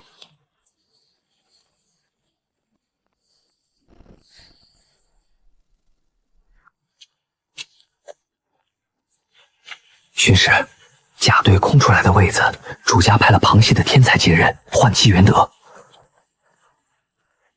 鲁牙如何了？子无葬身之地，他在岸边整整暴晒了7天7夜，罪有应得。大内苏死后，岛上风气大变，以往夜巡还有人偷带浊酒，现下连闲谝的人都没了。暴晒7日，死无全尸。纪宁这是在杀鸡儆猴，拿鲁牙的命给整个云溪岛立规矩。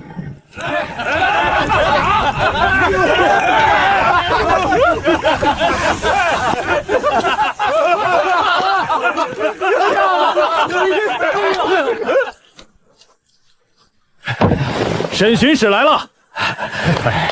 听说沈巡使叩开了炼蛊关，恭喜大人。诸位客气。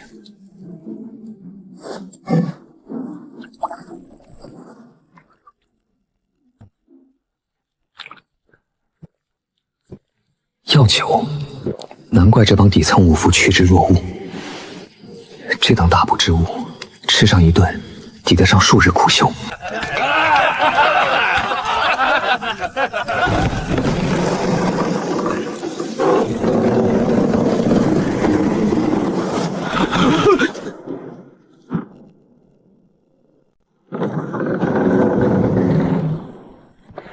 诸位，今日设宴，一为犒劳，二为补缺。鲁牙之流死不足惜，主家已为诸队补了新任巡使与巡卫。程序、刘成、田三明，你等3人补去甲队。陆杰、孙玄朗去乙队、丁队麾下效力。罗峰，属下在。沈巡使如何？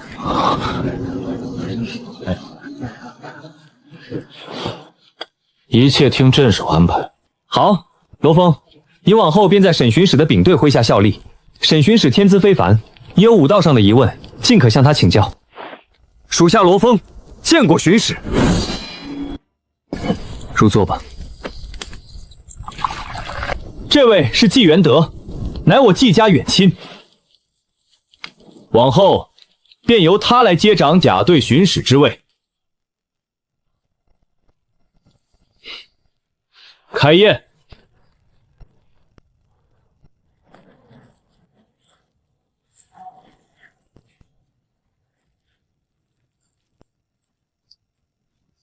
早就听说云雨岛出了个少年天才，能从屈不识手中逃生，还惹得我那2个妹妹倾心。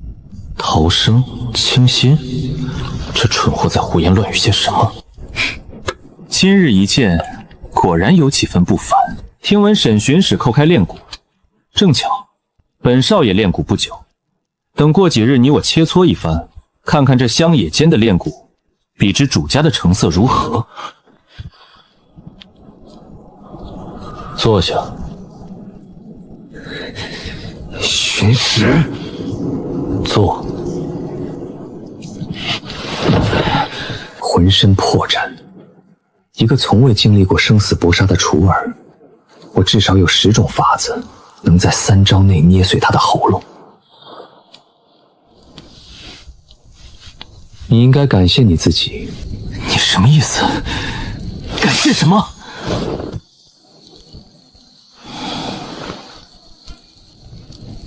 感谢你姓纪。若非如此，你此时已经去见屈不识了。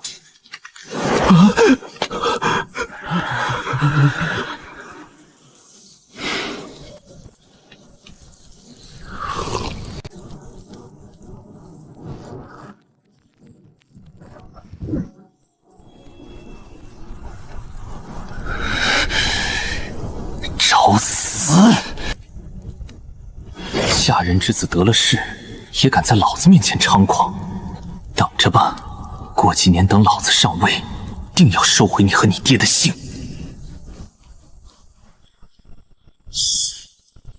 哼！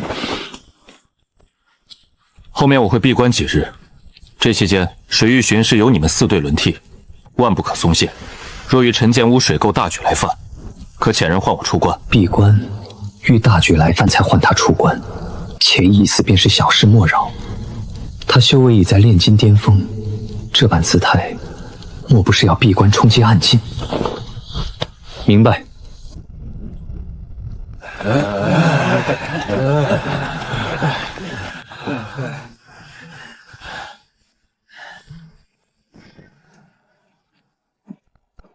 沈巡使，方才我所言切磋之事，你还没给个准话，莫非是怕了？若是怕了，直说便是。我纪元德也不是不讲道理的人。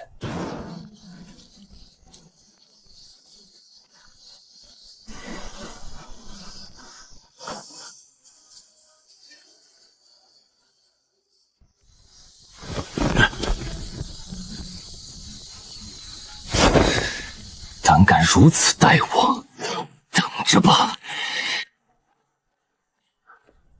巡使，那纪元德，您看，跳梁小丑罢了，做好分内之事，不必管他。老胡，放心吧，那小子细皮嫩肉的，怕是连鸡都没杀过。巡使可是与练蛊多年的屈不识交手后全身而退的角色，那小子怎可能是对手？哎，对了，罗峰，方才宴上你说你是罗家子弟，这湖面上可不安分，你跑来作甚？据我所知，罗家与咱主家的关系可并不算好。严大哥有所不知，我虽占了个罗姓，但早早出了五福，如今家道中落，占了个虚名罢了，和县尊本家那边八竿子打不着。县尊罗昌明的那个罗家，原来如此，你小子也是个可怜人，生得世家子的皮，却要与咱们一起吃粗膳。哎，我听说罗家本家有个了不得的天才，不仅天资绝顶，模样更是生得美如天仙。你既姓罗，可曾瞧见过他一面？严大哥说的可是长房的大小姐罗唐英吧？唐英小姐乃县尊掌上明珠，真正的天之娇女，早年便拜入大派碧霞山庄修行，不过双10年华，修为便已至炼金巅峰。内城传闻说她快则大半年，慢则1、2年，便能叩开暗境关。这等人物，我一个落魄旁系哪有资格得见？不过什么？我离家前曾听说大小姐前段时日接管在乡，据说过几日要回一趟府城。若走水路，云缨岛航道便是必经之路。诸位大哥若运气好，说不定能碰见罗家官船。至于能否有眼福瞧见大小姐真容，那就不好说了。哎呦，那感情好！过几日巡水，招子可得放亮些了。这等美人若是错过，那真是要后悔半辈子啊！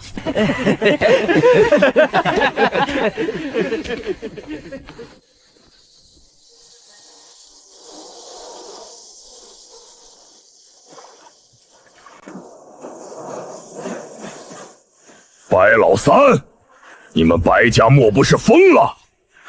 连季家千金都敢动，真当你白家在长云县一手遮天了？唐进，你不懂，那对姐妹修的是季家玉女姻缘诀，传了一身精纯姻缘，那是可遇不可求的人形大药，比那个季关南不知要好用多少倍。我家老祖4年前吃了季关南，修为已至化境大成，若能再采了这2女的姻缘，配以128名童男童女的心头血祭炼，届时刚进大关指日可待。区季家算什么东西？扯这些虚头巴脑的！老子只问你，人呢？带回来了吗？计划大意了。本以为季家调开了护卫，岛上细作给的情报也严明，临时去护送的不过是个初入练血的泥腿子，翻不起风浪。没想到季家留了一手，竟将季文派去暗中掩护。所以，就是那匹夫杀了我手底下的曲不识。不错。哈哈哈哈哈哈！好一个季家！过2日，老子便点齐人马，亲自去云夷岛寻他们晦气。白老三，一马归一马，老实替你办事，却把自己折了进去，还死3个练血，另外2个不算什么，关键有个王能，此人可是受大当家看好，日后能成暗进的人物，这笔账你得平了。放心，真金白银少不了你们一个字。长水的那批药材收集的如何了？牢里已经关了20个，距离你要的数目还差10多个缺口，尽快收齐，老祖等不了太久。我省的。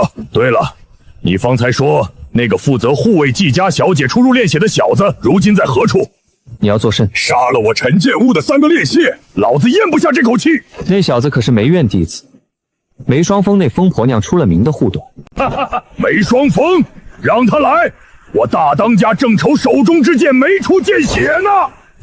啊！哼！实话告诉你，大当家1月前便已破关而出，如今已是货真价实的化劲宗师。喜事，大喜事啊！你们白家仗着白擎苍的名头，素来把我们当狗使唤，如今看你还敢不敢在老子面前摆世家公子的臭架子？堂兄既要拿那小子出气，我自然没意见。说来也巧，之前还没对上号，后来一查才发现，那小子与我还真有段孽缘。哦，说来听听。堂兄，可还记得3月前？3月前？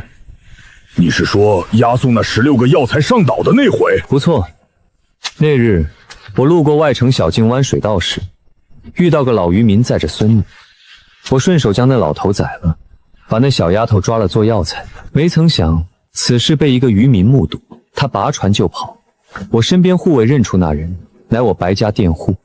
那厮没跑多远，便被我的人追上，乱刀砍死。那人是他爹。他爹！哈哈哈哈哈！好，杀得好啊！你去宰了他也好，正好这段时日药材紧俏。待他死后，我便派人去拿了那泥腿子的幼妹。上回没捉到他，这回可跑不了他。杀了他爹，又要杀他，连幼妹都要练了。那他家可还有人？还有个老母。我便将她发配至外城最古寒劳苦的工坊做工，告诉那女人需在工坊操劳10年，本公子才大发慈悲放她与儿女团聚。我要让她在那地方受尽屈辱的活下去，等10年期满再告诉她，早在10年前她儿女就已经死绝了。哈哈哈哈！姓白的，论起阴损毒辣，老子到底还是不如你绝啊！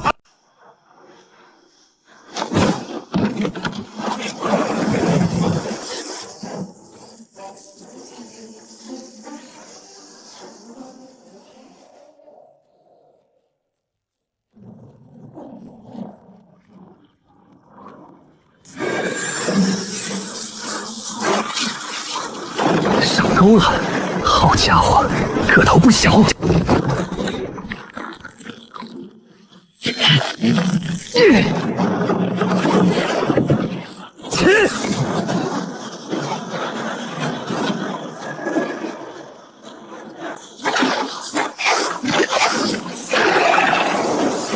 还想跑？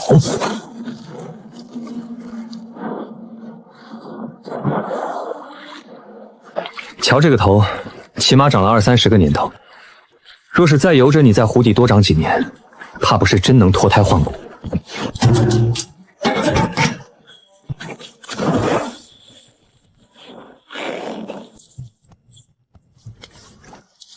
宝鱼已得，眼下该办正事了。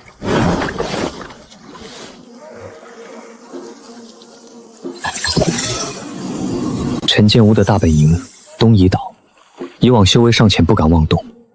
如今踏入炼蛊关，又有这覆海珠遮蔽生人气机，是时候去探一探底了。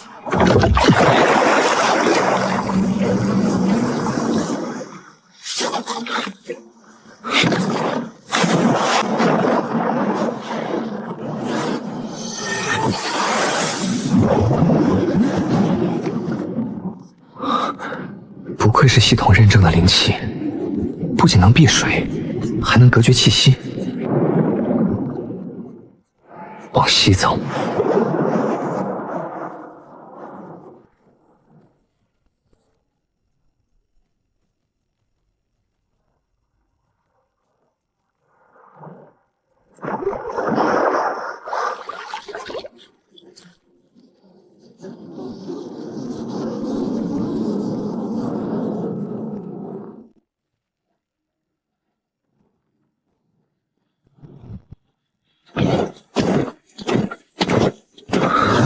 这沉剑雾的底蕴，远比我想象中要庞大得多，难搞了。那真传弟子的坐标光点，看方向就算不在东夷岛腹地，也距离不远。想进去，必须得上岛。岛上明哨暗哨层层叠叠，还有诸多明镜暗镜高手坐镇。凭我现在的修为，想在不惊动对方的情况下潜入岛心，简直是痴人说梦。罢了，且先记下虚实，回去从长计议。等回了长云县，想办法弄一层经得起查探的身份，光明正大的潜入岛上，得宝之机便能大大增加。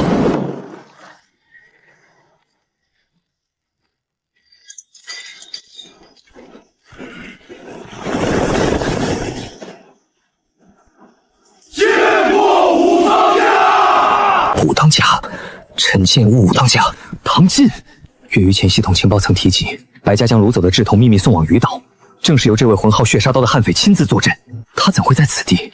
这老贼不在他的鱼岛上窝着，怎会突然跑到东夷岛来了？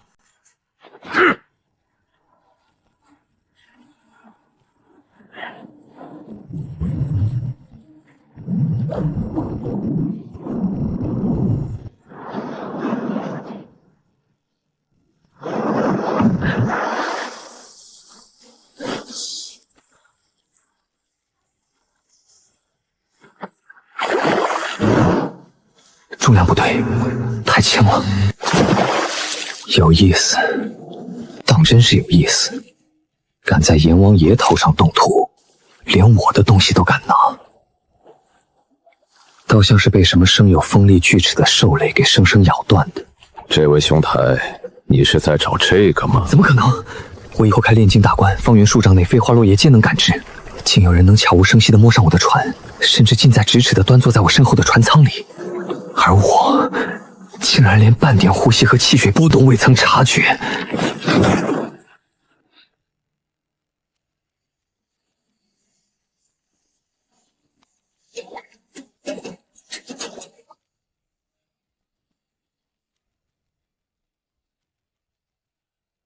抱歉了，兄台，在下方才偶然路过此地，随行的灵宠感应到水下有机缘之物，贪吃之下便擅作主张，跑下水去咬断了这绳缆。在下在此等候主人归来，便是想如实告知原委，将原物奉还，聊表歉意。这人的眉眼轮廓怎的与外院的萧文长得有点相像？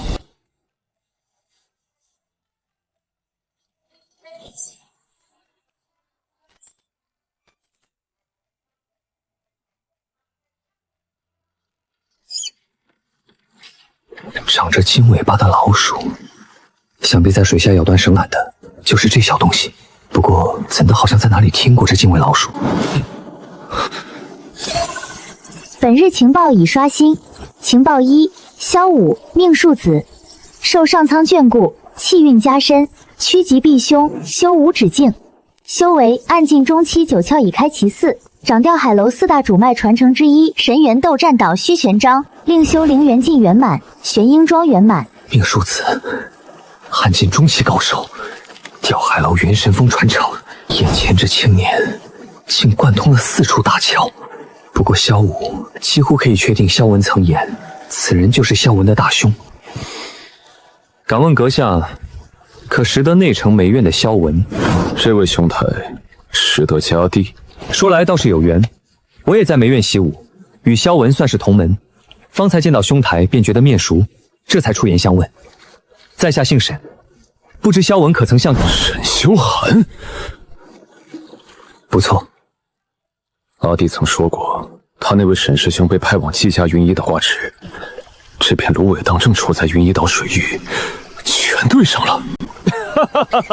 当真是大水冲了龙王庙，一家人不认一家人。沈兄，多有得罪了。萧某这只灵宠生性贪嘴，玩心又重，在水底嗅到了宝玉的气血，便按耐不住。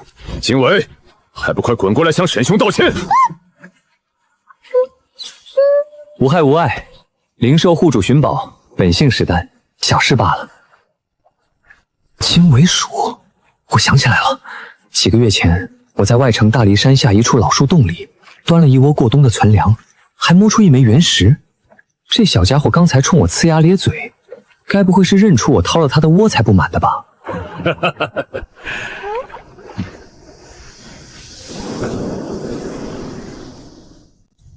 萧兄，湖面风寒，还请入舱内坐下，喝口粗茶暖暖身子。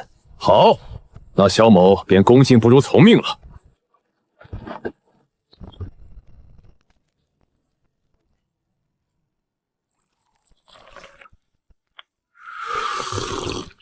好茶，这般冷的天，能有这一口热茶，当真痛快。沈兄弟明明猜到我底细不凡，甚至知晓我身负武道修为，却从始至终一句都不多问，不探隐秘，分寸拿捏得恰到好处。这份心性与气度，着实与韩礼兄他们一样，乃是一位可交的磊落之士。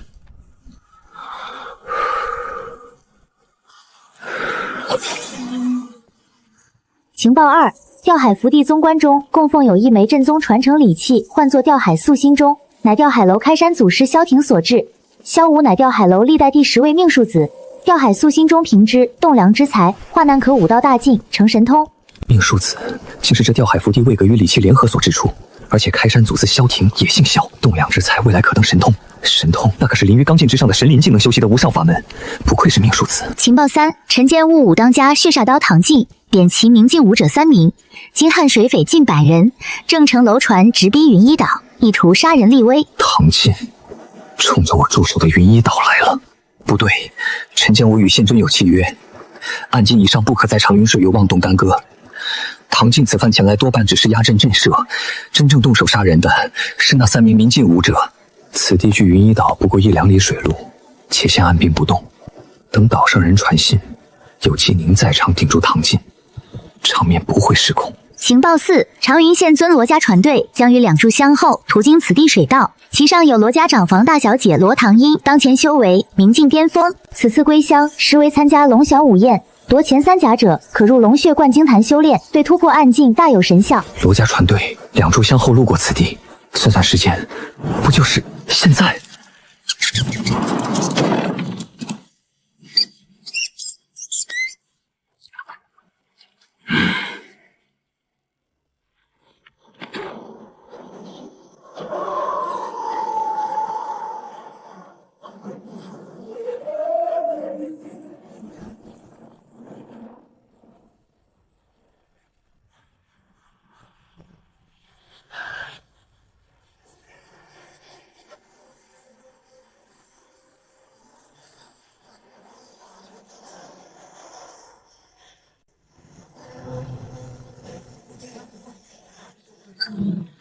沈兄弟，有人来了，今日这茶便喝到这里吧。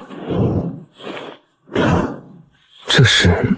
此物唤作四海同心蝶，白点代表你自己，蓝点代表同持此蝶者。只需将一缕气血探入蝶中，轻触对方光点，哪怕远在数百之外，都能有所感应。萧某常将此蝶赠与生死兄弟，沈兄若是不弃，今日便收下这一枚。对了，沈兄弟如今在纪家云一岛灌职，想必识得那岛上的镇守纪宁兄弟了吧？自是识得。那便是了。我与纪宁兄弟关系莫逆，他也持有一只紫蝶。若遇急事，你大可通过这枚光点联络于他。沈师弟，五师姐。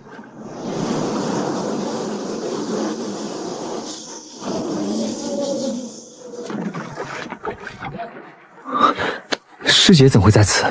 本是要在碧霞山庄为大小姐护法，谁知前几日收到主家消息，5家之一的王家要在长云县牵头举办一场龙霄午宴，凡夺得头3甲者，皆可获准进入龙血灌精坛修炼3日。大小姐闻讯，当即改了主意，连夜返程。敢问这位姑娘，那龙血灌金坛可是大齐五祖相关队伍所掌控的独门灵境？师弟，这位兄台是……师姐莫慌，萧兄乃我新结识的友人，并无恶意。不错，正是龙翔君掌管的灵境。据说其内灵力浓郁成雾，血气勃发，对武者强冲大关有脱胎换骨之效。王家许诺，有意者还可进入龙翔军，授以百夫长等军职。大丈夫生于天地间，自当立不事功，保家卫国。这龙霄午宴，萧某倒是想去试上一试。龙翔午宴眼下尚在筹备，正式开办可能要等月旬后。萧兄若有心，可多留意内城动向。多谢姑娘详告。师姐，这是一位2阶墨骨青鱼，劳烦带回交给师傅，请他帮我开炉炼成丹药。2阶宝鱼，小青，该启程了。大小姐等急了，我得走了。师弟，咱们武馆见。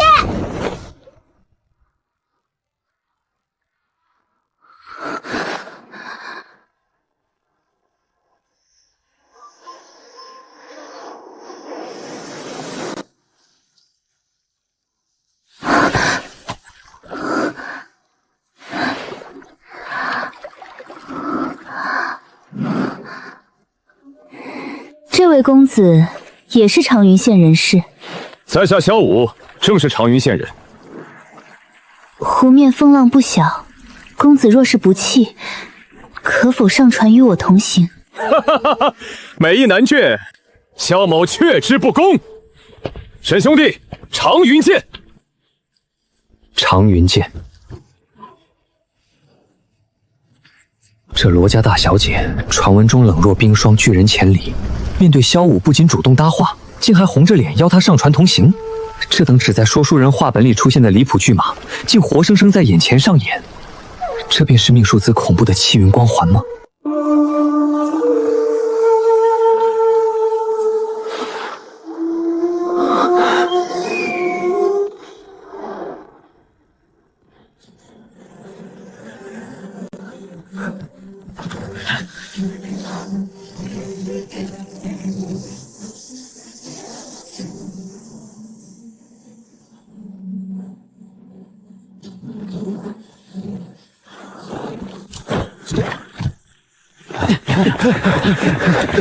巡使，沈巡使回来了。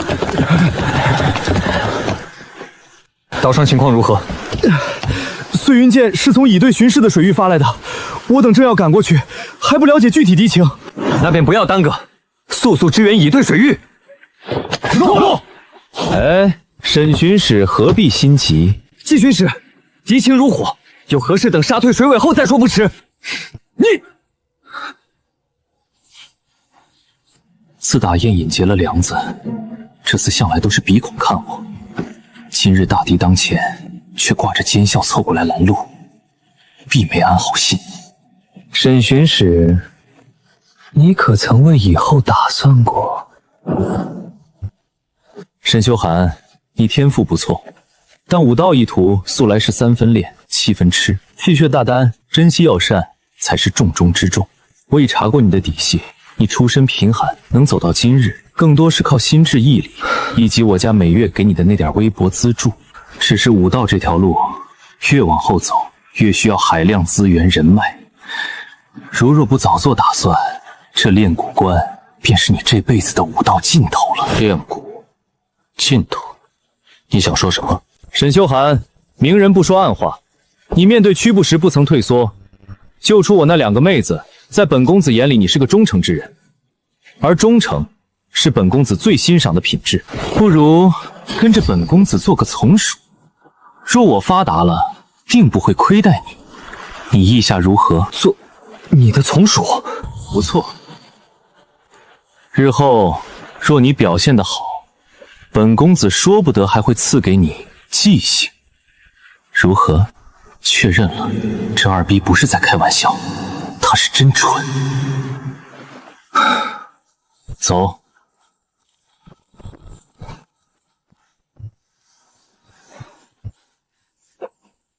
姓沈的，本公子给过你机会，等我回去禀报家主撤掉资助，希望你还能有今日这般狂妄。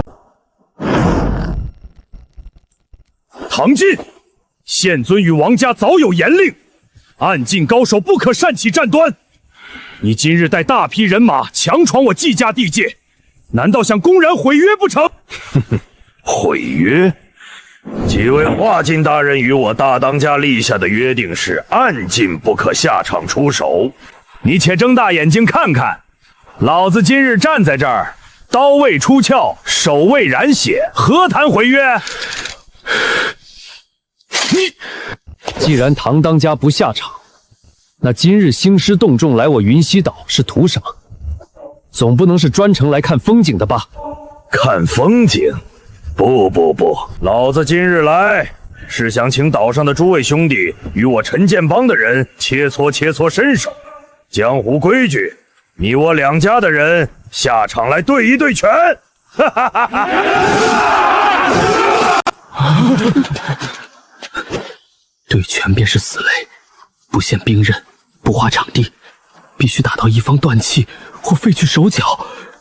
他这是要合规矩的杀人。无耻！口口声声说是对拳，可你唐进往这里一站，那还有什么公平？公平？这世道，拳头大就是公平。少说废话！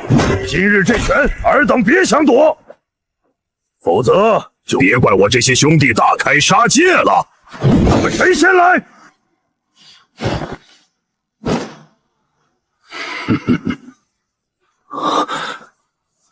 是涂向天，陈建武九当家。可曾派人叫纪宁镇守？为何迟迟不见踪影？连发3支孙云箭，后山死寂一片。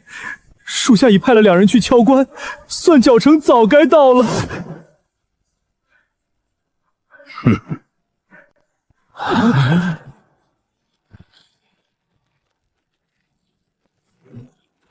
是陈建武六当家，庞毅、唐进、庞毅、涂啸天3个当家全来了，后路被堵死了。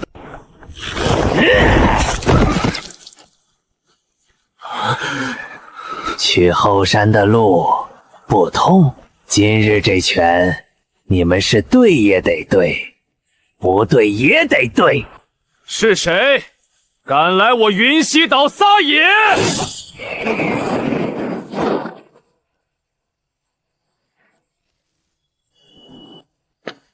镇守闭关，武敢封闭，邓山等人定会去通知他。可现在迟迟未到，难不成他们也被缠住了？不过回应了，纪宁出关了。有他这位炼金巅峰压阵，陈建武定会投鼠忌器。这死局判活了。纪元德这蠢货倒是误打误撞，给自己找了道护身符。哼！对拳，是谁头一个出阵？且来与本公子会一。乳臭未干的臭小子，你算哪根葱？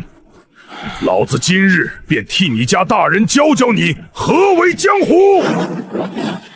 若你是炼蛊修为，我凭着家族珍藏绝学流云剑，足以立于不败之地。即便你叩开炼金关，我也能硬汉数10招再全身而退。上！回应了，纪宁出关了。有他这位炼金巅峰压阵，陈建武定会投鼠忌器。这死局判活了。纪元德这蠢货倒是误打误撞，给自己找了道护身符。哼！对拳，是谁头一个出阵？且来与本公子会一。乳臭未干的臭小子，你算哪根葱？老子今日便替你家大人教教你何为江湖。若你是炼蛊修为，我凭着家族珍藏绝学流云剑，足以立于不败之地。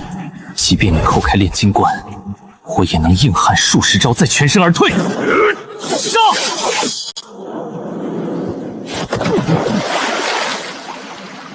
是罗峰，兵队那个新来的木头小子，他竟已扣开炼血关。可主家的炼蛊少爷都被打得吐血败退，区区一个炼血，在这死局面前根本无济于事。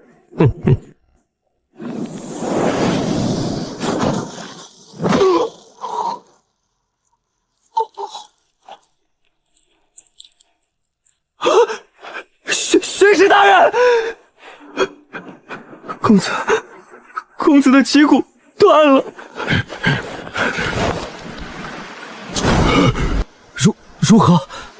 唉，脊椎大龙断得彻彻底底。完了，这位元德公子下半辈子算是彻底交代了。陈建武这帮天杀的畜生，好狠辣的手段！主家好不容易杀了一个曲不师，找回了些场子，今日怕是又要栽个大跟头了。就当家威武！一掌废了那猖狂的小畜生，真他娘解气！值当家在天之灵，总算可以瞑目了。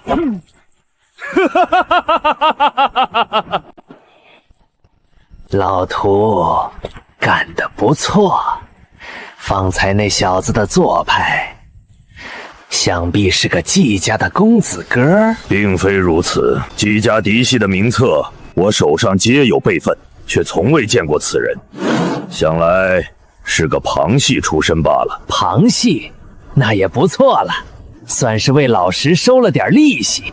只是不知那唤沈修寒的小子是哪一个？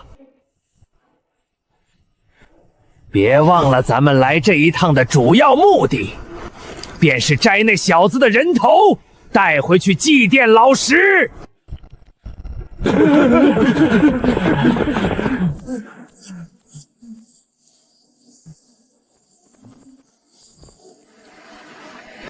宣使，方才事发突然，罗峰自作主张了。晋升，勿要多言。诺，赌对了。巡视果然厌恶那纪元德，休要怪我狠心。若你不招惹巡视，也不见得有此下场。我罗峰不是针对你，我只不过想跟对人，活下去，往上爬罢了。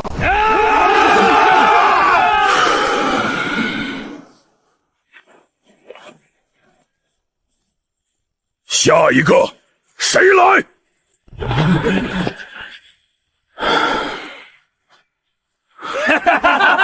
一群孬种，瞧他们那副鸟样，怕是被九当家吓得尿了吧？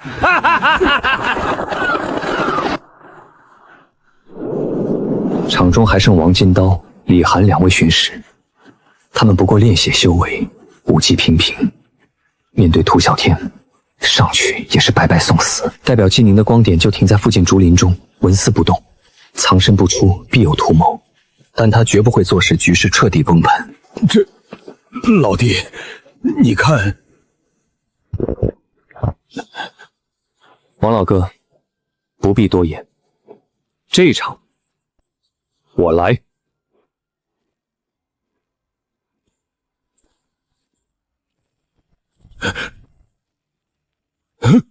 老弟你，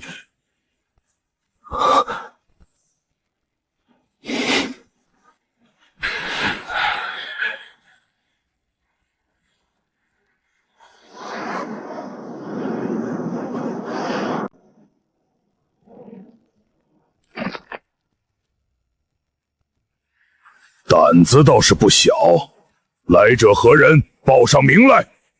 你涂爷爷手底下从不斩无名之。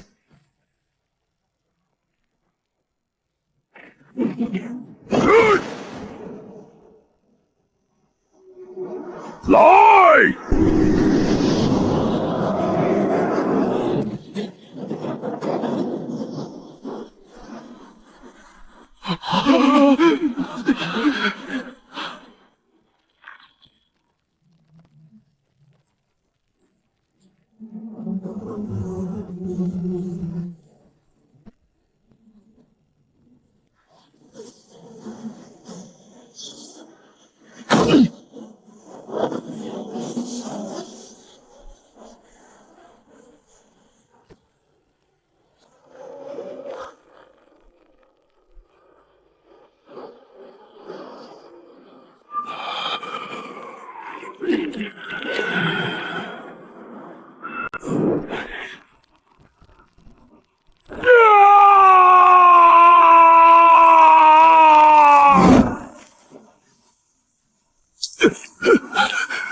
断体法门，还想走？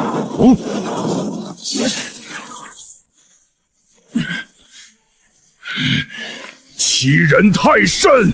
老子今日必杀你！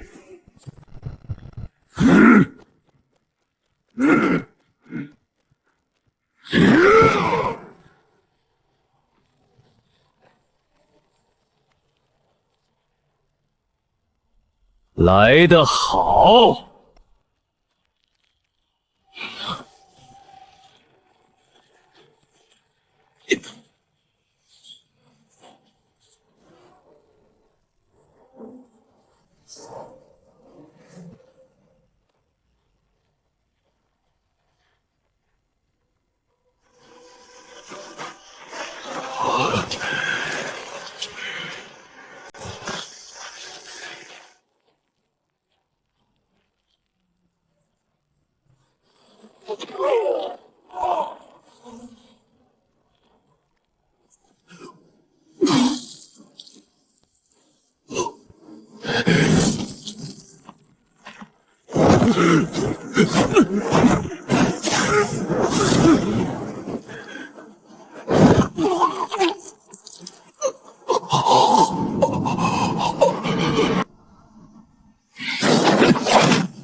晋升，停！有动静。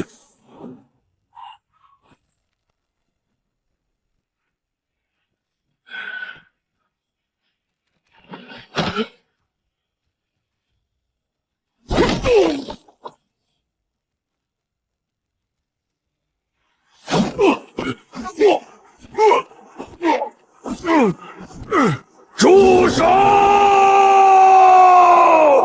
给老子住手！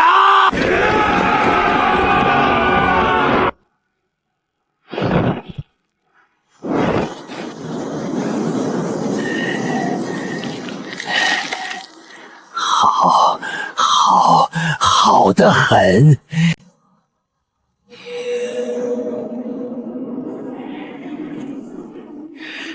给老九偿命来！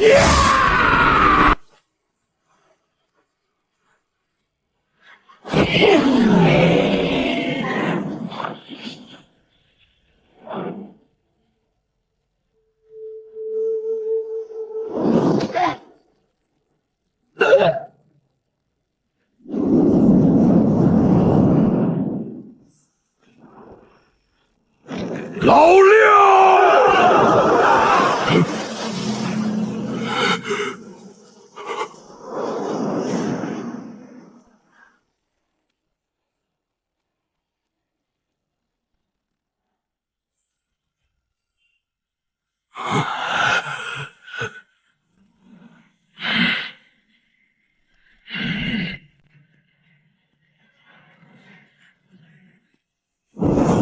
纪宁，你已扣开暗境关。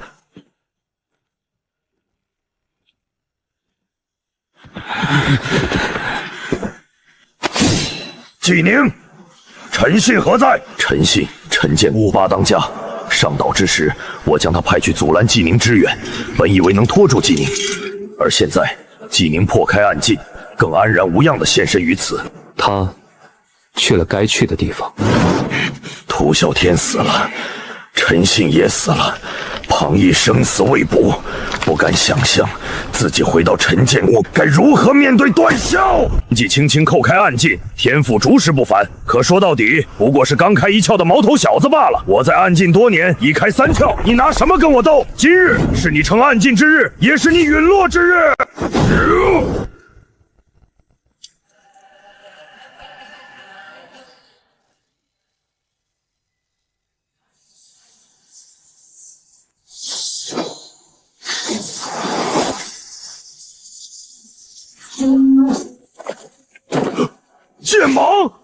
已经修出了剑芒。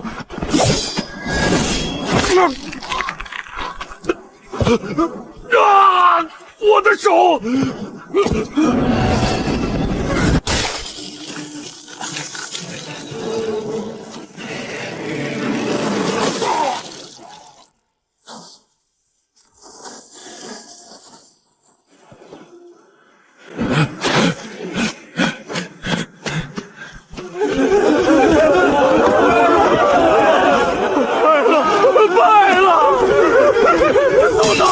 速走啊！兄弟们，贼兵败了，杀！报仇！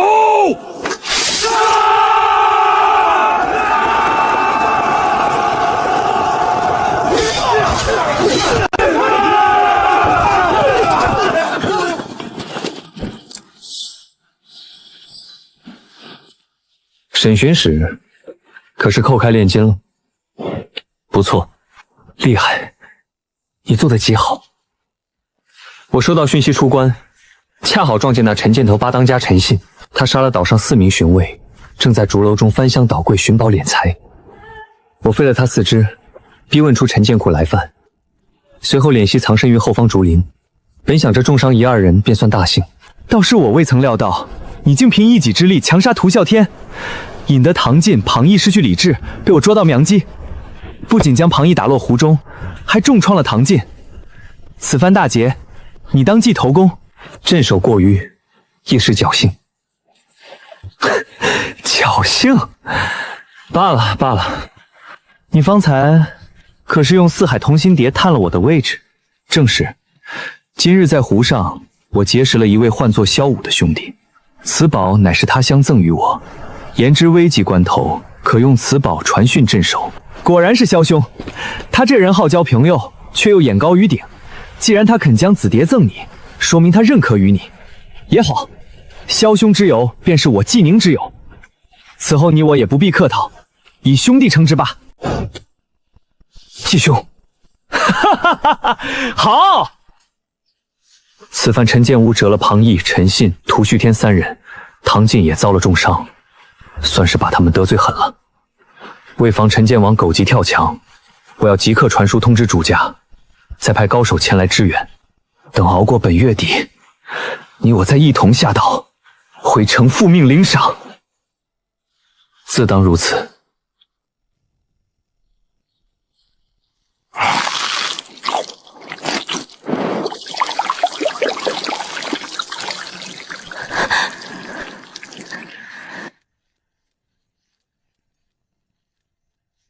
呵呵。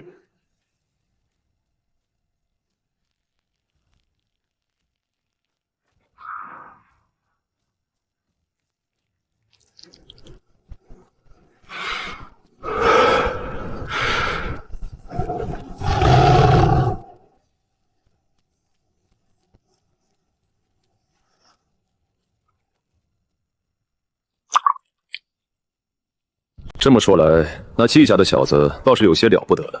刚扣开暗劲，连境界都未稳固，便能斩出剑芒，重伤于你。这份天资，比起当年那季关南还要高上几分啊！管他什么天才，当年那季关南还是季家嫡长子，未来的家主呢，不照样被我等所杀，炼成血丹了？区区季宁，奴才之子，侥幸被赐了季姓，又能如何？大当家，只要您一句话，我今夜便带人杀上云一岛，宰了那小子。哼，洒家敢保证，杀了那奴才，姓罗的与姓王的都不会在意。哎，二哥此言差矣。五夫斗狠，靠的可不仅仅是血勇。据之前细作传回的消息，这季宁行事谨慎果断，简直心狠手辣，与当年的季关南完全是截然不同的性子。以我对此人的了解，他此刻绝不会坐以待毙。如我所料不错，他今夜定会传信季家，请来援军，且大概率是那季文带着季家那2个暗劲客卿亲自登岛，然后他们会设下杀局，布好口袋，静待我等去钻。哼，有个鸟用！季家并无化劲，来再多暗劲也不过土鸡瓦狗。只要大当家肯出手，我愿做先锋，杀的季家。眼下最重要的是把药材集齐，待我那白伯父神功大成，届时想要捏死季家，不过是碾死蝼蚁罢了。现下还是勿要触碰罗宪尊与王家主的眉头了。大当家，如今岛上前后折了屈不时、涂啸天、陈信、庞毅4把交椅，这位子空出事小，但底下差事却不能无人看管。您看是否即刻提拔几个心腹上来顶缺？庞毅如何了？被季家人擒了，怕是折了。那便让老七坐庞毅的位置，7、8、9、10这4把交椅，你照例从底下弟兄里头挑几个听话忠心的补上便可。至于老五，你断了右臂，一身实力去掉大半，就暂且下了交椅，去负责后勤耕种吧。属下明白。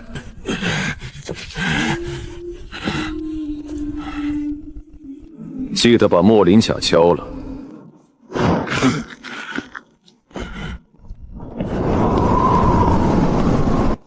唐静的位置，我心中已有人选。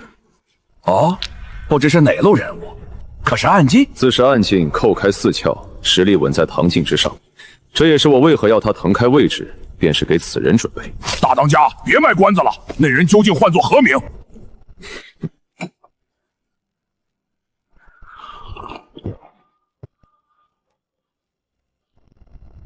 高福。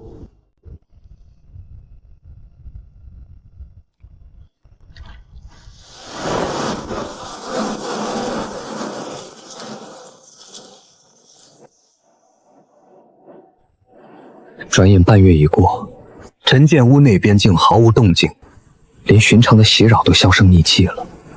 不过，他们不知道的是，季宁那夜连夜传信，请来了3位暗劲客卿，加上他自己，足足4位暗劲坐镇。陈建屋除非倾巢而出，否则难有胜算。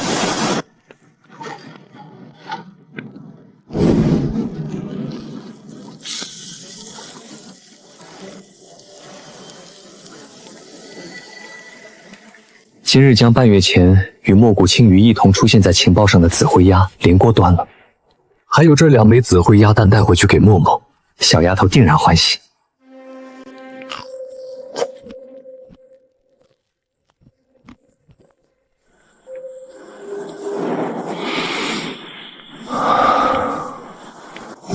情报加19。一阶宝兽的气血确实有限，才给了19点。好在加上这半个月来每日自然积攒的情报，手中的可用情报点已突破了30大关。检测到可推演武学神将抹须上药真经，是否推演？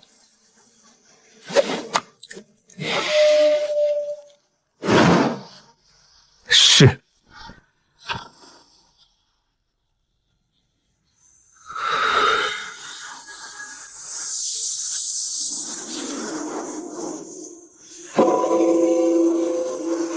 你苦修神将经须上药真经10年，此经浩瀚晦涩，如观天书。你日复一日以气血淬炼双目，迟迟不得入门。第18年，你不再执着于看物，而是看气、看风、看光影变幻虚实走势。某日，你瞳孔气血逆流，眼底生出一成虚影，终入神通之门。第25年，你勘破经熟真髓，领悟墨字本意，你不再拘泥于皮相外象，转而以意志契合心力。第30年，你终悟神通，尽数敛入左目之中。你的左眼发生质变，不再是凡人之谋，而是勘破虚妄、洞穿死穴的神通墨虚眼。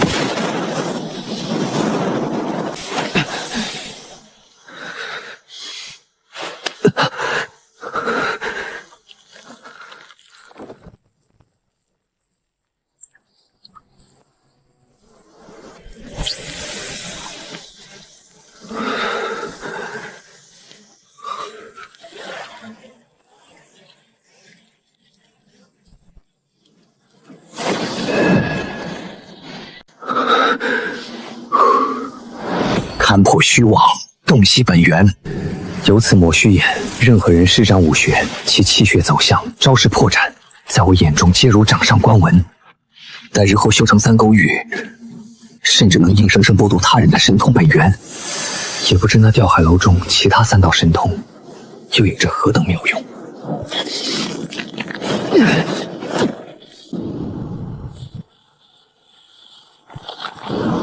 痛快！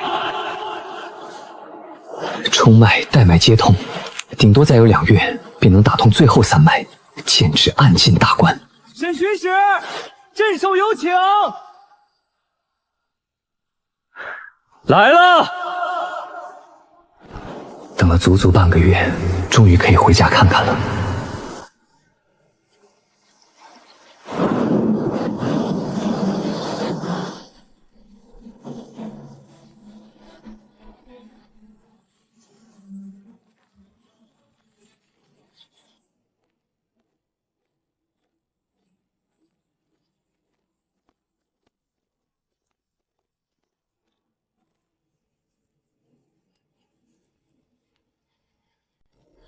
此番陈建屋大举来犯，你2人力挽狂澜，锤杀3位悍匪，立下赫赫战功，不仅保了云衣岛，更为我季家扬名。季宁，属下在。你这孩子都一家人了，还左一个属下右一个属下的，可是没把我当做自己人。宁儿见过家主。这才对，家里已经10多年没出过这般年轻的暗劲了。上一个能在20余岁便有望突破暗劲的，还是关南。你且去吧，你去的那些修炼物时，我都让人备齐，送到你爹手里了。No， 孩儿告退。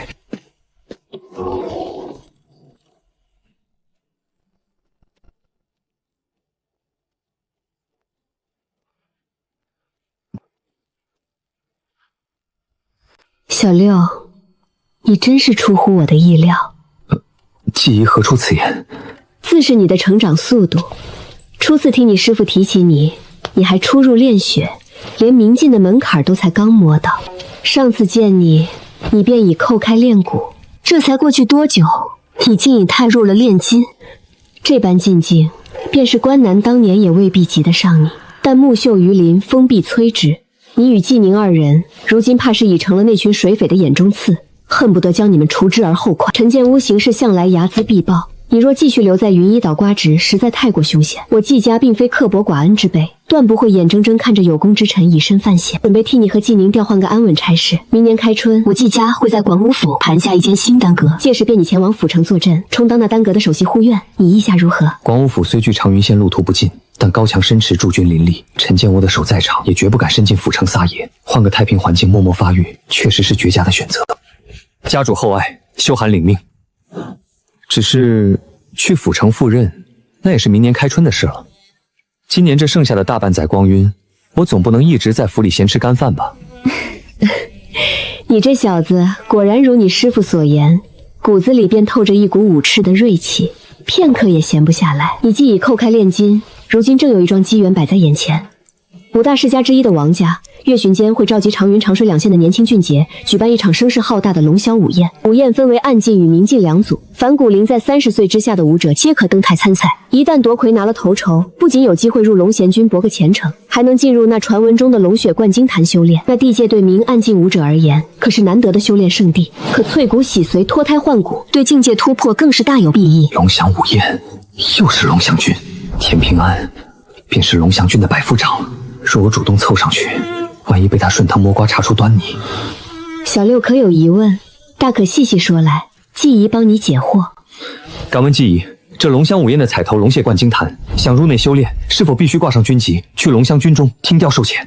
小六多想了，此次舞宴只有2组的前3甲在自愿参军的情况下才可入龙香军，若不愿意，也无人会逼迫你。至于那龙血灌金坛，你更不必担忧了。待过上10几20天，他自己就跑到长云县来了。自己来？正是。小六，你可知洞天福地之说？略有知晓。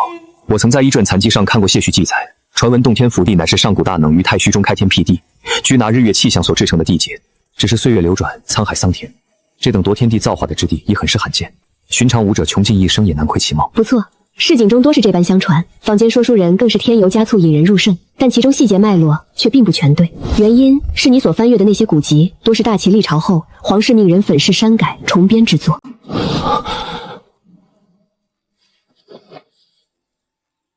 武道一途，有如逆海行舟，不进则退，修无止境。进破3关，暗尽开9窍，化尽熬3炼，刚劲结9印。待到刚劲圆满，便可凝结神通之种，正就先天之位。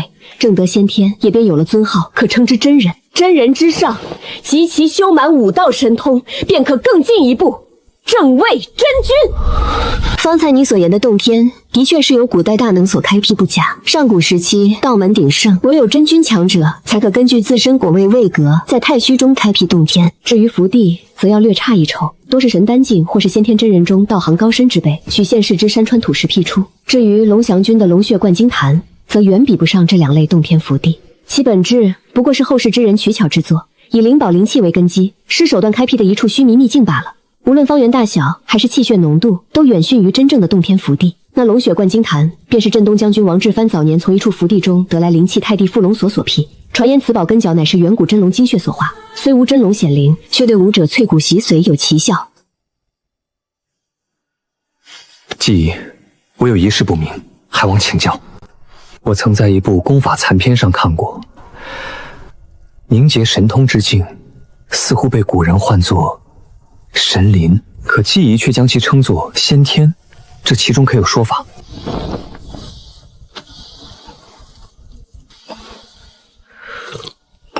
原来是这个。神灵是一个很久远、很古老的称呼了，可追溯至太古荒秘之时。今时武者皆是等靠前人遗泽，才知扣开化尽，寿元可达120岁，突破刚劲，可得2甲子寿元，再正得神通，寿元便再次翻倍，达到500之数。可在太古时代，武道初兴，前人们也只是一步一步地摸索着走。当世间第一位神通诞生时，他返老还童，白发转青丝，保持了几百年都不见衰老。彼时天下苍生皆以为此境便是武道尽头，是真神降世，授予天齐，长生不死，故而万民膜拜，焚香祷告，将其称作神灵。然而当那位强者活到第500个年头时，生阳府暗淡，4道神通崩塌溃散，相貌迅速衰老，肌肤如枯树皮，原地作画。直到那时，世人才如梦初醒。所谓神灵境，远非武道尽头，其上还有更高远的境界，更辽阔的天地。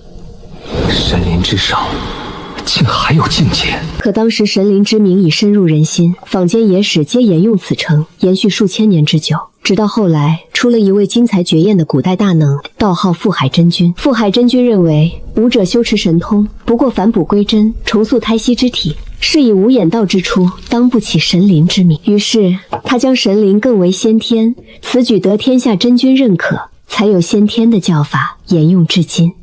原来如此。修寒出身微末，若无季仪倾囊相授，只怕还在迷途。多谢季仪解惑，我铭记于心。倒是你，不日后龙乡特使会将太帝附龙所带回长云王家，待龙乡午宴事毕，便可入坛修炼。你得知此事始末，可有去争那头3甲之心？若条件合适，自是愿去领教一番。好，走吧，距午练开启还有月旬时间，且与我去一趟藏书阁。藏书阁？不错，你在云一岛斩屠啸天，立下大功，不得不赏。除银钱大单外，你还可在藏书阁任选一门功法，于午宴前增强实力。这次非是上回你去的那个藏书阁了。继父真正的底蕴所在，对旁人而言，一门上乘心法是天大机缘。但我有推演在手，更有金雕伏妖功，足够用到化尽，无需贪多。倒不如选一门主杀伐的气义之法。拳脚再刚烈，遇上手持利器的对手，终究吃亏。补全这最后的缺陷，方为上策。对了，小六，你此番卸任麾下丙队巡使空缺，可有人选推荐？丙队新去的巡卫罗峰。罗峰可是罗家外系出身的那个小子？正是此人。他虽年轻，但心性沉稳。最重要的是，他前些日叩开炼血，迈入明境，已非寻常武夫可比。由他接替丙队，既熟悉流程，又能镇住人。我记得上月季中成帝他底细时，那小子还不到19岁吧？这般年纪便叩开明镜，也算有些天赋。既如此，便暂且由他接替丙队巡使之位吧。记忆英明。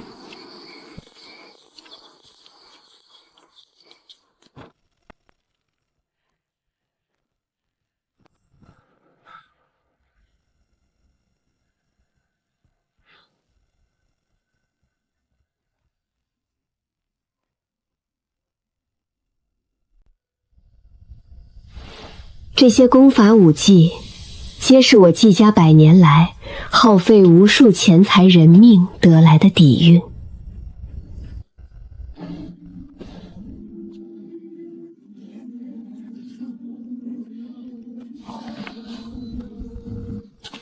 这门剑法出自府城碧霞山庄。碧霞山庄分气剑2道，此剑法正是脱胎于剑道一脉的绝学流云千幻剑道真解，乃是最正统的入门篇。碧霞山庄的绝学，哪怕只是入门篇，怎会这般轻易摆在季家的藏书阁里？莫要多想，这本剑谱来路很正，乃是一位剑道长老给我家的。小六有所不知，4大派为抢夺天才，明争暗斗了不少年，故意将非核心功法武技散布各地，以此广撒网，收拢草根天才之心，便是他们的计策之一。比如前些年，有位天骄生在庆元剑楼地界，因机缘巧合修习了摘星门功法，显露天赋后，毅然转投摘星门。去年听闻那人叩开画境，晋升首席弟子，被誉为10年来摘星门最具天赋的子弟。以功法为饵，垂钓天下英才。这法子不用强抢，不需威逼，只凭一本残篇功法，便让天下寒门心甘情愿投降，高明。季姨，我有师父所传庄功和武技，如今还缺门气艺，就选这门剑谱了。好，来人，将流云剑连夜抄录一份副本，记住，不可有错漏。明日午时之前，派人送到沈巡使家中。诺。这是60两现银，以及5粒我季家特产的碧血丹，皆是你斩杀屠啸天所得的赏钱，收下吧。谢季姨。滚！都给我拿走！这些草根我闻着就恶心，我脊骨断了，武道之路彻底毁了！你们这群奴才还要骗我到什么时候？滚！都滚！是纪元德。纪元德，别给脸不要脸！你一个从乡下庄子来的旁系子弟，若非运道好，这辈子都只能待在村里喂猪放牛。进城过了几天好日子，真把自己当成金尊玉贵的少爷了。你也不撒泡尿照照自己的样子，连床都下不了的废人，还妄想2位小姐下嫁于你，真是癞蛤蟆想吃天鹅肉，痴心妄想。好啊，你终于承认老子是废人了！我就知道，从我被抬回来的那天起，你们从始至终都在哄骗我，说什么只要吃药休养，我还可以恢复如初，还能练武，全他娘放屁！骗我，都是骗我！是又如何？你成了废人，不也从未亏待于你吗？耗费几十两请长水县大医师为你医治，拨了不知多少灵药才把你的命救回，你还要如何？我要如何？这都是应该的！我季元德是为维护季家颜面才被陈奸污废了的，这是季家欠我的。老子要见季疏影，老子要见季文，将季雪、季瑶都嫁给我，当做我的补偿。她们都是我的，哈哈哈哈，都是我的女人。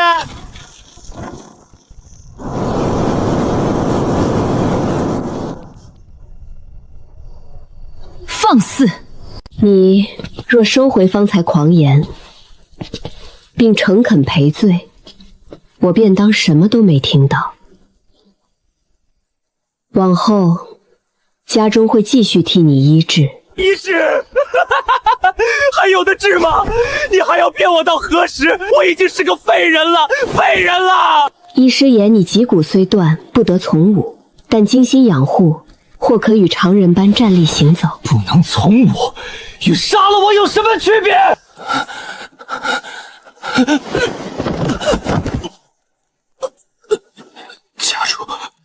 家主，你若真心待我，将二小姐嫁给我吧。我虽成了废人，但正好绝了我沾花惹草的心思啊！我发誓，余生定全心全意对许二小姐好。如有半句虚言，天打雷劈，不得好死！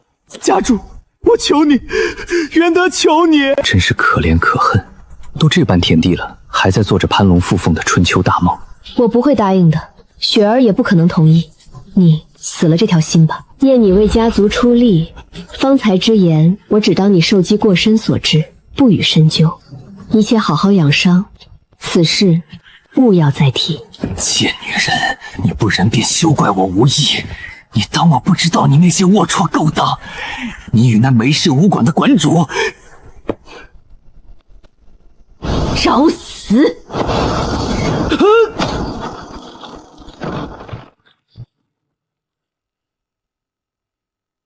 这一脚蕴含的劲力，即便隔着数步，也透着一股令人窒息的压迫感。季家家主果真深不可测。小绿，起来吧，叫几个人把这疯子送回乡下庄子里去。是，家主。小六，让你看笑话了。季姨莫说此话，谁也不知他会疯癫至此。方才他所言，季姨放心，疯人疯言风语罢了，当不得真。夜深了，你且回去歇息吧。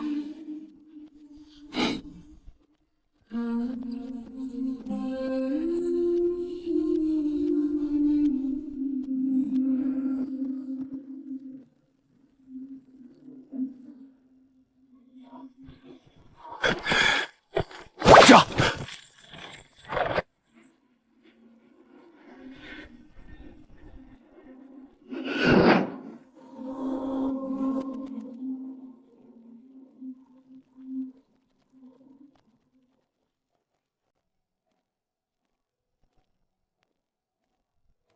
深更半夜的，外头是谁啊？娘，是我。大郎，怎地这时候才回来？下午便回城了，只是先去了一趟主家交差，耽搁了些时辰。娘，进去说吧。哎，好，快进屋。大老远赶回来，还没吃晚膳吧？快去堂屋里坐着，娘去宝房给你握2个鸡蛋，下碗热汤面。娘，默默呢？早睡下了。前几日你师父和师姐来咱家10次吃了碗面，许是咱家面合了他们胃口。这几日午膳时常过来光顾。默默那丫头你也是知道的，胆子大又不认生，跟他们熟络后，非嚷嚷着也要像你一样去学武。可你师父说学武必须得识字，不然连功法都看不懂，所以你师父便替默默在内城找了个私塾，让他先去读经认字。如今啊，这丫头每日都要去4个时辰，回来倒头就睡，也没力气闹腾了。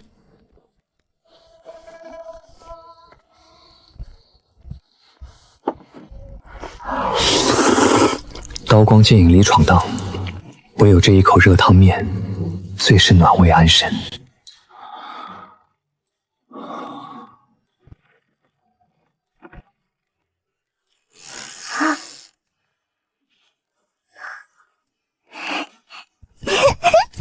果果，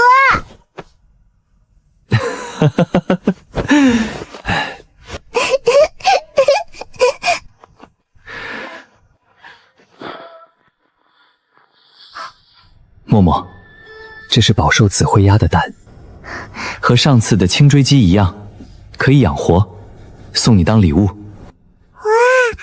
咕咕嘎嘎！沈默默，快些来用膳，不然去私塾迟了，小心挨先生戒尺。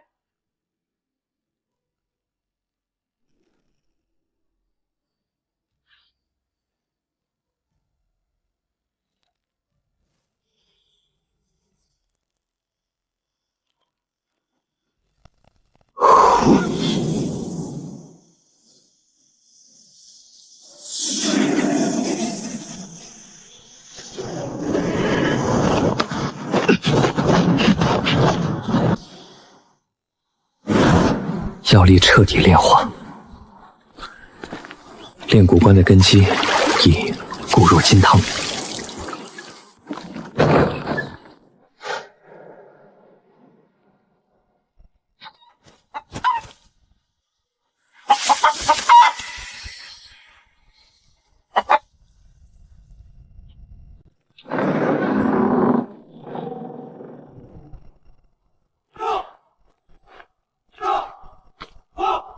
昔日几个眼熟的面孔，不知何时已销声匿迹，仿佛从未出现过。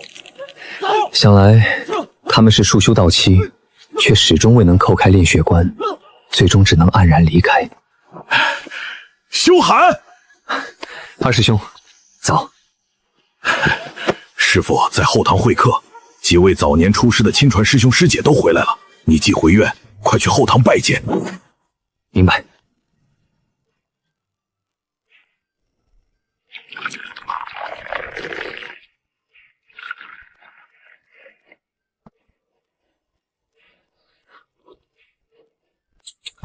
许久没有喝到师父亲手泡的茶了，香甜可口。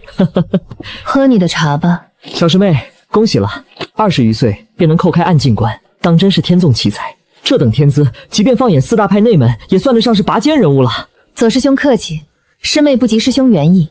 师兄2年前便步入暗境，成为碧霞山庄气道一脉的内门弟子，可比小妹出彩多了。哎，青红，你可别抬举他左光叔，他叩开暗境2年。进了气道一脉便开始摆烂，整日游手好闲，如今连第2窍都未曾叩开。你这般妄自菲薄，他尾巴都要翘到天上去。丁宁，喝你的茶去吧。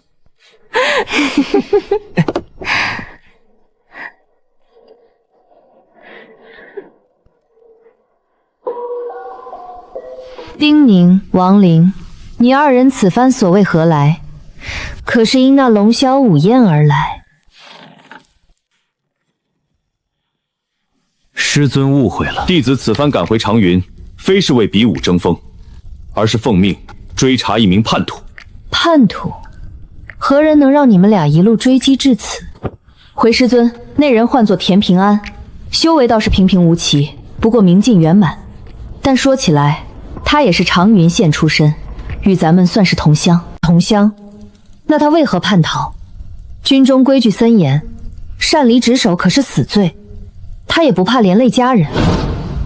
师妹有所不知，月前大齐与越国与汴州边境突发冲突，这田平安本是踏白营百夫长，擅长侦探伏击，身居要职，可他却不知为何执意请示回乡，被副将驳回后，竟伙同几名心腹盗走军中宝物秘籍，杀伤数名同僚，连夜叛逃。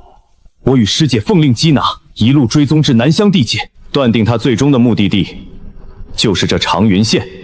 我们顺道寻了大师兄一起回来查探，后来得知田平安父母皆亡，唯一的亲属便是其兄，他兄长曾在外城帮派效力，如今许久不见，8成是死了。所以我猜测他执意归乡，多半是想为其兄报仇。哼，报仇我尚能理解，但杀害同僚、盗走军中重宝，此等行径罪无可恕。即使他有天大难处，此次也必须追究到底。对了，师尊，您信中所言的龙霄午宴，弟子在军中也听到些风声。此次午宴乃是镇东将军亲手策划，特意派了镇岳校尉、倾邪灵气太帝副龙所来主持此事。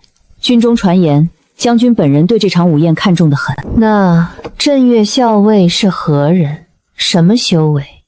镇岳校尉姓赵，单名一个征字，修为已至化境中期，在军中担任镇岳营营正，素有猛将之名。看来王家这次是动真格了，也不知他们打的什么主意，竟舍得将龙血灌金坛这等底蕴拿出来给外人用。师父所言极是，弟子心中亦是疑惑。这宝物珍贵无比，向来是军中自用之物，连内部都不够分。就拿那田平安来说，他早到了突破暗境的契机，奈何资历不够。若想依靠龙血灌金坛突破，得等个3年5载才排上号。而此番将军下令将血坛给外人使用，不少军头私下都颇有微词，只是不敢明言罢了。师父，这次午宴彩头如此丰厚，连化境猛将都亲自下场主持，咱们院内可有师弟师妹准备去试试身手？青红与徐川皆有心思去磨练一番。至于向云亭、申怀还有修寒，他们暂未叩开炼金关卡，去了也是徒劳。但若有意，也可前去一试，长长见识。修寒，师尊信中未曾提过此人，可是武馆里新扣开练血的外院弟子。修寒师弟姓沈，乃是3个多月前新入院的弟子。彼时他1天武都没练过，若非运道好补了条宝鱼，连束修都交不起。可谁曾想，他入院后仅16日便感受气血，扣开明镜关进入内院，仅此倒也罢了。1个多月前，他竟已扣开了练骨关。什么？3个多月连破练血，练骨2关，了不得，了不得！这等天资，便是放在我碧霞山庄，也要被那些长老抢着收为亲传弟子。我龙香君亦是如此。这等苗子入伍，根本不计战功，直接便可授予百夫长的职阶。师父，弟子沈修寒求见。正说到他便来了，进来吧。弟子沈修寒，前几日幸有所悟，已扣开炼金关卡，今日特来禀告师父，弟子已决定参加龙翔午宴。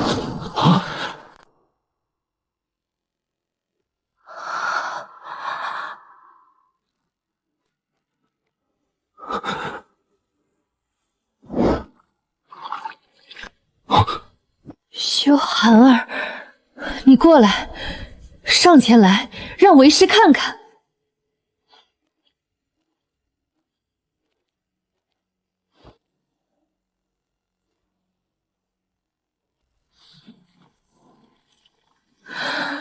冲带二脉，确已贯通。看其气血势头，离贯通任督二脉也已不远，恐怕不出月余便能连破双关，确是炼金无疑。沈师弟，敢问师弟今年贵庚？回这位师兄，师弟下个月便满18岁了。还不满18，拜入武馆不够3个多月，连破炼血、炼骨、炼金3关，这他娘的还是人吗？真是好快一男的！别愣着了，寒儿，我且为你介绍一番。这几位都是早年间拜入武馆的师兄师姐，如今在龙翔君碧霞山庄效力。沈师弟，果真是英雄出少年。师弟天资绝顶，幸会。徐川，师父有何吩咐？今日寒儿破境，又有你几位师兄师姐远道归来，去内城醉仙楼订上一桌最上等的云水八仙席面，让他们直接送到武馆后堂来。诺，弟子这就去办。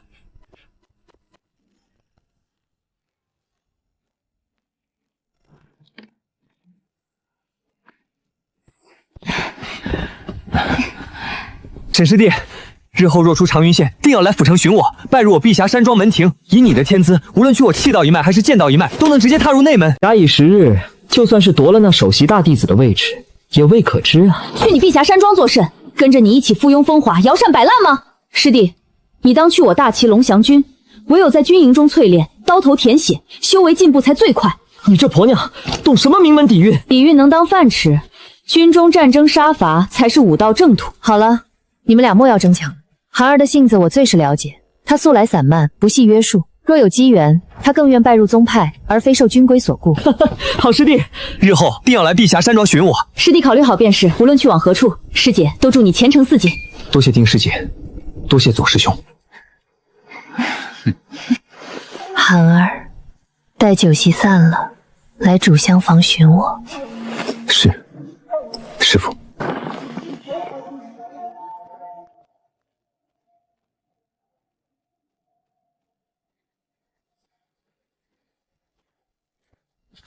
这段时日，我顺着线索查了不少志同被掳之事，却始终揪不出幕后之人。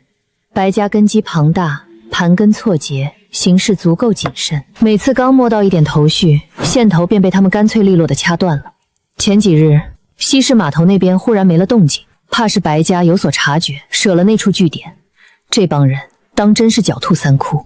师父，白家势大且谨慎，咱们急也急不来。即便查出幕后实为白家，也需找对时机方可行事。若打草惊蛇，反倒容易惹祸上身。寒儿，你修为进境之快，远超我的所料。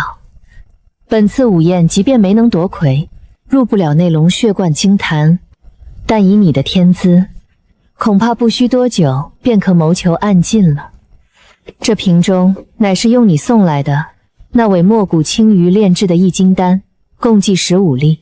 此丹对经脉大有裨益，足够你用上一阵子了。至于这本册子，是本院的暗劲功法，竟然和系统推演出的不是同一门功法。梅院的玄阴桩与天玄阴劲，显然都是从这本总纲里剥离简练出来的。可以说，这天阴玄武桩便是梅院一脉的武学总纲，立命之本。这都拿出来了，足见对我的器重。路数厚重，稳扎稳打，立意虽不错，但亏其心髓，顶多修至化劲，与我那直通刚劲、搏击9天的金雕扶摇功相比，如云泥之别。寒儿，想来你也曾听说过，为师并非长云县人士，我本出身于广武府城碧梧门眉山一脉，因早年与宗门生了嫌隙，才远走他乡，落脚此地。这本天阴玄武桩便是眉山心法，但并非全本，只能修至暗劲圆满，难入化境。你若想更进一步，还需另寻他法。碧梧门，我曾听手下巡卫提及过。碧梧门中分4脉，其中眉山一脉眉双宁大丹师，凭着一手神乎其神的炼丹术，名震沧州。师傅精通丹道，十有8九是嫡系，只是不知为何关系闹僵罢了。你已入炼金，距离暗境亦是不远。在这长云县里，梅院能给你的帮助已到尽头，想再往上走，便只能靠你自己了。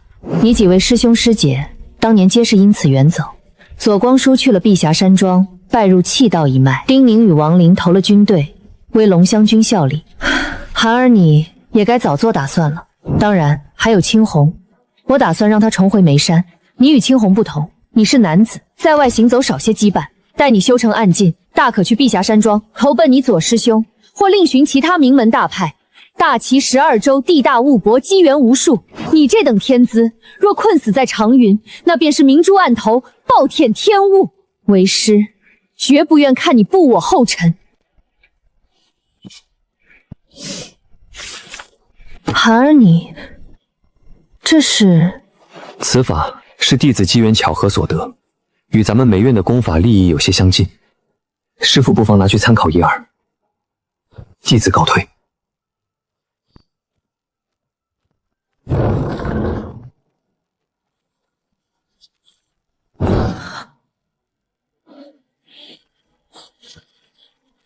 利益完全同源，可那里的运镜法门竟比天阴玄武桩深奥10倍不止。这是一条直指刚劲的功法。好一门金雕扶摇功！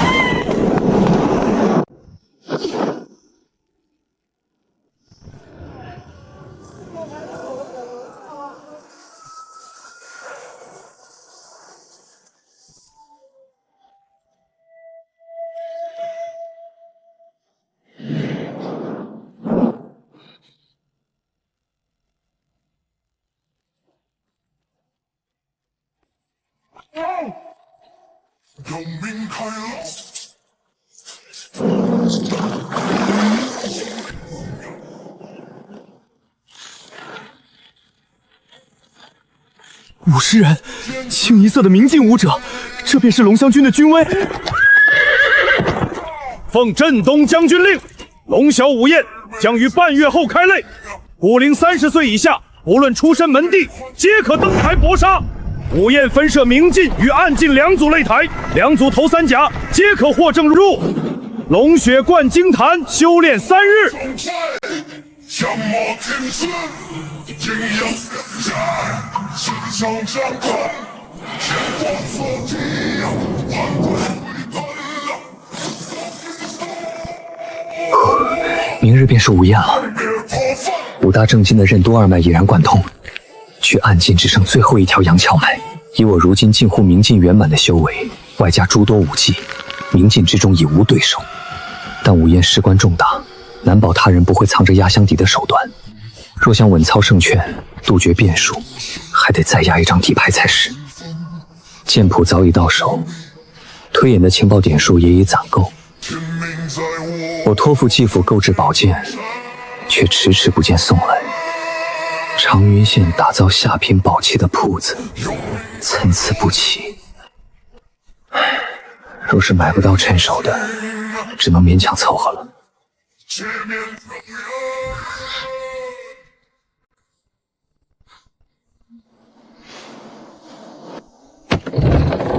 沈公子，深夜叨扰，还望勿怪。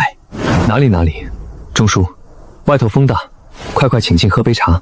不了，免得扰了老夫人清梦。沈公子，老朽奉家主之命特来知会，明日清晨龙翔午宴便开擂祭旗了。家里已替公子抽了签位，您的首场比斗定在后日一早。这2日，公子好生休养，收敛气神便是。劳烦记忆与钟叔费心。这是沈公子为帮您寻一柄趁手的好剑，家里这半个月几乎把长云、长水2县的兵器铺子翻了个底儿朝天。奈何为这午宴，各地武馆家族疯抢兵器，家主得知后，单派了一艘快船，连夜赶去府城的奇珍阁，为您重金购置了这把剑。此剑长3尺9寸3分，重63斤8两，以寒铁精金铸就。出鞘之时，寒气逼人，洁如白霜，乃是中品剑器里的佼佼者，因此唤作寒离。好一个寒离！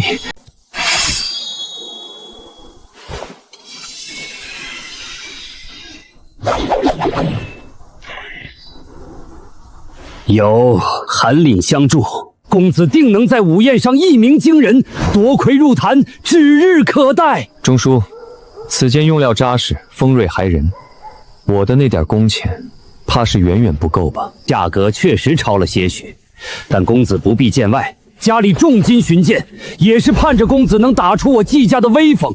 公子也知，近年来罗氏愈发咄咄逼人，特别是年轻一辈的罗千策、罗万成2人，常在公开场合寻衅蔑视我家子弟，言语刻薄，气焰嚣张。那2人此次也会登台打擂，若公子对上他们，还望略施惩戒，无需下死手，只需让他们知晓人外有人即可。我明白了。既如此，公子早些歇息，老朽便不打扰了。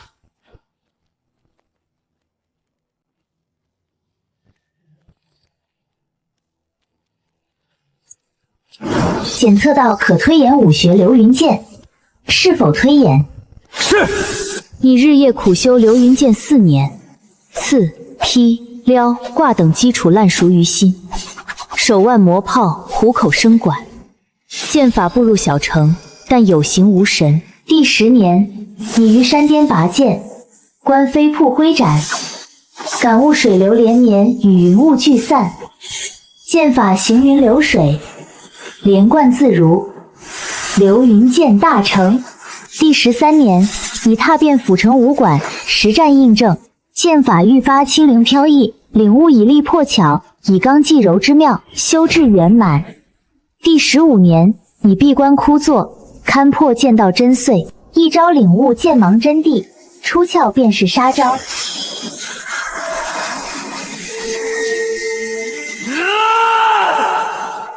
剑芒，和纪年一样的剑芒。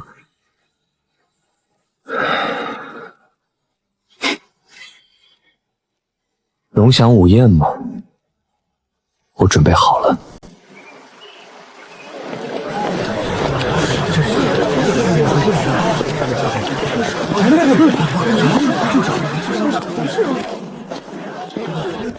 沈师弟，这边。见过诸位师兄师姐，怎不见师傅？师傅在那边。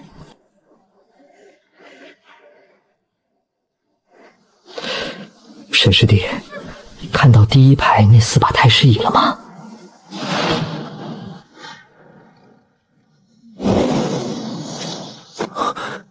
那是谁？王家家主王志道，据说他的修为已至化境中期。华界，我还是头一回亲眼见到。而旁边那3把椅，想必便是留给长云县尊鲁昌明白家老祖白乾仓，以及镇岳校尉赵章三人了。4位化境同居一处，这午宴竟如此受看重。沈师兄，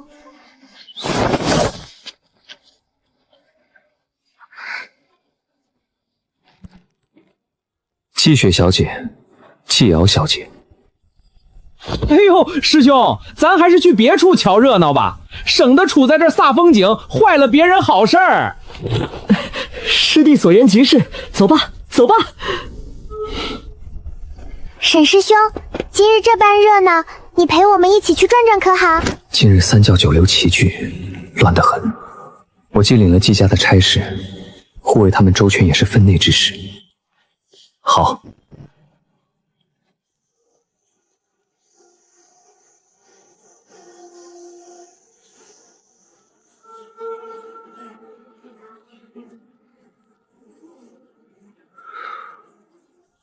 沈兄，可还记得上回与我等一道的马景行？自是记得，马家商号的大公子。确实如此，但他月巡前死了，据说是花酒喝多了，再在水沟里活活淹死了，做了个溺死鬼。可惜文公子节哀，生死有命，马公子这般也是意外。文公子莫要太过伤怀。这人只是嘴上说说，眼中寻不到半分哀伤。真正目的，不过是想以此感动到身边的季雪、季瑶罢了。哟，我当是谁呢？这不是季雪和季瑶妹妹吗？多日不见，两位妹妹出落得越发水灵了啊！沈师兄，是罗家的罗万成，这贼子向来与我家不对付，此时带人拦路，定没安好心。罗万成，昨晚季中所言的那2个罗家年轻一辈，似乎就有此人的名字。英雄救美的好时机，我若出面将这帮人喝退，季家姐妹定然对我刮目相看。这位公子，在下乃长水县文崩，大家同在江湖行走，可否给文某一个面子？哼，给你面子？你算哪条道上的野狗，也配让我给面子？滚开！在下乃是长水县名医文松岭文老爷子的外孙，还望公子高抬贵手，切莫闹出误会，伤了和气。原来是文神医的外孙，哼，也罢，今日这事儿与你无关，你且走吧，我不为难你。罗公子，我的意思是，这2位小姐皆是我的同窗，公子不妨卖我个面子，化干戈为……给脸不要脸！啊！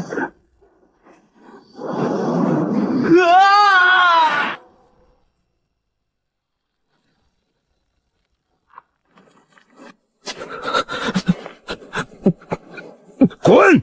莫要自讨苦吃！文邦，你……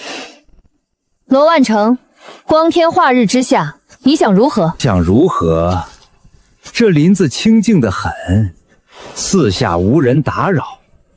本公子自然是想请2位小姐深入探讨一番，好好快活快活。你们觉得如何啊？哈哈哈！罗公子说的极是，这2个小娘皮光肉滑的，正配得上咱们罗公子好好疼爱一番啊！小美人儿，快来你万成哥哥的怀里说话。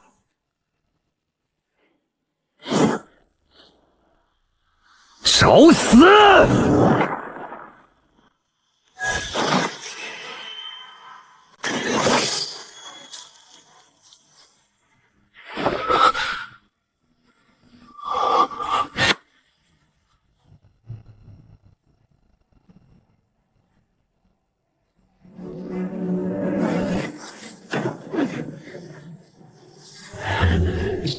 你是何人？竟敢管我罗家之事！无名小辈，拦你，职责所在。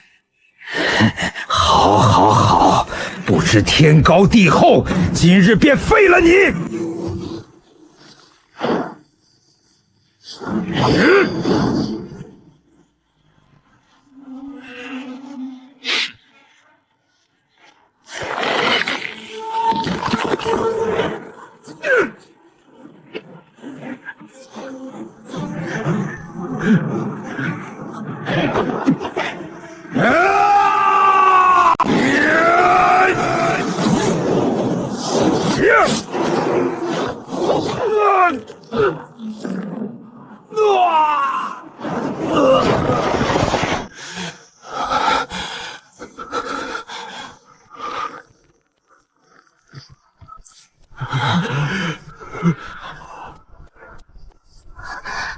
他刚才留手了，若非他最后关头收了指令，我这左手此刻恐怕彻底废了。怎么可能？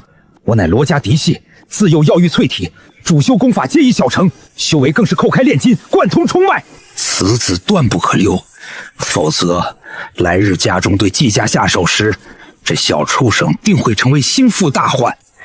必须寻个机会，在午宴上弄死他。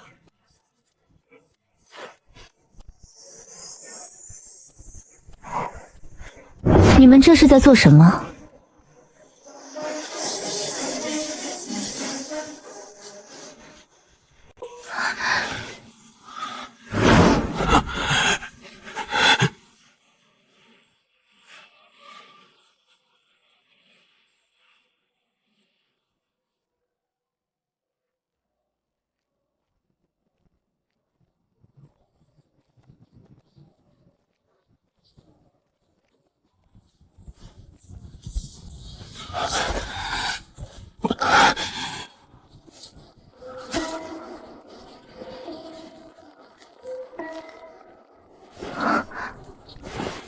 三弟，这是在做什么？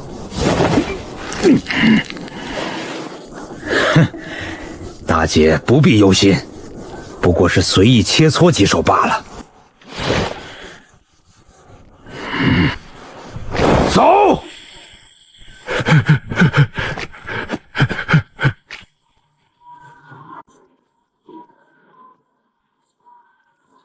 沈兄，此子锱铢必较，恐会报复于你，可须我替你杀了他。不是，哥们儿，你这么勇，不必如此，小兄，些许冲突罢了。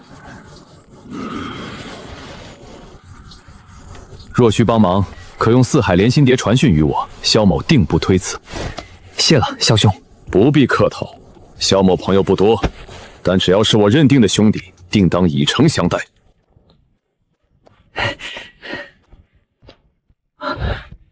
见过沈师兄。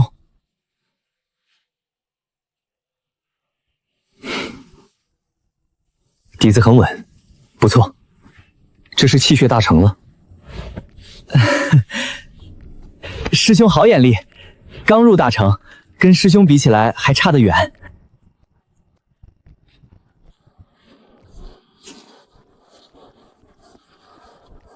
萧郎，走吧，午宴时辰快到了。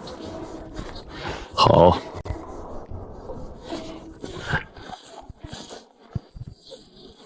师弟，罗安城被分在明镜乙字组，若碰见他，且当心些。那人心狠手辣，什么事都干得出来。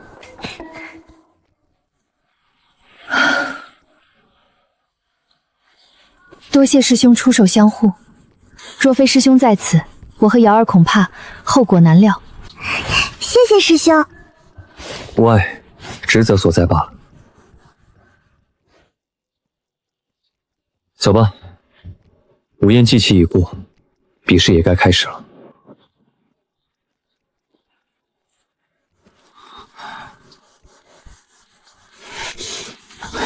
雪儿小姐，方才那罗万成势大，我本是想先避其锋芒，再去搬救兵的，你可千万别误会。我真不是故意的，我就是一时嘴快，没想着要搬救兵啊。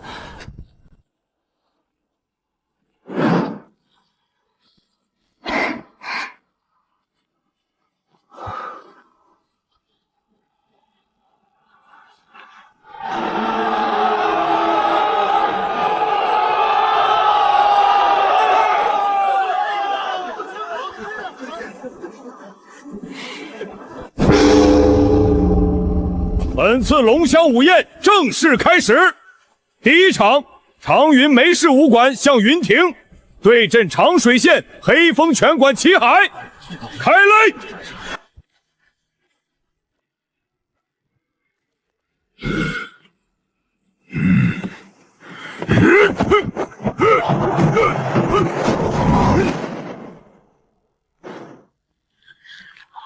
认输！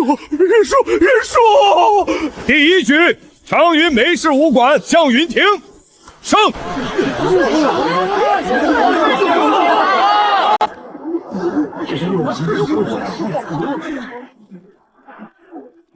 第二局，长云梅氏武馆申回对阵县衙壮班班首关万刀，开擂！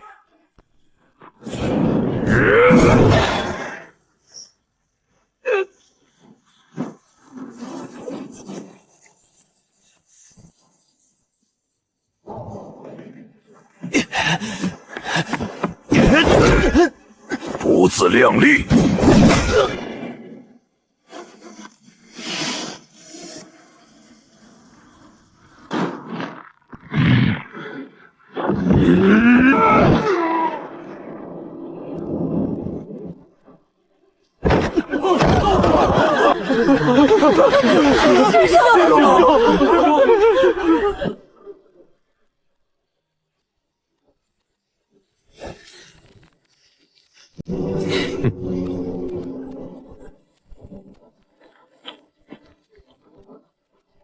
这把刀够利。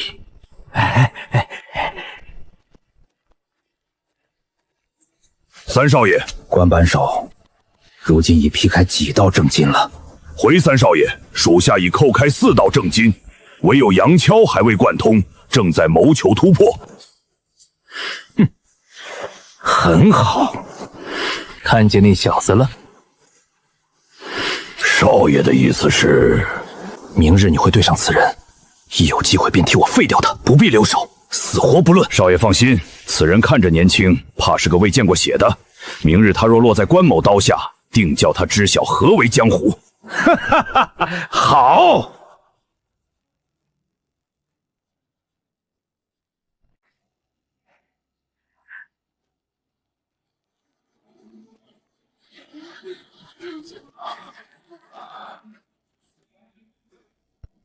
断了4根肋骨，胸骨也有折损，好在未伤及内脏。服下院中大丹，再辅以外敷接骨药膏，静养2、3个月，便能下地行走。你2人将申师兄送回武馆。师父既已，弟子先走一步。去吧，好生虚养精神。双君，你方才说那功法当真是以梅山心法为底子，却出了一条直指刚劲的路子。我反复揣摩数日，绝不会错。那门金雕扶摇功运劲之精妙，远在梅山传承之上。那这功法来历，不必多问。江湖武者，机缘自取。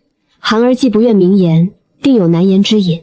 我懂为人师长，不必刨根问底。他若想说，自会告知于我。双君，那你有几成把握扣开炼气？待我调息1月，应有6成把握。这是5元炼气丹，帝都灵姿5元宗的化境秘丹。此丹乃是月巡前临淄竞宝会的宝物，商号从秋沙君、齐胜君手中溢价购置了1粒。我距暗劲圆满还得1、2载，这丹药也是空放着，不如先紧着你用。好，有此丹相助，化境有8成把握了。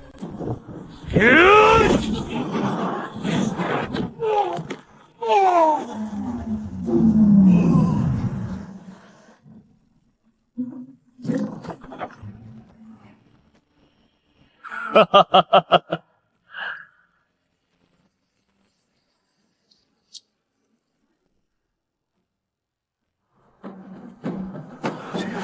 第13组第2局，梅院弟子沈修涵对阵长云回春堂刘山。师弟，打出咱们梅院的风采，揍他！刘护院，干他！给那小子瞧瞧咱回春堂铁砂掌的厉害！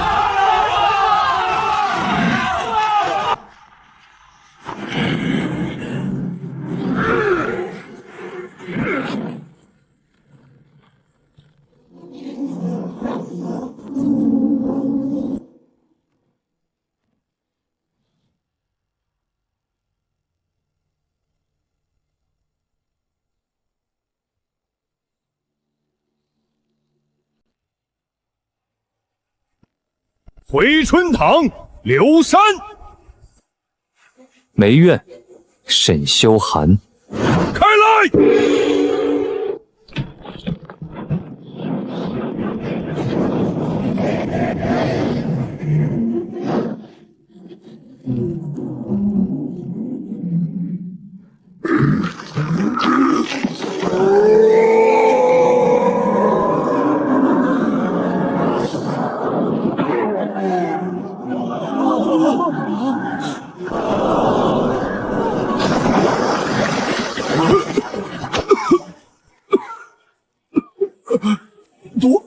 多谢留情。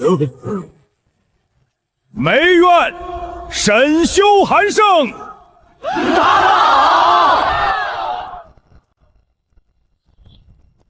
这小子不错，骨灵不满弱冠，便贯通4道正筋。虽只出了短短2、3招，但看得出战斗才情很强，难得难得。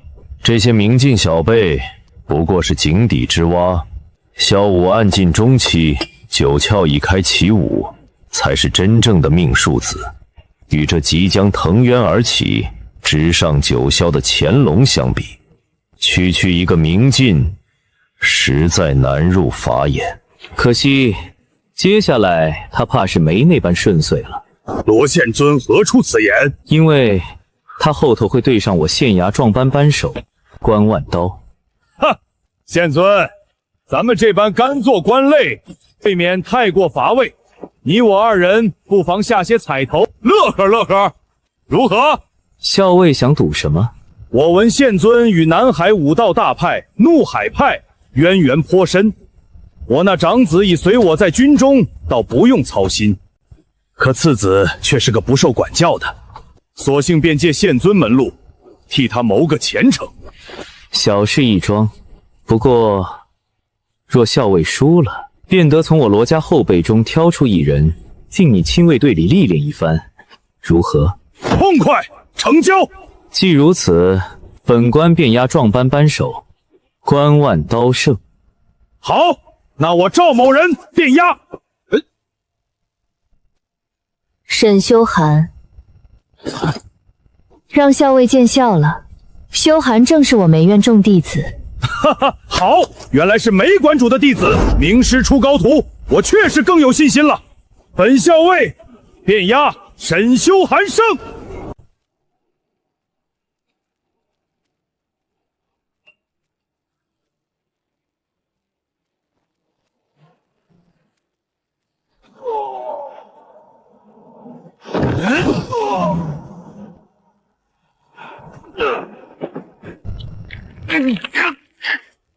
梅院沈修寒胜。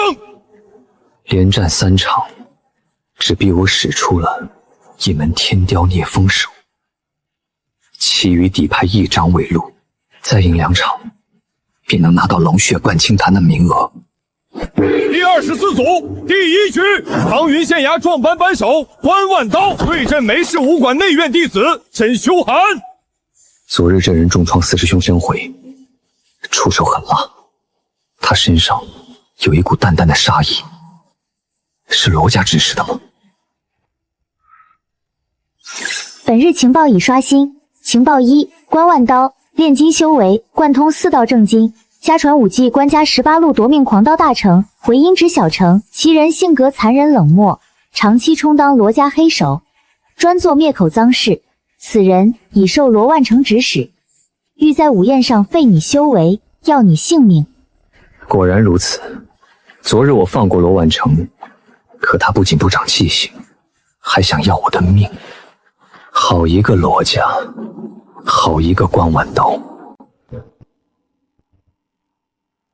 开擂！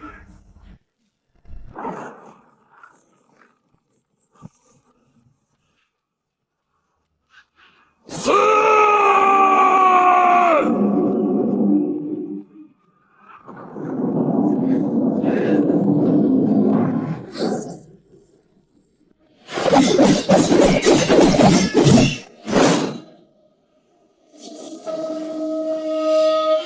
手段不错，可惜用的人差了些。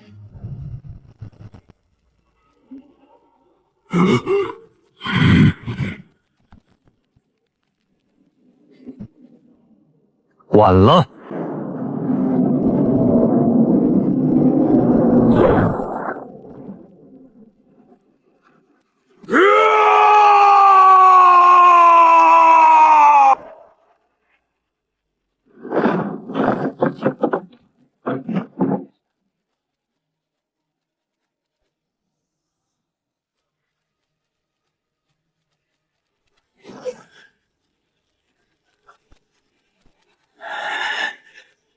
坏了！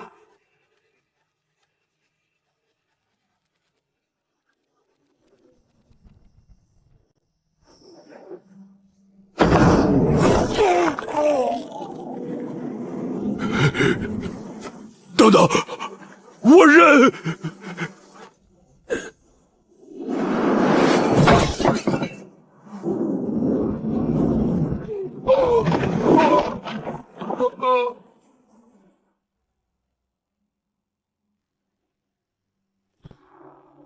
北院沈修寒胜！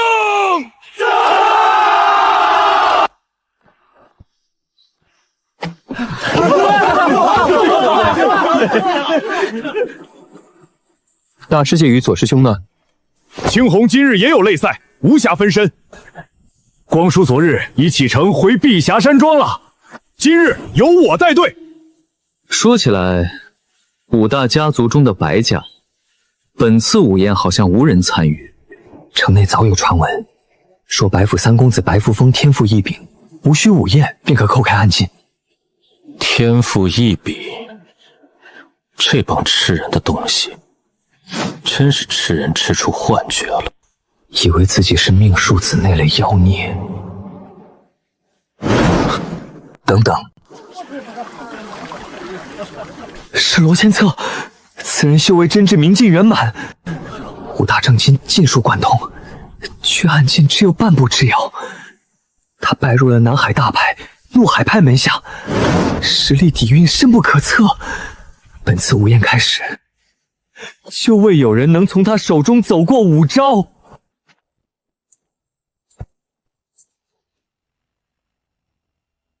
阁下有何指教？沈修寒，我听说过你，你天赋确实不错，但且听我一句劝，不要乱趟浑水。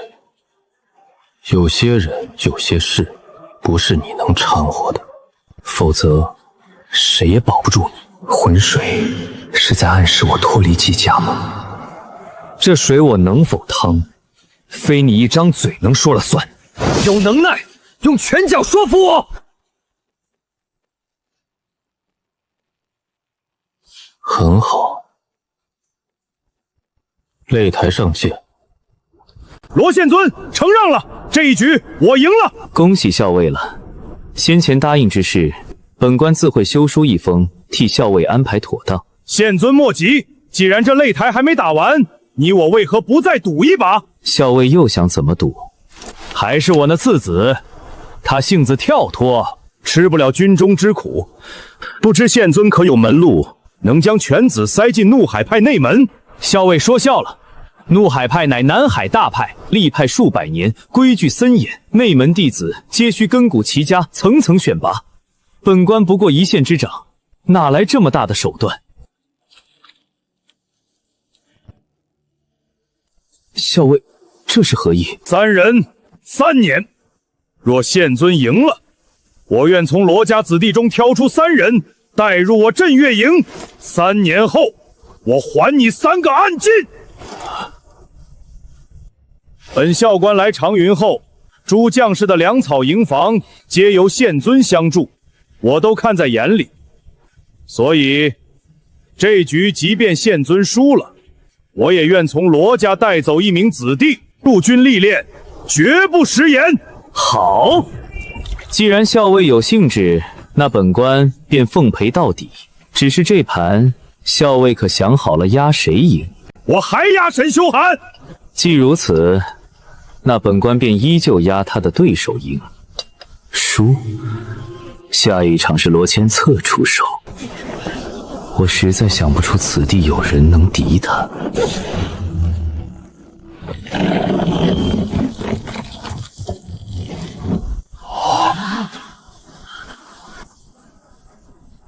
江青红要败了。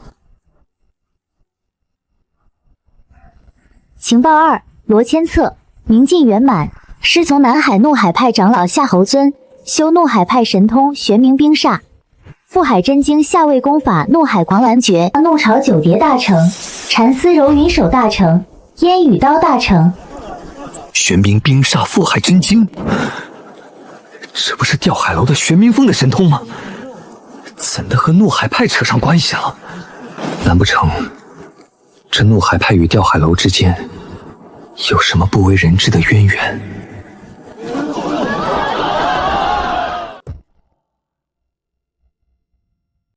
情报3：本次龙旋舞宴乃镇东将军王志藩亲自设局定策，从始至终的目的仅有一个，那便是借比武之机甄别出吊海福地的命数子。王志藩竟知晓吊海楼的存在，甚至连命数子这等隐秘都一清二楚。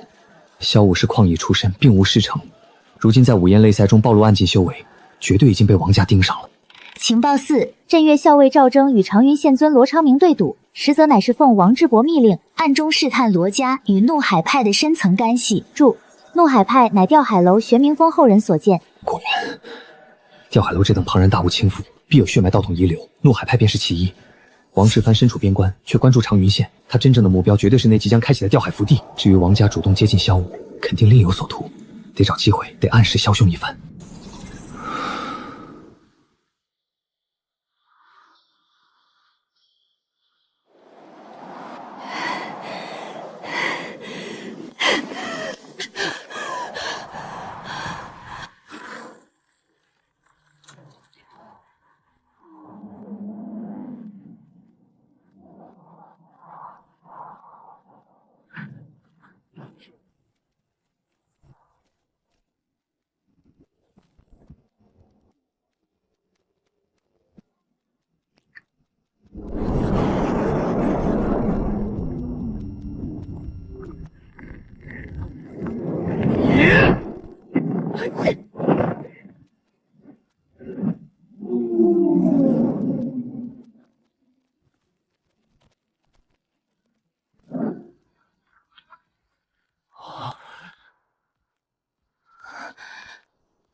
王玄阳胜，承让。动若雷霆暴熊，静如温润君子。这份收放自如的心性与伪装，比他展现出的那暗劲修为更令人心悸。王家的人果然都是吃人不吐骨头的笑面虎。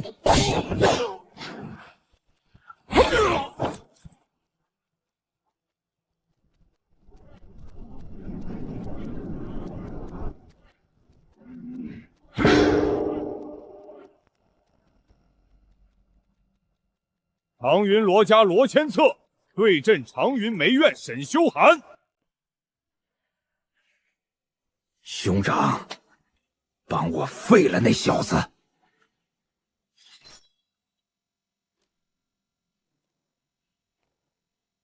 师弟，当心他的刀。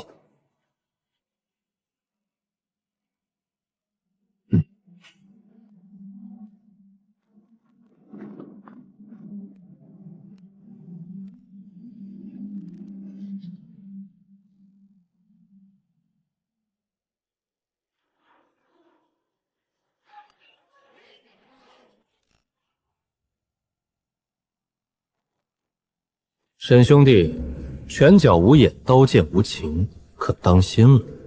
多谢罗兄记挂，不过你还是多操心自己吧。开擂！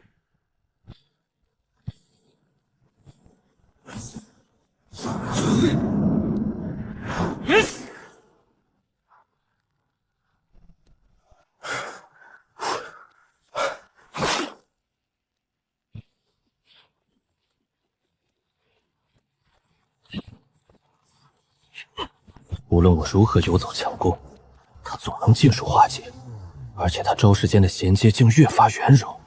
这小子是在拿本公子陪练，找死！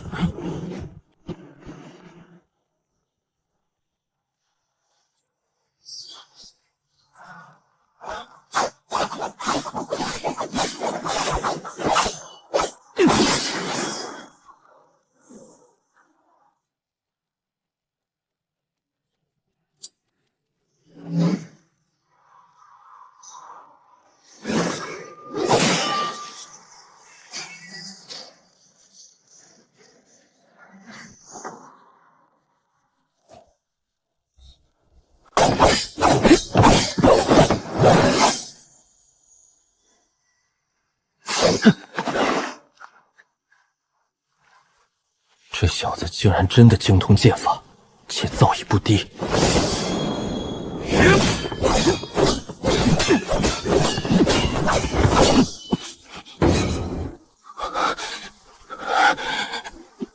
不能再拖了。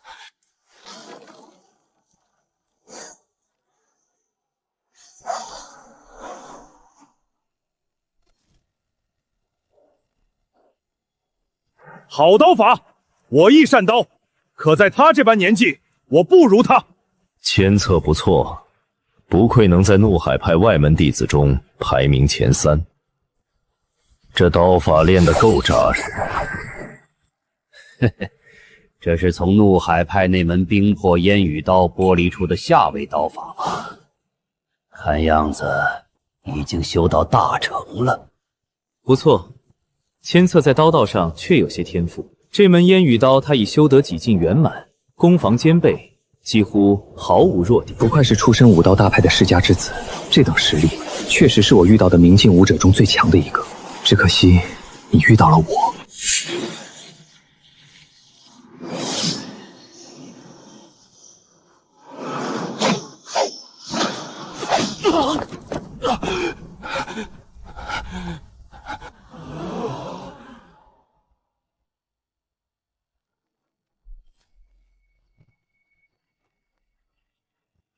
这剑法路数，看着有些像碧霞山庄的流云剑。小尉好眼力，正是流云剑。此剑出了名的易学难精，即使碧霞山庄剑脉也罕有人修至大成。可无关此子已将其练出门道，这份悟性，说不定他日后有几分可能领悟剑芒。命数子，我该不会判断出岔子了吧？不对，这沈修涵剑法天赋虽高，修为在同龄人中也属拔尖，但比起萧武那个怪物来说，终究差了火候。罢了，罗千策已是强弩之末，这姓沈的小子拿下头3甲已成定局。待他进了龙血灌金坛，无论如何也得让他成我王家一份情谊。此子恐怖如斯。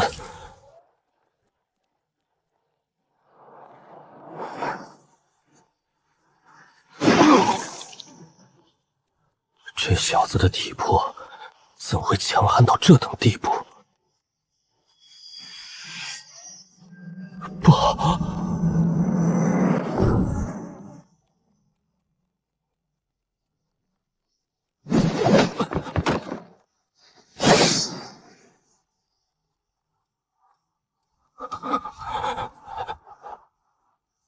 完了！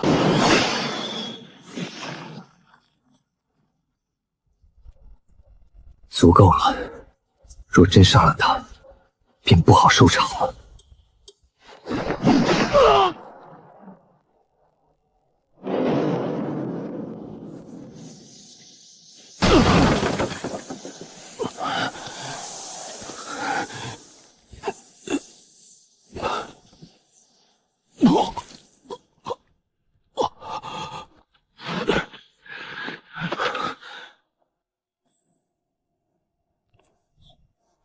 性命无碍，但脏腑移位，筋脉受损，内伤极重，没有1年半载无法恢复。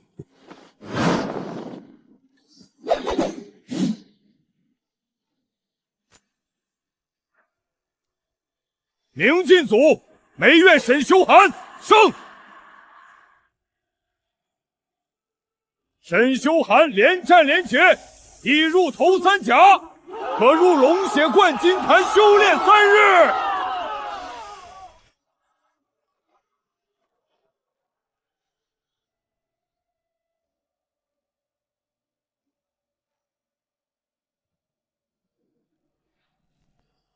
好，沈兄弟打得痛快。沈师兄的剑法实在太霸道了，大兄，我也想练剑。你练个屁！好高骛远，你先把身体打熬好，扣开练骨关再说。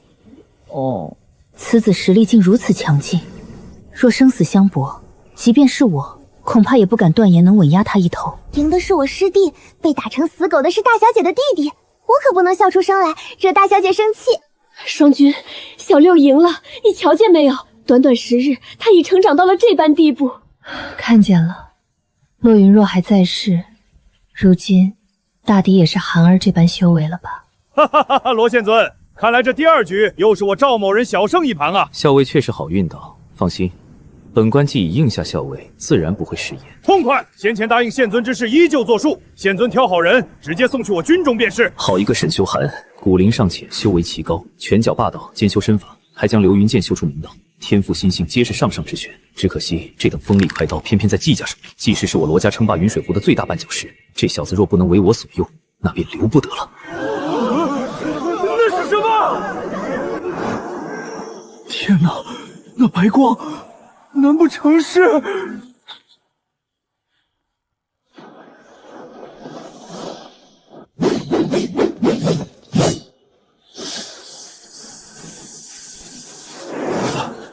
剑芒，你竟修出了剑芒！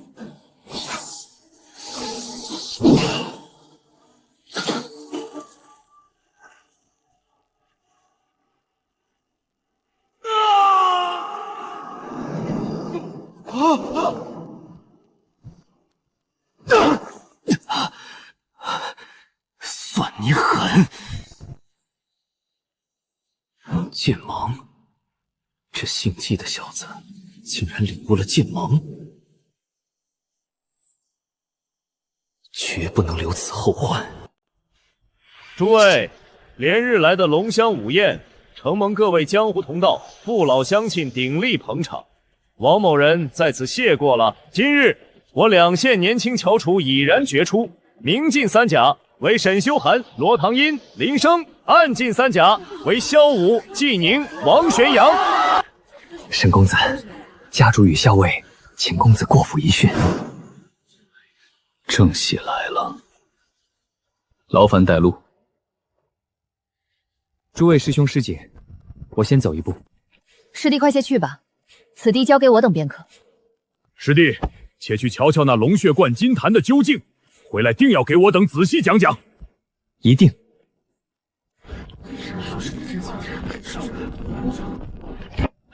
师弟的修为进展太快了，这才几个月，便将我等远远丢在了身后。二师兄，莫要多想了，师弟有他的机缘，我等也有我等的机缘。龙翔午宴既已结束，那距正武校尉归营也不远了。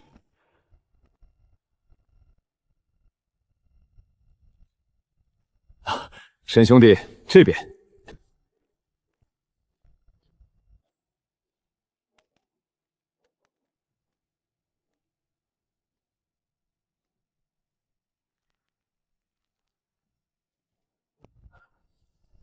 开碑武馆的印功路数，看着打扮与拘谨的做派，想必也是个没背景，全靠死磕熬出来的底层武者。诸位能在龙香午宴中杀入头3甲，皆是我长云、长水2县天骄。这第1杯酒，王某敬诸位，贺诸位未来武运昌隆。谢王家主。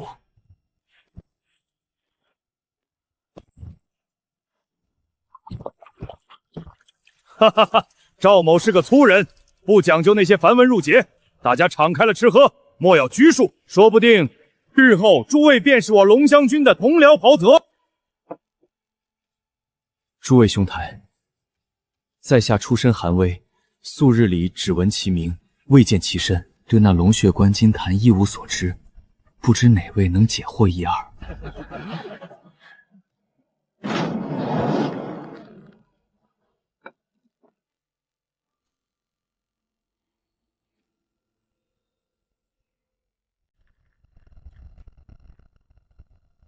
也罢，诸位可知秘境一说？秘境，类似洞天福地。龙血灌金坛，乃是古灵气太帝附龙所所演化出的灵境，虽比不上洞天福地那般玄妙，却也是一处世间罕见的宝地。诸位可知这太帝是何人？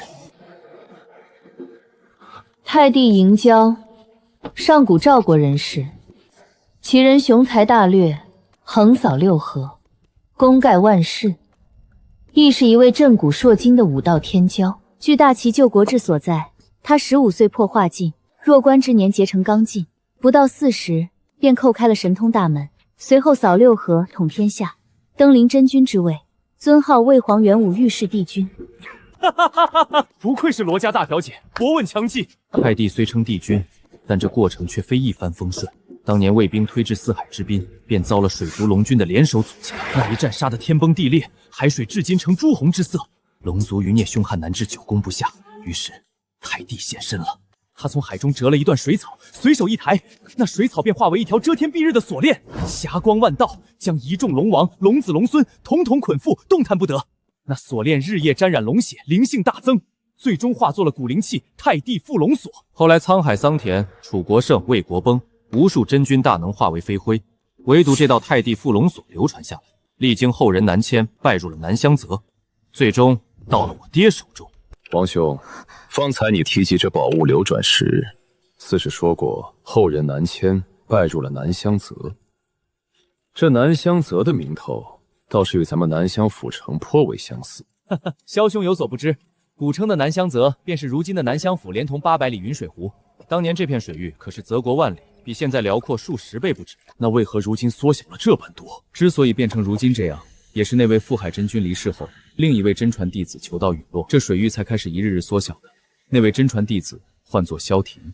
萧庭，吊海楼的开山祖师便是萧庭。萧武是命庶子，萧庭是吊海楼祖师，两人同姓萧。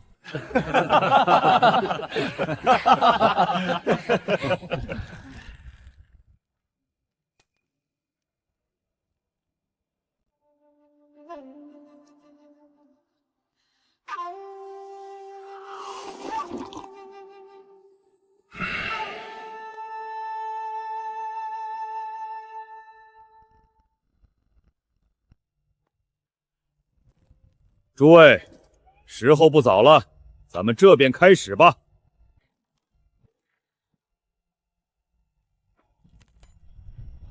这便是太帝附龙锁，此宝乃是上等的古灵气，品阶极高，对使用者的修为要求颇多，即便是本校尉，也不能将你们一堂送入。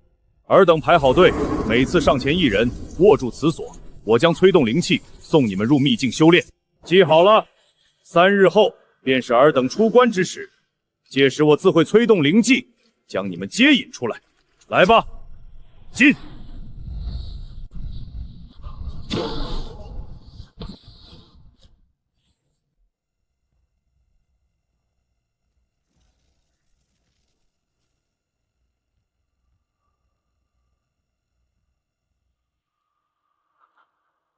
且慢！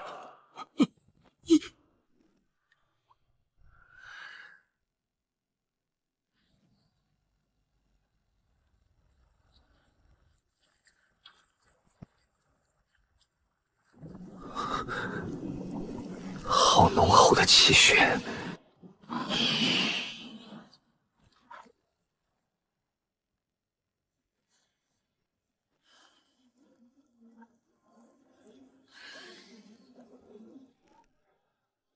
家主，我已按管事吩咐，探问了龙血灌精坛之事。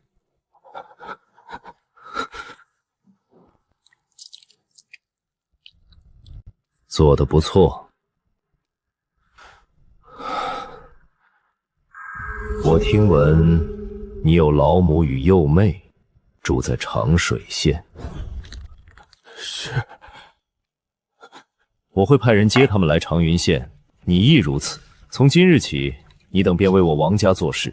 但你记住了，此间之话，若有一字被他人知晓，你一家3口都别想活。是，属下明白，那属下现在进去了。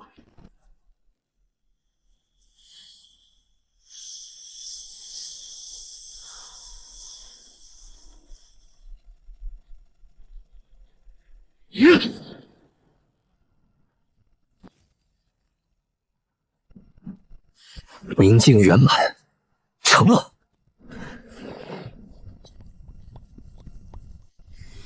再来，破开暗境，就在今日。第7窍开了，彻底迈入暗境大成之境。若在外界，至少还需数月苦修。若能一直这般吸纳下去，不出10几日便能暗境圆满。可惜时间仅剩1日了，能多炼化1分是1分。这里的气血怎么变淡了？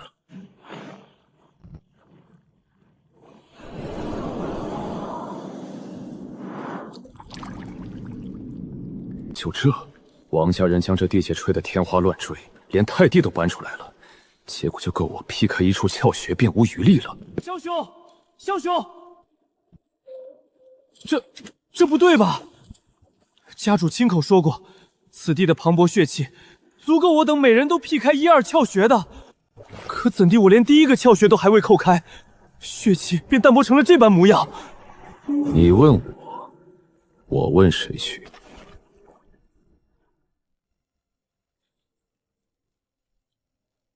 唐英，可顺利叩开暗境？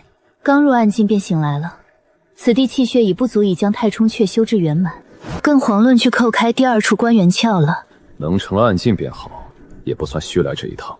我成了关元窍，但第3处天宫窍气血不济，未能凝出。有所收获便好。沈兄弟，你呢？叩开暗境，略有收获罢了。已是极好了。这坛子里的气血虚浮得很，后继乏力，怨不得你我天资不够。你们好歹还有收获，我刚把第3窍精力蓄满，正要冲关，气血突然就断了，这叫什么事啊？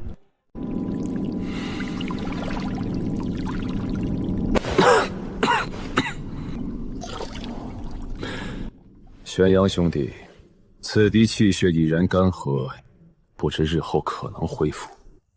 太帝附龙锁乃是古代传下的宝物，玄妙是1等1的。血气吸炼完后，只需将其封存，自行静待个2、3年，里头自会重新聚满气血，恢复如初。原来如此，不愧是古灵气，有这等宝物镇压底蕴，王氏便等于多了一处能不断滋养后辈的宝地，世代不衰啊！行了，此地虽气血淡薄，但比外界依然强不少，等于时刻在吞服丹药修炼。如今还剩1日才到时限，诸位不要耽搁，继续修炼吧。萧兄所言极是。萧武等人以为这血潭徒有虚名，唯有我深知此处是何等不凡。潭中气血精纯柔和，无半分霸道冲撞之感，简直是为武者炼化量身打造。我仗着圆满的金雕伏妖功，抽干了潭中近50成气血，不仅将太冲、关元、听宫3处大窍全部劈开，更是一举修至大成。距离暗境中期的标志，第4窍明门窍已然近在咫尺。待天宫窍圆满，顶多1月便可破关。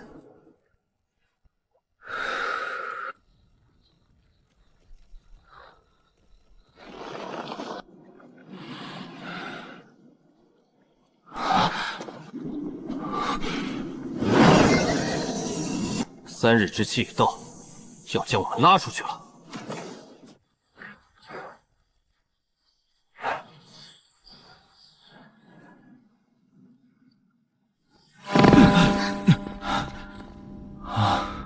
诸位，本次午宴到此结束。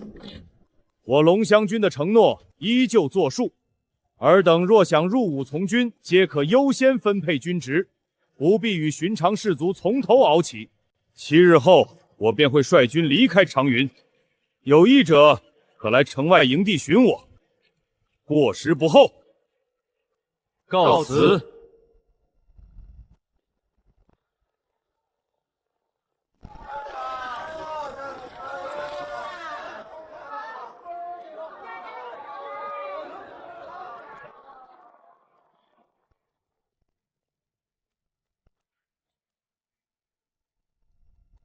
诸位，可信得过我萧武的为人？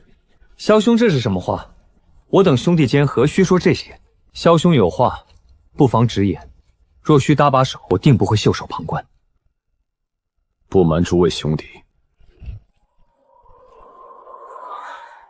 上个月我前往云水湖探宝时，发现了一种惊天之秘。诸位回想一番，本次午宴可曾察觉到什么不同寻常之处？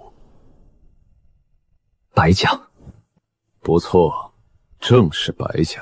长云县5大世家王、罗、季、韩4家皆有子弟下场角逐，唯独白家连个撑场面的小辈都未曾派来。诸位可知为何？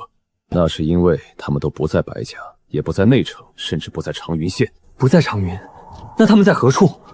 云水湖。在云水湖的鱼岛上，白家人面兽心，借着拍花子的由头，暗中劫掠外城志同，送往那座孤岛，行炼制邪药的魔道勾当。果然，我早猜到白家掳走志同必有阴谋，竟是用来炼制这等丧尽天良的邪药。他们行事谨慎，且此事牵扯极广，一旦暴露出去，定会掀起一场腥风血雨。今日提及此事，是想先与几位打个招呼，且等一段时日，待我查清里头首尾，拿到铁证，届时我再以四海联心蝶联系诸位，我等再秘密聚首，详谈应对之策。好。萧公子若有差遣，唐英绝不推辞。静候萧兄佳音。就这样，回见。余党，本是陈建我武当家唐晋看守的地界，唐晋被纪宁一剑断去右臂，实力大减，断然不会继续担任看守，接替他的人实力只会更强。本日情报已刷新。情报1：萧武月巡前往云水湖游历，途中见白鲸、白秀安密携数名志同前往鱼岛。萧武施展秘法前行上岛，目睹2人以志同炼制邪药，修行魔功，岛上高手云集。萧武为打草惊蛇，返回途中，灵宠经纬署察觉莫谷青鱼气息。原来如此，难怪那日会在芦苇当撞见他，一切首尾都对上了。情报2：唐晋受重伤后，在陈建务地位大减，被段萧撤下交椅之位，如今负责更重主事之责。祝唐晋在东夷岛处处遭受异样眼光，近段时日喜好于长云西市码头野酒社饮酒。下次饮酒时间31日后酉时1刻。那日我在西市码头看到的断臂之人，果然是唐晋。堂堂武当家被撤下交椅，安排去耕种，这等羞辱，难怪他要偷偷跑来长云县买罪。31日后，这倒是个可以利用的机会。情报3：王林、丁敏2人奉命追杀叛徒田平安，此人杀同僚，盗取重宝功法叛逃龙翔军，因得知镇岳校尉赵征前来长云，连夜逃往长水县躲避，待赵征离去后，再谋求后动。田平安，他竟然叛逃了龙翔军，难怪王林师兄与丁宁师姐之前现身武馆后便再未露面，原来是身负军令。但田平安不过炼金修为，王林与丁宁皆是暗劲，暗劲追明劲，本该手到擒来，可这么多日过去，两人竟还未得手。杀同僚盗重宝，田平安能避开暗劲武者的追杀，定然与那重宝或功法脱不了干系。这东西有点意思。主家待我不薄，不仅安排了差事，还给了10两银子抚恤，但被我爹分给了我弟。他要成亲，女方要求他得在内城有房子，还得有一份体面的活计。至于我，残躯一副，家里还有女人和2个小子得吃饭，只能想别的办法。怎地不来找我？或是言川，你下岛后，他时常打听你近况，很是挂念。废人一个，哪有脸去打扰巡使和严兄弟？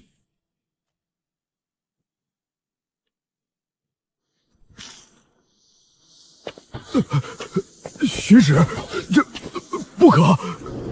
拿着，带回去买些粮食，再买些肉。梅雨湿寒，最易刺激旧伤。这段时日别出来干活了。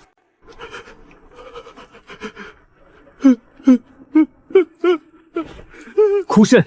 和明晋武夫厮杀都未曾后退一步，几两银子就这般姿态。如果重来一次，我宁愿死在那厮手上，也不愿做个废人。巡使啊，人心可比武夫要可怕得多。家中近来如何？凑合过，好在孩子懂事儿。大郎病倒了，二郎心疼他大兄，宁愿饿着肚子，也把口粮省给大兄吃。那人见我辛苦，前些日子去寻了个浆洗活，一日8文钱。那管事欺他心善，整日找理由克扣1、2文。明日让嫂嫂别去浆洗了，来我家14字做堂官吧，银钱膳食接管。这就这样，雨大了，快些回去吧。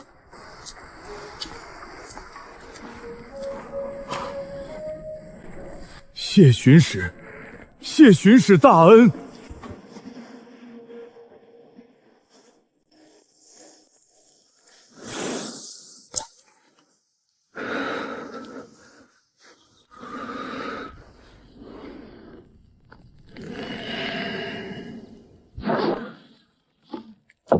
这脱胎于金雕伏妖宫的金雕桩，路数果然比玄鹰桩高明太多。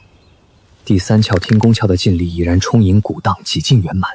再打磨个几日，便能着手冲击名门窍，正式踏入暗境中期了。算算日子，徐川师兄和向云亭师兄随赵征校尉去边关龙翔军已有2日，四师兄在院里养伤，如今梅院的担子全压在师姐一个人肩上了。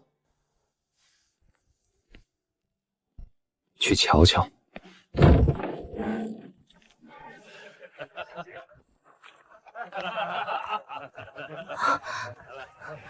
公子，您来了，可是要使午膳？秀禾嫂子，不必多礼，这段时日铺子里辛苦你了。不辛苦，若非公子收留，我们一家老小怕是早就饿死了。公子大恩，秀禾做牛做马也报答不完。一家人不说两家话。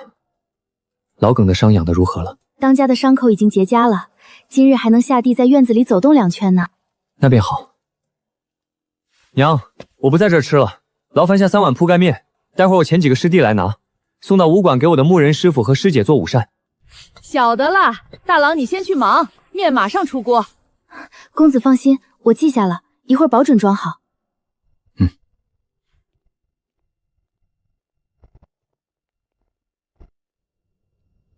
腰挺直，这点苦都吃不了，还想要学武？装架发飘，腰胯松散，下盘给我钉死，钉死！耳朵呢？这么狠！你说什么？大师姐，沈师兄来了。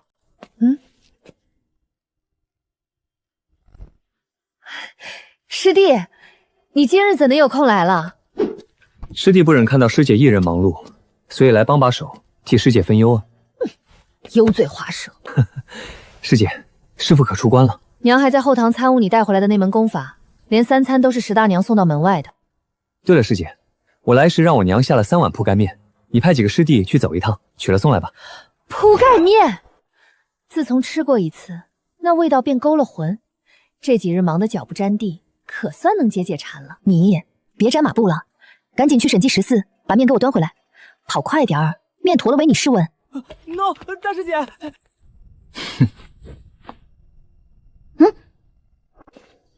进来吧。师父，可有不曾理解的地方？弟子不才，愿为师父解答一二。倒反天罡。这桩功虽高明，但与我梅院的玄阴桩核心同源，脉络相通。我参悟了这数日，已基本尽长于心。韩儿，我准备调息一段时日，然后冲关化境。进入化境，相比于明镜入暗境，凶险何止10倍。暗境是将气血凝练入窍，求的是穿透力；而化境是要将9窍暗劲炼化为气，遍布5脏6腑。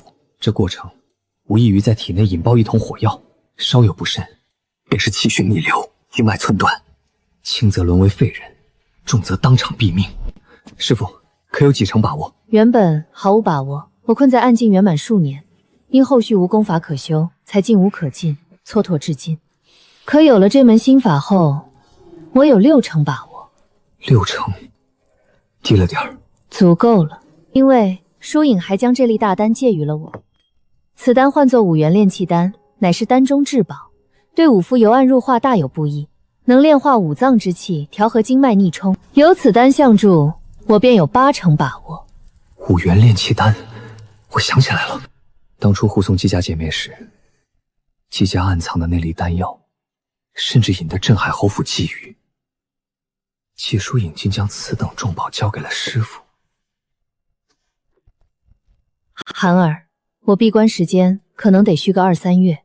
午宴过后，我梅院的名头传遍诸县，拜师者络绎不绝，单凭青红一人操持，我怕他镇不住场子，更怕别有用心之人趁虚而入，坏了我梅院的根基。师父不必操心这个，只管安心闭关。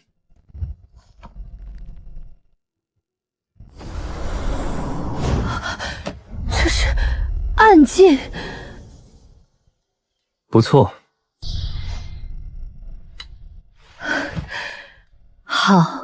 好啊！本以为你入那血潭能修成阳窍经脉，成就明镜圆满，我便心满意足了。未曾想寒儿的进度竟如此之快。既如此，明有青红主持大局，暗中有寒儿你坐镇，我也能彻底放心了。娘，午膳来了，铺个面哦。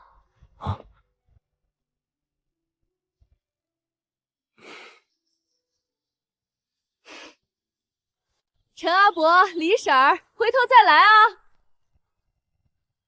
咕咕咕咕，啊啊！老板，来3碗面。客官，这娘，进去吧，我来处理。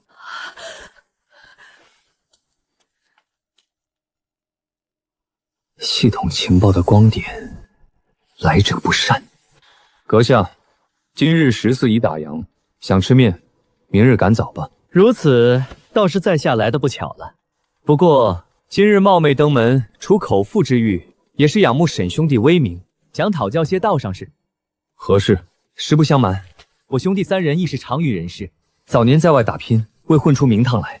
此番倦鸟之怀，只求落叶归根。但回到这地界，总得谋个营生糊口。沈兄弟耳目通达，在下出身低微，大族高攀不起，倒是外城乱波帮是个好去处。只是不知这乱波帮究竟是何来历，劳烦沈兄弟解惑。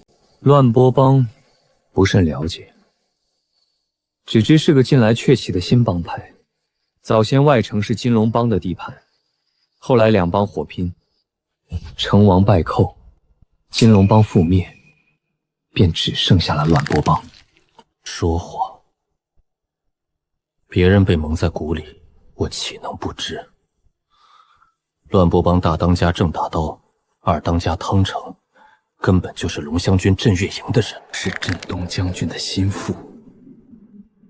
他们托了军节来此扯旗立棍，就是来给王家当清道夫的。至于你这姓沈的，莫名现身我家附近打探消息，如今又夺了3甲入龙血潭修炼，种种迹象串联，你定然也拜入王家门下，当了他们的鹰犬。多谢姐夫，素闻沈兄弟家面善香甜，改日定当登门品味。告辞。好说。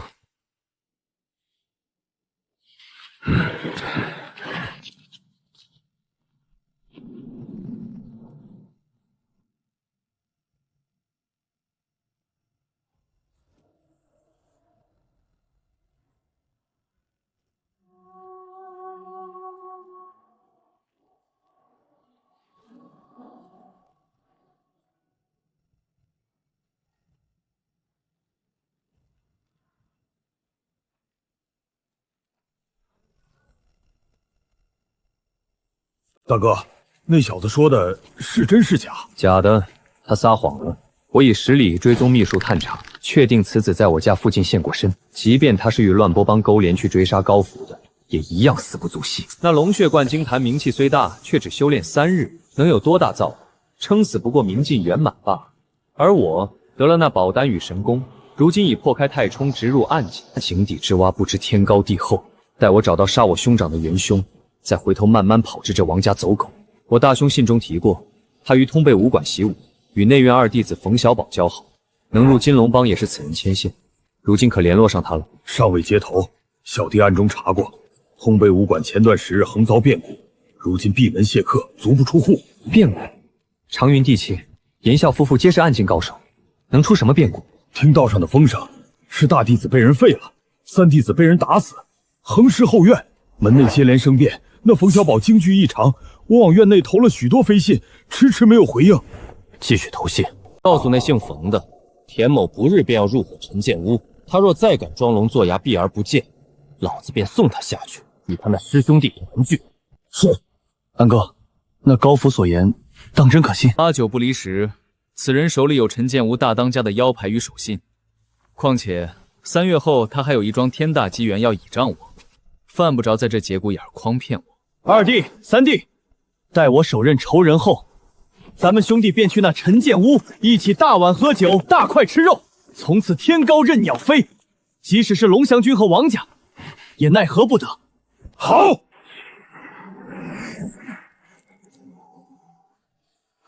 谁？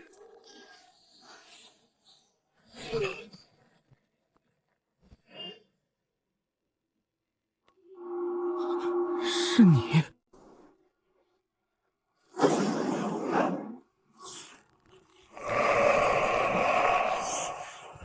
拿命来！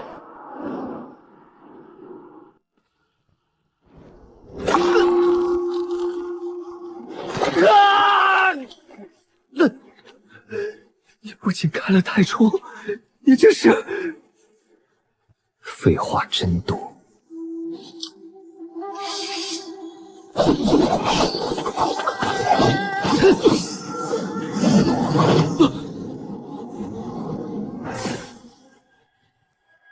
宝甲，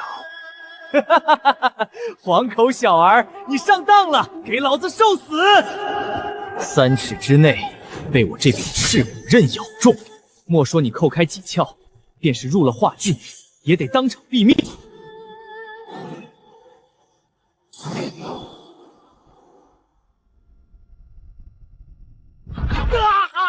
痛杀我也！逃不掉了！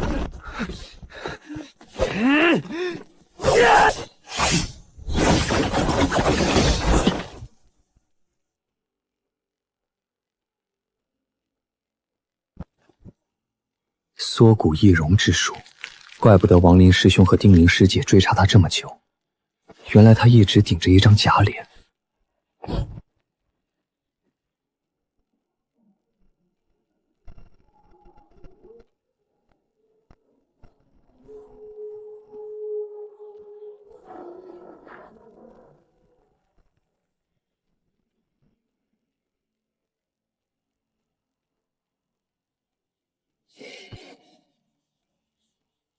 有意思。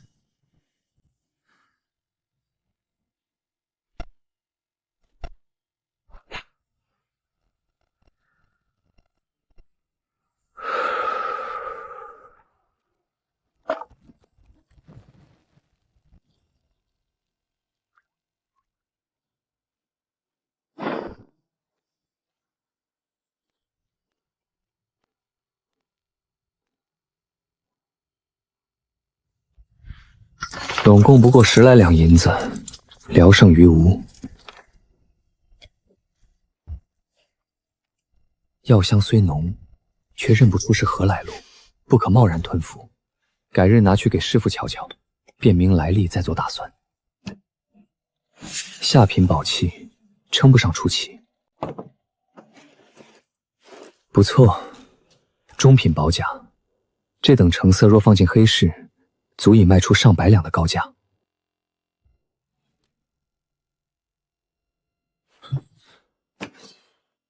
龙翔君踏白银明正之物，看来这便是田平安临叛逃时从军中盗走的重宝了。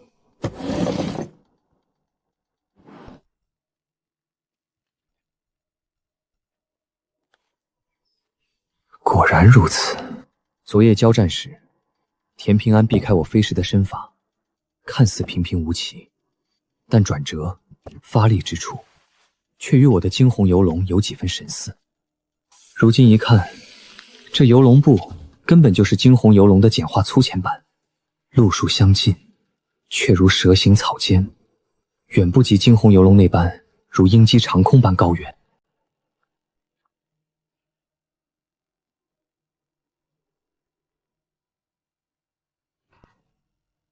天阳朝的神通残篇所创，哪怕只有第1层，也足以做到毫无破绽的易容。田平安死前，我竟真以为他长着那副平凡面孔。炼神境，化尽3关的最后一关，修为真至炼神，便能识破这等高明的易容。不知我那2颗勾玉的莫须眼，能否将其看穿？这功法来头虽大，但只有第1层，且弱点明显，连化境都瞒不过，算不得什么稀世珍宝。王林、丁宁2人身为暗境高手，绝不会为了这等残篇穷追不舍。他们追杀田平安，恐怕另有缘故。断体功法，这行气路线竟与铁骨功同源，且更为深奥繁复。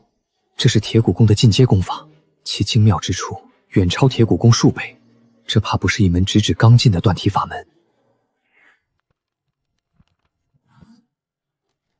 王志凡，镇东将军王志凡，他将此功法与亲笔修炼心得传给踏白营校尉。田平安不仅杀了同僚，竟还将这等蕴含一方大将武道感悟的重宝一并偷走。难怪王林师兄和丁宁师姐死追不放，从边关一路追杀到长云县。这等隐患若落在敌国手中，后果不堪设想。龙湘军中高手如云，那踏白营校尉极有可能是刚劲强者。田平安不知用了什么手段摸到我家附近，万一龙湘军顺藤摸瓜找上门来，私藏军中秘法，这罪名我可担不起。宝器宝甲倒也罢了，这功法是个烫手山芋，正好借花献佛，帮2位师兄师姐做个人情。有了这由头，我顺下其他宝物也不显吃相难看。至于这龙象金身诀，眼下虽无法修炼，便先抄录一份留底，原件交出去便是。推演，检测到可推演武学归西幻面法诀，是否推演？是。第1年，你沉下心神，日夜钻研敛气易容之法。第5年，你可改变肌肉走向，化作他人模样，但气息难掩。第15年，你悟出归西幻面法诀最后第3层，并修至圆满。你可随意变换身形面貌，高矮胖瘦，男女老少，皆在一念之间，更能将修为压低3层小境界，非先天强者或善目神通不可勘破。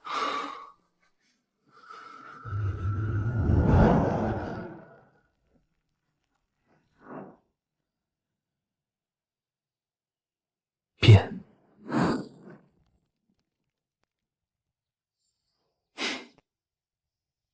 有趣。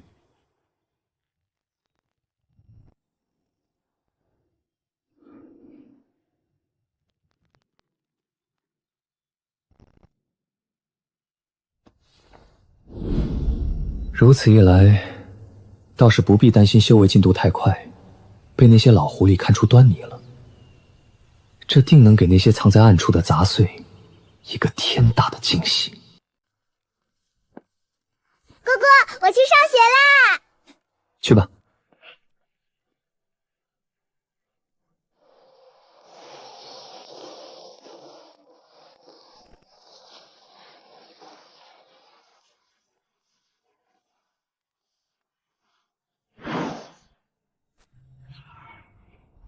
是萧武。上回他说查清白家底细后，会以此物联系众人聚首商议。看来就是今日了。这位爷，吃点什么？找人。沈兄，这边。宋化堂，通背武馆原馆主宋恒江之子。韩礼亲赴通背武馆废了赵洪刚，为的便是救出此人。在下宋化堂，午宴擂赛时，我与萧武兄一同目睹沈兄的那一手剑法，当真厉害。原来是宋兄，失敬。沈兄弟客气了，请上楼吧。萧武兄已候着兄弟了。沈兄弟来了，还差2位兄弟，沈兄弟且稍待片刻。好。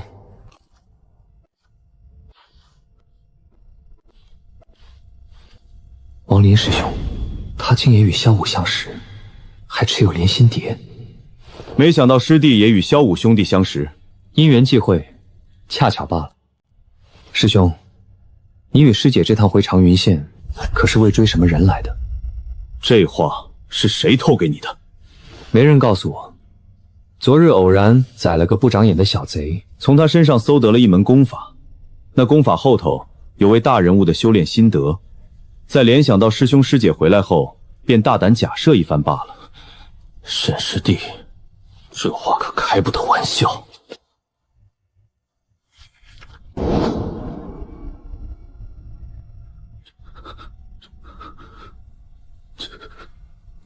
田平安被你杀了。田平安出身踏白营，深谙隐匿追踪，更偷了大丹扣开暗劲。我与丁宁风餐露宿半月，嘴里撩起血泡都抓不住他的尾巴，竟被这入门不到1年的师弟宰了。我本以为武馆出身的天才皆是温室花朵，经不起风雨，看来是我走眼了。田平安身上其他物件不重要，但这本功法乃龙香君根基，一旦外泄，后果不堪设想。这件事，师兄在此谢过，我欠你一个人情，往后有用得着的地方，尽管招呼。师兄言重了，同门之间互帮互助，理所应当。好，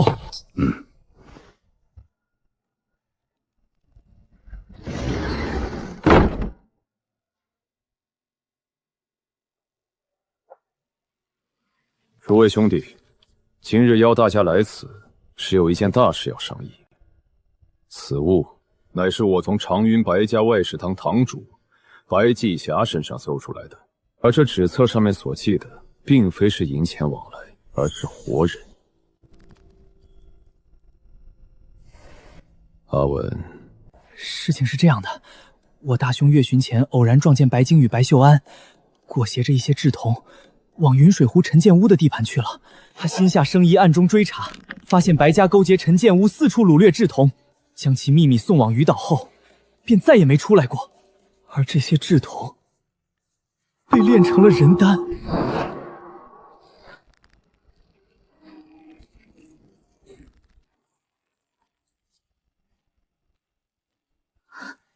萧兄弟，此事事关重大，可当真？此事乃是我亲眼所见。半年前，我便留意到长云外城诸坊有拍花子的传闻四起，彼时不曾多想，只道是寻常小贼。如今想来，定是白家人借着由头将那些志同拐走。他们着志同祭炼，生抽骨血，修炼魔功。至今以来，光是这书册上有名有姓的，便有431人。据那白季霞交代，他们还在周围诸县暗中行事，遭难者恐怕逾1000人。我已对天发誓，定将白氏满家屠尽，还那些枉死之人一个公道。所以今日唤诸位兄弟至此，便是为匡扶正道，讨伐邪魔而来。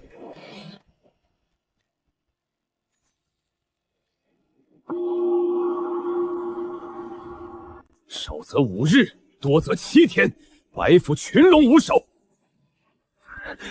天赐良机，不错，我等便可一拥而上，燃其嫡系，血洗宗族，而后炼制人丹的罪证，公之于众。这长云已无他白家的立足之地，别说报复我等，白擎苍还是先想想该如何活命吧。这法子可行，宋某此番愿为先驱。萧武兄既已拿定主意，季某自当相陪。愿往。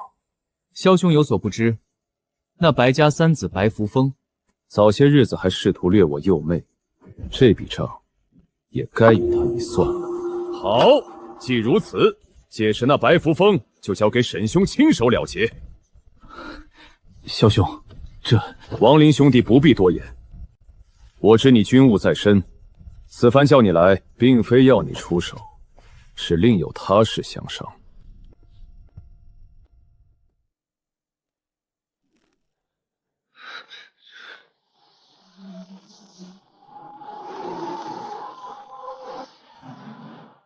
季霞死了，一个扣开暗劲的好手。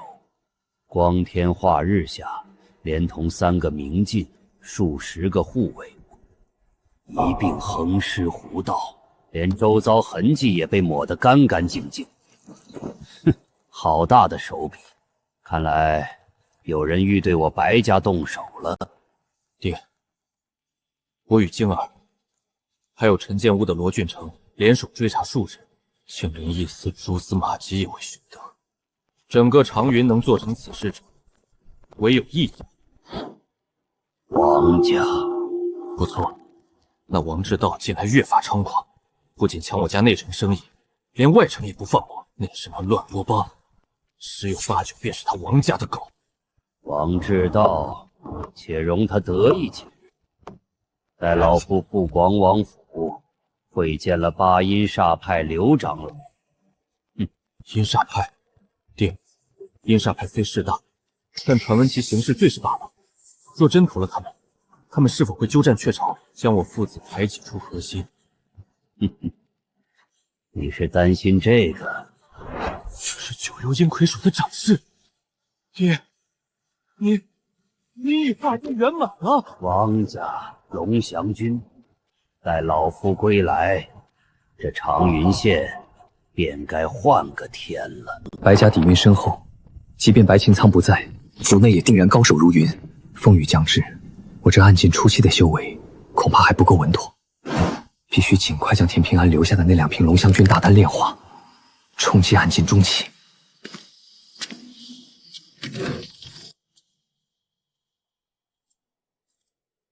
大郎，锅里温着肉汤与面饼，你练完功莫忘趁热吃。我晓得了，娘。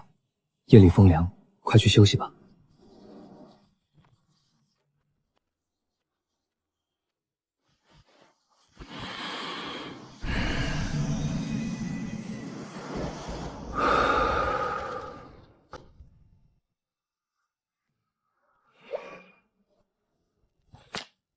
听宫巧已然满意如孔，是时候了。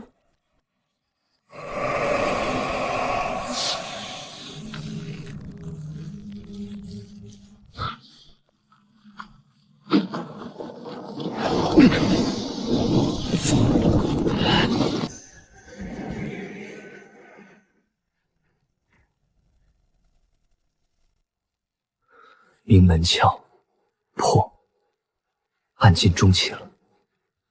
以我如今的修为，再加上诸多底牌，即使对上开了7窍的暗劲后期，也足以打个平手。这明门窍生于尾椎之下，乃全身污秽汇集之处，一招贯通，洗髓法体倒是痛快，就是这滋味着实难熬。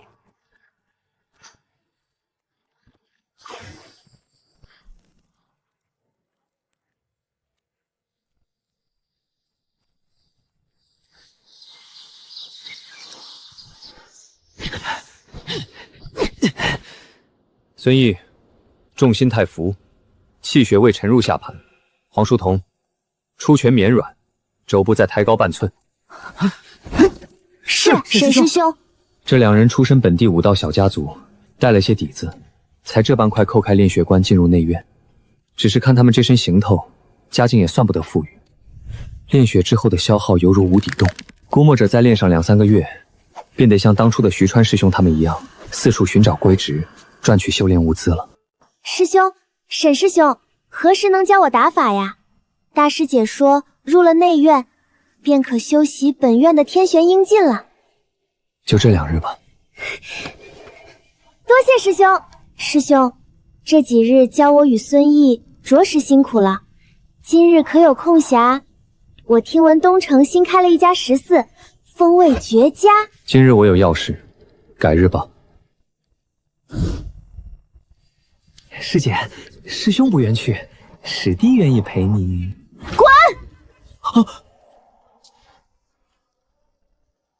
终于露面了。一心静，2相好，3结义，4喜财。老子赢了，喝，快喝！我说，那断了臂的什么来头？瞧这面生的紧，不像是咱们这片的。我怎么知道？这人前些日子便来过，每回都请人喝酒，管他什么来路呢？给钱就让他玩呗，操那份闲心做甚？你，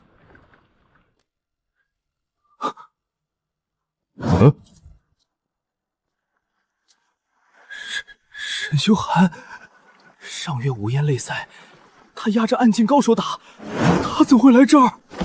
三把头，该死，他莫名来这码头干甚？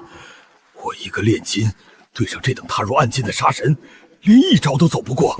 原来是沈公子，在下钟馗，天为乱波帮三当家，主管码头与鱼篮之事，这厢有礼了。清场。散了，都他娘的散了！今日酒喝到这儿，赶紧滚蛋！别喝了，碗放下，快走！真他娘的扫兴！跑出这般远，吃口酒都不让人安生。小子，老子今日酒兴正好，可你却坏了老子的好心。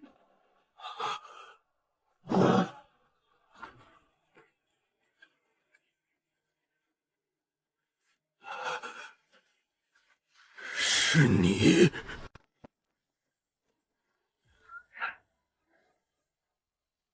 好大的胆子！什么时候陈建屋的武当家也敢跑到长云吃酒耍乐？陈建屋武当家早些日子内城传闻，几家天骄济宁于云衣岛上一剑光寒，连斩数名强敌，其中便有陈建屋武当家被斩下一条右臂。唐晋，是陈建屋的唐晋，这狗贼竟敢来长云！他吃了豹子胆不成？不怕县尊大人率3班衙役将他点了天灯吗？小畜生！我尚未去找你，你竟敢主动送上门来！哦，我说呢，原来是扣开暗劲了。但小子，你以为自己侥幸扣开暗劲，便能取我这具残躯？亲，那今日便让你认清自己有几斤几两。小畜生，胆敢辱我！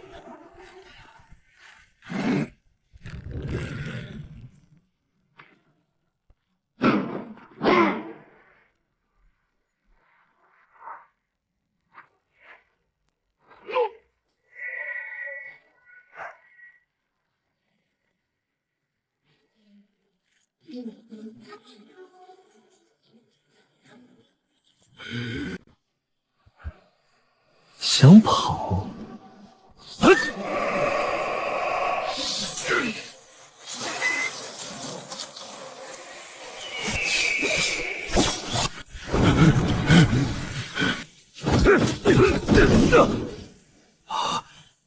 怎么可能？上次见他不过2月前，他才堪堪炼金，在我眼里犹如蝼蚁。如今就算他扣开暗劲，顶多劈开1枚太冲窍，我已劈开暗劲3窍数年，怎会不是对手？不可能，绝不可能！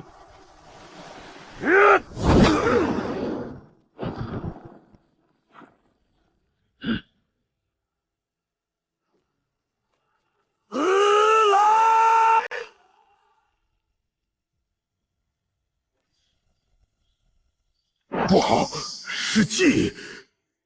这种破绽，儿也敢搏？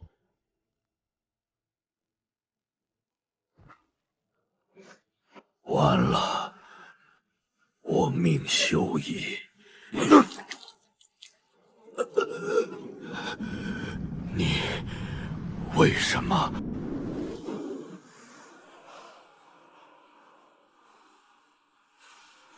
沈公子打得好，天色晚了，码头风大，我得先行告辞。告辞！公子故意留守，是想要问我什么？唐晋，你是个聪明人。接下来我问的话，你若能从实招来，我便放你一条生路。沈建屋目前有几位当家？修为如何？共有5位当家。4当家贾平修暗进中期修为，3当家卢运成暗进后期，2当家血头婆暗进圆满，大当家段霄如今已入化境。化境？段霄竟不声不响地扣开化境，放眼整个长云县，也足以横着走了。还有一个呢？剩下那个是新上岛的5当家，修为暗进中期，唤作高福。高福，居然是他！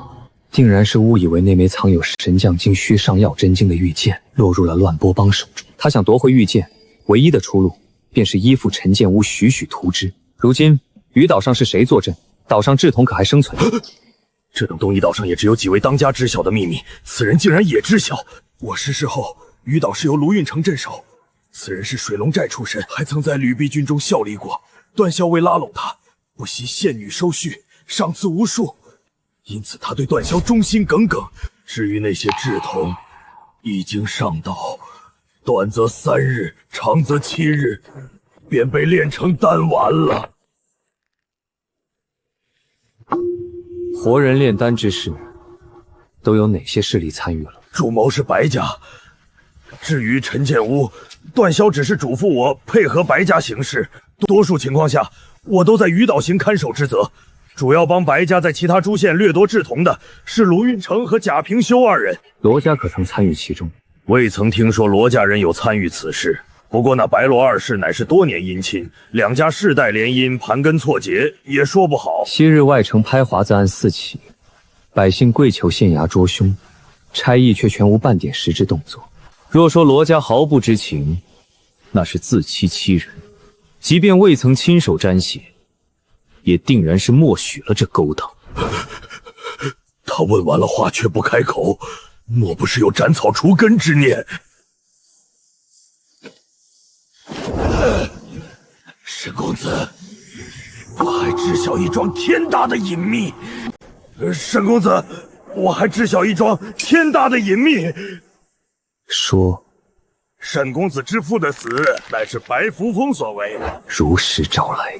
那日白扶风路过外城，见了一老渔夫之女，便杀人夺女，带回去炼丹，恰好被令尊撞见。白扶风担心泄密，便将他打杀了。这是白扶风上岛后亲口对我所言。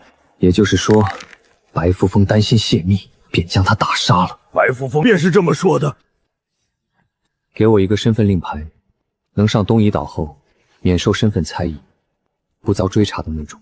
令牌倒是小事，不过岛上防守严密，而且公子的画像，包括那纪宁，如今早已贴在岛上赏阁里，守岛之人个个认得，贸然前去，定会被认出来。我自有办法。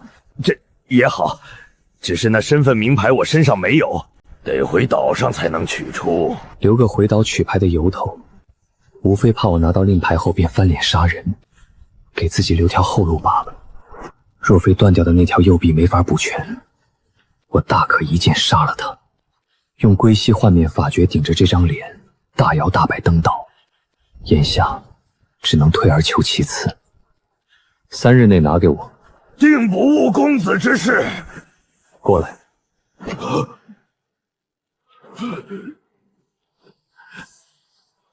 好好做事，别想着跑。罢了。本日情报已刷新。情报1：罗家家主罗昌明受怒海派长老裴局暗中指使，刻意无视白家，大肆劫掠志同之恶行。作为交换，待罗家图谋吞并长云县纪、韩2家的产业，商号与江上船队时，怒海派将给予支持。果然，罗家身为县尊，掌管一县刑民治安，竟甘愿闭目塞听，拿外城百姓子女的性命做筹码，这等助纣为虐的行径，与白家有何异？怒海派长老，堂堂吊海楼神将峰后裔，传承自上古正道，不持正守心便罢了，竟还暗中授意支持这等魔道之事，也不是什么好东西。罗家胃口不小，不仅图谋季家，连背后站着新夷府名门望族的韩家也想一并吞掉。罗家担心新夷府报复，所以搭上怒海派这个靠山。白家负责动手劫掠，罗家遮掩包庇，怒海派在后撑腰，3家联手将长云县当成了自家的后花园。一环扣一环，各取所需。而那些无辜稚童，不过是最不值钱的筹码罢了。情报2：白扶风修为已至明境大圆满，正于白府2进院密室闭关，将于19日后突破暗境。还有19日，若去暗杀破坏，定会打草惊蛇，影响大计，得不偿失。况且，就算他成了暗境初期，对我而言也不过是土鸡瓦狗，让他多活几日便是。情报3：白擎苍此番前往广武府，实为与魔宗阴煞派4大长老之一的刘环密商，欲将长云县化作阴煞派分舵。然此人多疑，暗中传信请动陈建屋大当家段霄密入白府坐镇。阴煞派，广武府的魔道大派，行事狠毒，屠门灭族，毫无顾忌。白老鬼竟要把长云县变成他们的分舵，若真让他得逞，长云县必将生灵涂炭。萧武的谋划里，可没算到华锦高手段萧贵密入白府，华锦坐镇，这局怎么破？萧武是否有底牌我不管，但我绝不能把命压在别人身上，必须找一张能应对华锦的底牌。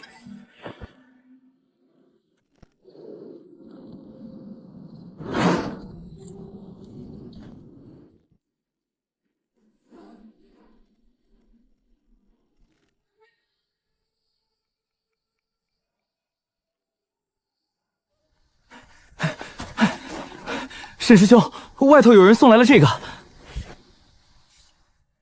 唐金送来的身份名牌到了，那人何在？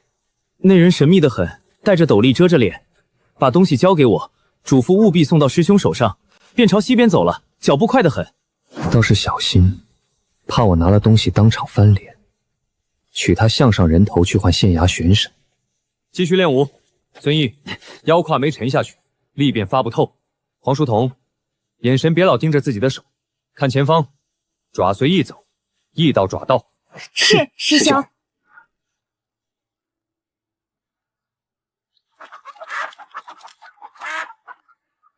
里头可是南杏花巷第7户沈大郎家中。公子，有脚夫送来的信，我给收下了。有劳嫂嫂了。终于来了。嫂嫂，铺子里忙吗？可需帮忙？不忙不忙，饭点早过了。这会儿只有一位从府城来的客人，也快要用完膳了。那便好。怎地是这位左师兄的信件？阴差阳错，这左光叔是早年从梅院走出去，如今在碧霞山庄外门苦修的师兄。我前几日托驿站送出的信，分明是传给摘星门那位左首席的，一字之差，谬意千里。昔日夜杀高年，我亲耳听闻，他曾在石潭县奸杀了一名女子，后来又知晓，那女子正是摘星门左首席的亲妹妹。高年虽死，但他爹高福还活着。我本欲将这隐秘告知左首席，引这位化境大宗师前来长云县，借刀杀人，顺手除掉高福与段霄。如今看来，这盘算落空了。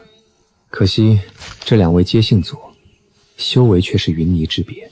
罢了，也不是毫无收获。碧霞山庄门墙极高，能借左光叔铺路拜入内门深造，也是一条极佳的出路。也好，待手头之事了结了，便去那碧霞山庄走一趟。若你愿意，也可去我摘星门试上一试。什么人？方圆数丈的落叶飞虫皆逃不过我的感知，可此人竟神不知鬼不觉摸到我背后。他若心怀歹意，我怕是已经交代了。好出众的皮囊，萧武霸气，纪宁冷峻，文崩温润，可与眼前这位一比，竟通通失了光辉。小兄弟不必这般风声鹤唳。你这般反应，倒是让我想起了舍妹幼时养过的一只狸奴。平日里安静，乍一撞见生人，便是如此精扎模样。狸奴，拿我跟猫比？等等，修为深不可测，毫无征兆的来到我家，开口便提舍妹，还有那句去我摘星门试一试，全对上了。阁下是？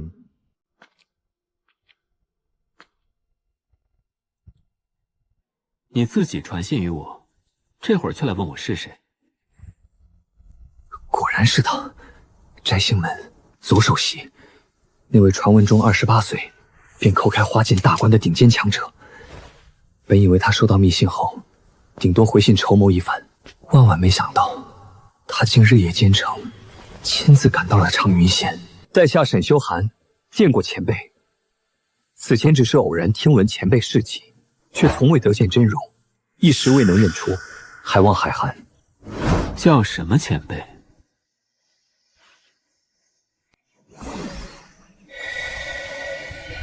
这绝非江湖戏法，更非障眼小术，掌中分明空无一物，拂袖间却凭空变物。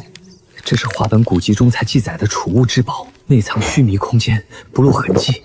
这等通天手段，今日竟亲眼得见。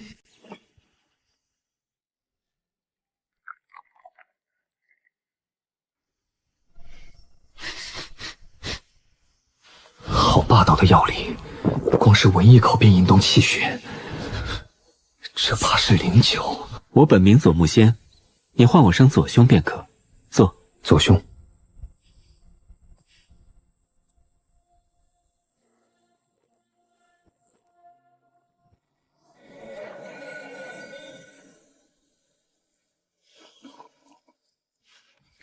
好酒，这酒唤作九曲莲叶酒，乃是我用9种灵草、3味宝药，佐以莲叶果发酵3年酿成，味道自是不差。对了，你家那面鳝汤头醇厚，拿来下酒最是相宜，比起府城那张锦记的招牌浇面，不知强出多少。原来刚刚那位客人便是他。左兄，酒是好酒，但落入愁肠，反倒品不出真味，平白暴殄天物。你我不妨先谈正事。你这小子性格当真猴急，与阿傩真像啊。阿南？阿南是谁？哦，是舍妹幼时养的那只大黑狸猫。好不容易凝做出的严肃氛围，被他一句话搅得干干净净。这左首席当真是不按常理出牌。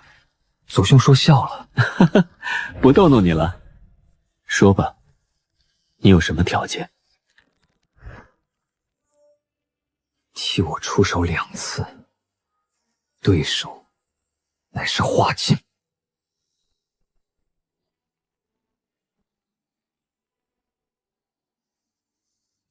就这些，成交。那父子2人如今在何处？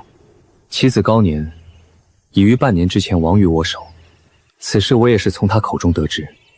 至于其父高福，如今正在陈建屋，乃是新上岛的武当家。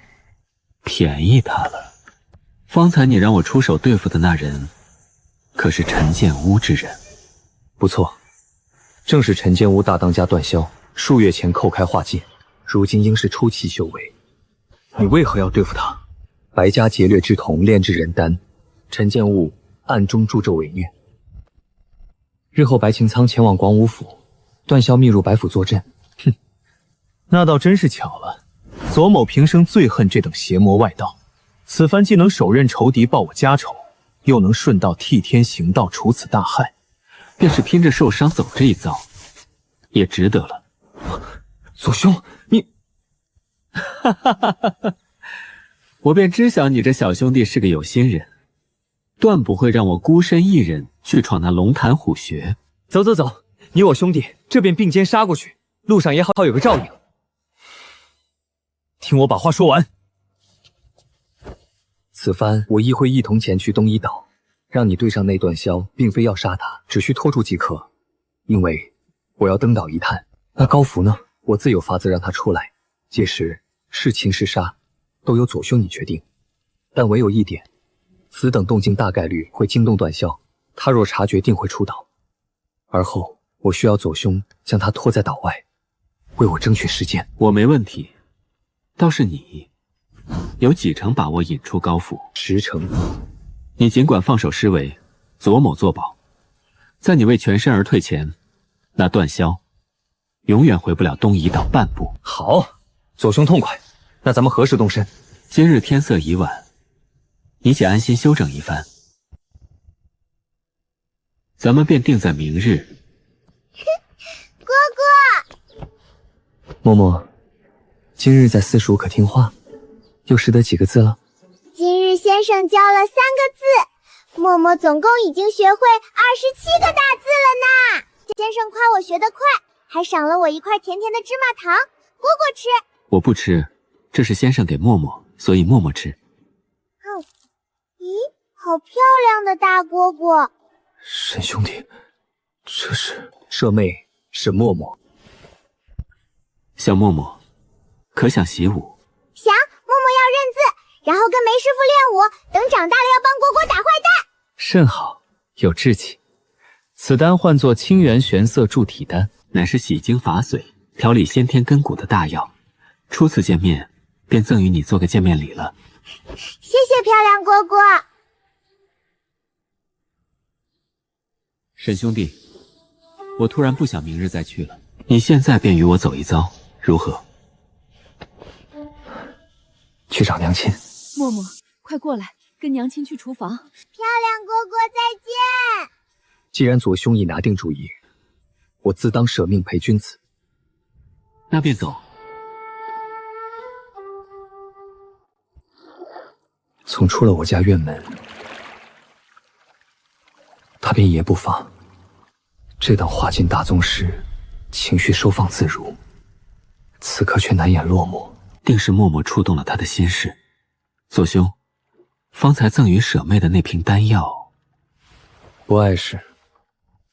那丹存在我身上多年了，原是为舍妹准备的生辰礼，如今早用不着了。果然，他妹妹早年被金龙帮高年掳走害死，这丹药成了无主之物，睹物思人。难怪他方才看着默默会那般失神。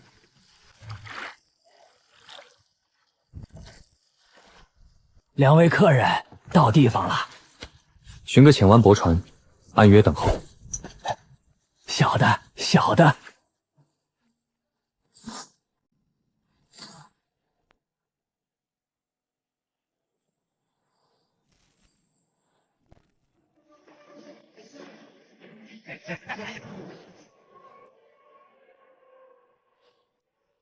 就到这里吧。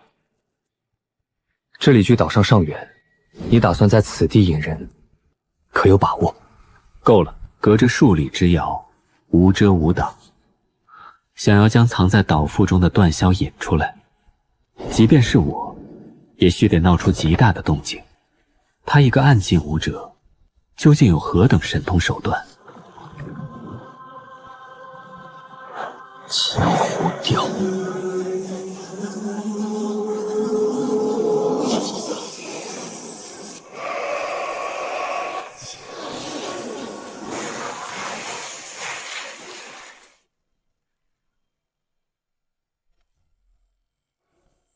这是大当家的定下的规矩。段霄，口开化境的绝顶高手，仗着其父传下来的几件宝贝，能以化境初期力敌中期而不败。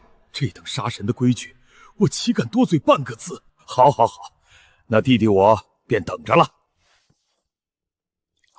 四哥，请，请。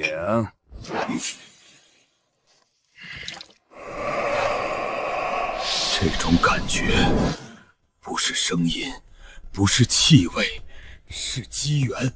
有一桩天大的机缘在湖面上呼唤我。怎地了，五弟？四哥，五弟，你这是？四哥，四哥，我要成了，我武道要大成了！我已感受到机缘，此乃传说中的上古顿悟法，于冥冥中感受机缘。呜呼！快哉，武道将成也！你发什么疯？还顿悟？你配吗？给我清醒一点！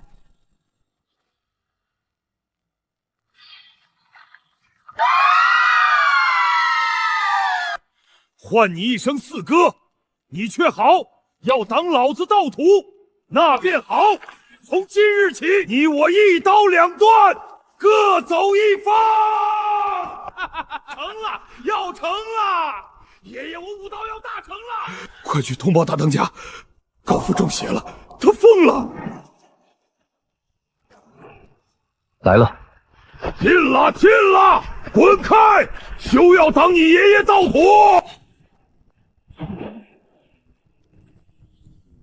高福，你乃何人？我姓左，名木仙，广武府石潭县人。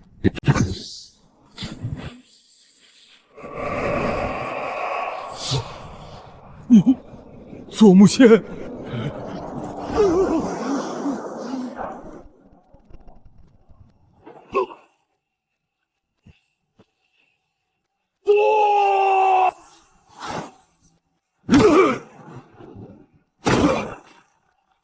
他不杀我，留我一命，定是要折磨我。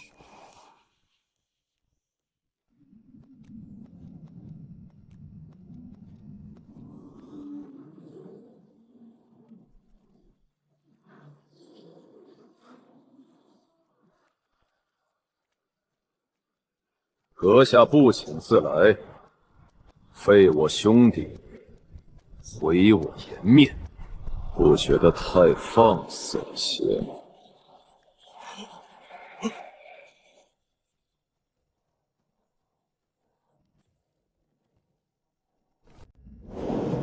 好强的威势！这便是华金大宗师的生死搏杀，我得加快速度了。以暗劲初期修为强行催动龙门引，还是太过勉强。方才四处窍穴的气劲几近被抽空90%，若非有丹药补充，一旦气劲耗尽，便成了任人宰割的废人。登岛之际千载难逢，此番必须得手。乖乖，大当家这威势简直是天神下凡！那白衣人究竟是谁？竟能与大当家斗得不相上下？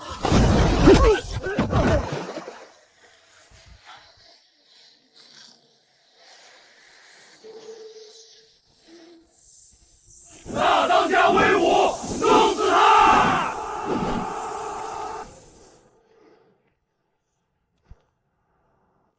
臣见我二当家血头陀就在前面了。报四当家，岸边兄弟传话，五当家高福被一位神秘高手擒了，现下大当家正与那人斗在一处，那人修为极高，大当家一时拿他不下。对方擒了老五不走，反倒与大当家死磕，必有图谋。传令下去，全岛戒备，不准任何生面孔登岛。若有可疑之人，格杀勿论。是。田部，你乃何人？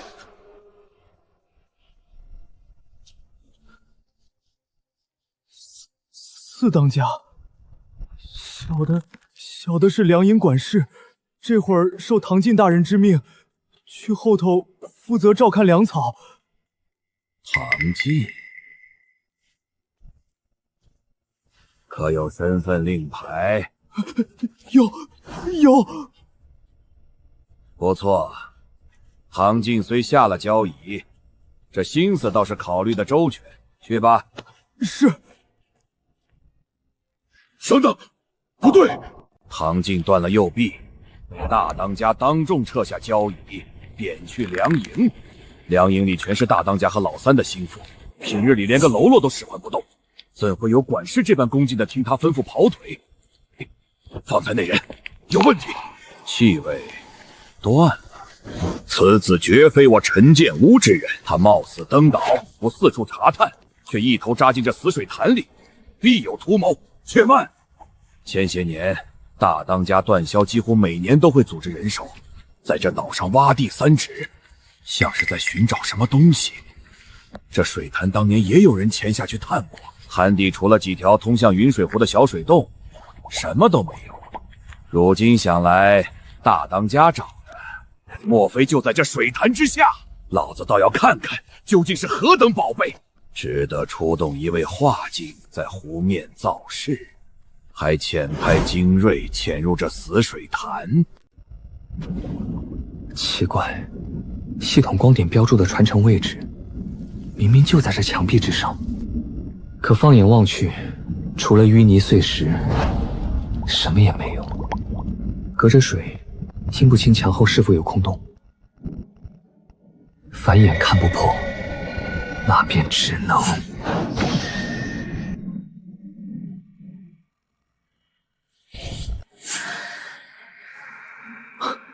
找到了。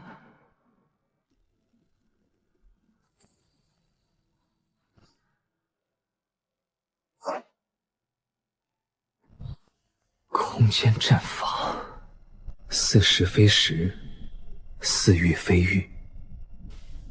温润之液直抵心脉，只是这石块颜色暗淡，里头的能量几近枯竭。这材质好生眼熟。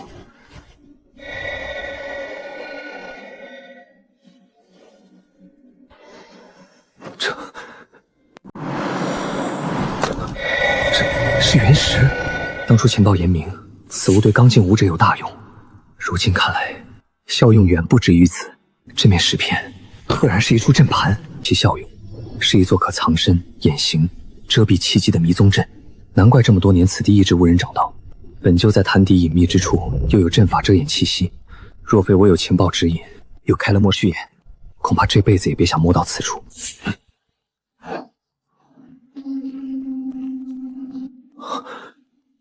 剑状阵盘，难不成是杀阵？不知此地之人心思缜密，手段老辣。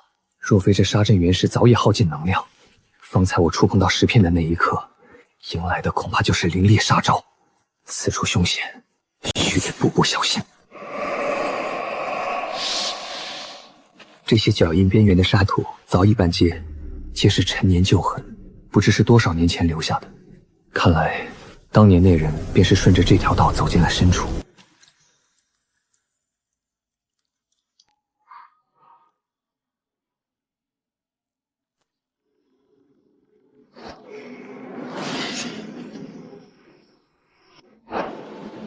刀伤、剑痕、枪洞，还有这骨头上的乌黑，显然是中了剧毒之后溃烂留下的痕迹，起码几十处致命伤。由此可见，此人当年是经历了何等惨烈的围杀，身受重伤之后逃至此地，最终毒发力竭，作化于此。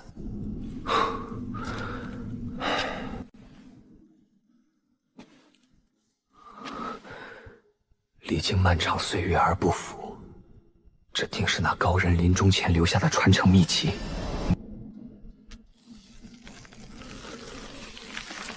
吊海楼第9代真传，果然是吊海楼的人。这位前辈定然留下了足以惊世骇俗的神通妙法。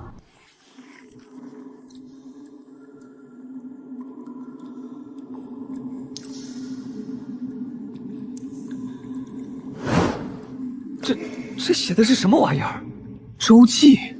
我以为桌上摆着的不说是什么通天彻地的神通秘籍，起码得来点妙法纲了吧？这周记是什么鬼？也罢，八卦之心人皆有之，我倒要看看这位连买桂花糕都嫌贵的真传弟子究竟是如何落得这般凄惨下场的。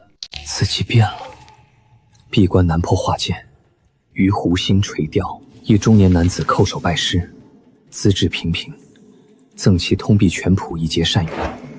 那人得寸进尺，索要丹药刀刃，被拒后竟以公开隐修之地相要挟，好一出恩将仇报的戏码。欲携魔功远遁，魔功竟生出灵智，屏蔽感知，连趋吉避凶都失效了。刚出洞府，便与那贼子携众人围杀，重伤难救，作化于此。后来者得我传承，驱杀白青苍，为吾报仇。恨，大恨！白青苍，白家老祖，原来当年带人围杀这位吊海楼真传的，竟是他。难怪白老鬼能得到那门魔功，难怪他会遭天谴反噬。这一切，皆是因他贪得无厌，恩将仇报所致。晚辈沈修寒见过萧前辈，前辈所托，晚辈定会尽力而为。那白青苍我必杀之。此番机缘已至，便冒犯了。储物之宝，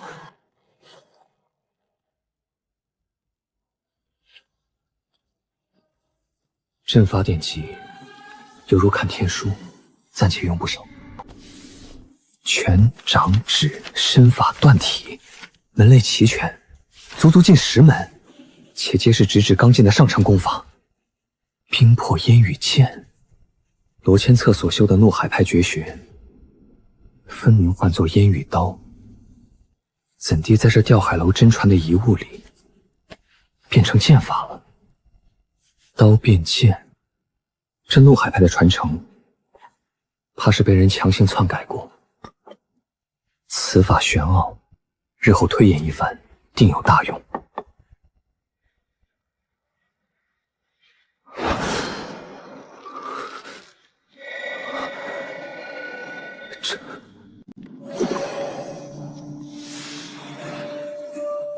玄冥冰煞覆海真经，果然如此。每一枚这等形制的神秘玉剑中，都藏着一门神通之法。这枚正是吊海楼4峰之一玄冥峰的神通传承。此经修至大成，可练出数神通明度海。其下位之法，分秘法玄煞罡和功法玄冰劲。秘法需刚劲方可修习，功法倒是眼下便能练。似乎是一株高阶的宝药。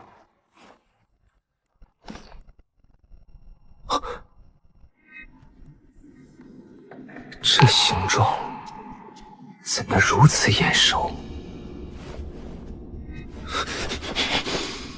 情报！本日情报已开启。情报1：第2只玉盒中乃4阶宝药双凝玉之莲，为吊海楼玄冥峰秘传大丹主药，可炼成冰魄玉凝罡气丹，对武者突破刚劲大有裨益。情报2：第3只玉盒中乃灵气双灵锥，吊海楼第7代宗主萧凌所炼，功效1：劲力凝于锥间，可破护体罡气，横炼铁甲。功效2：冰寒暗劲透体，动彻经脉，持至敌气血运转。竟然不是吊海楼的传灵气，不过破护体罡气，动经脉气血，两重功效皆是冲着杀法去，不赖。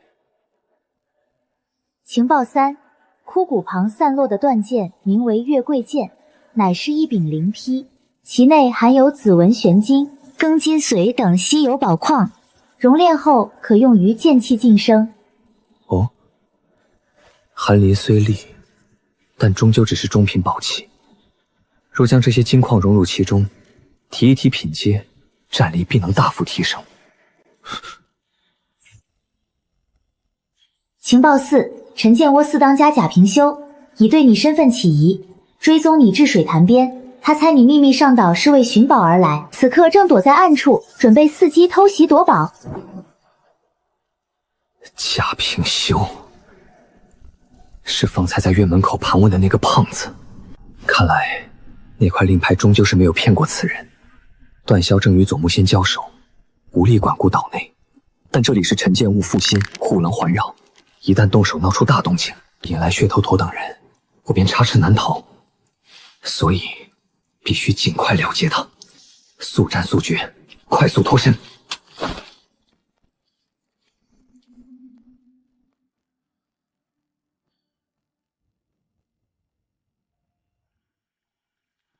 怎么还没上来？该不会弄错了吧？冒这般大风险摸上东夷岛，岂能无的放矢？他定然就在水下，到底是什么宝物，值得闹这般大动静？宝药还是前人洞府？最好是神功秘籍。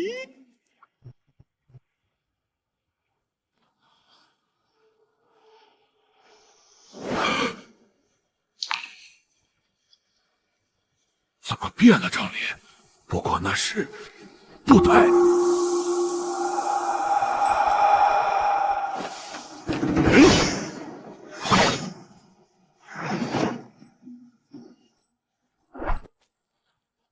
小畜生，把宝贝给老子留下！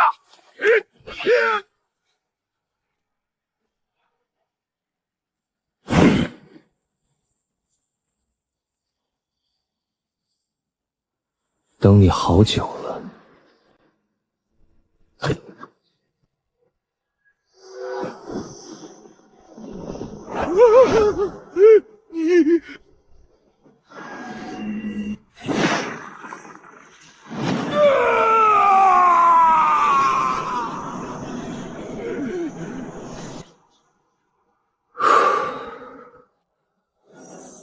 消耗不小，这等威能，顶多还能再催动2次。贾平修乃是暗境中期的老江湖，实战经验老辣，面对这剑阵，竟连招架的余地都没有，便被瞬间搅碎。化境之下，遇上此物，绝无生还可能。把尸首处理了，或可再用一计，把这东夷岛的水搅得更浑些。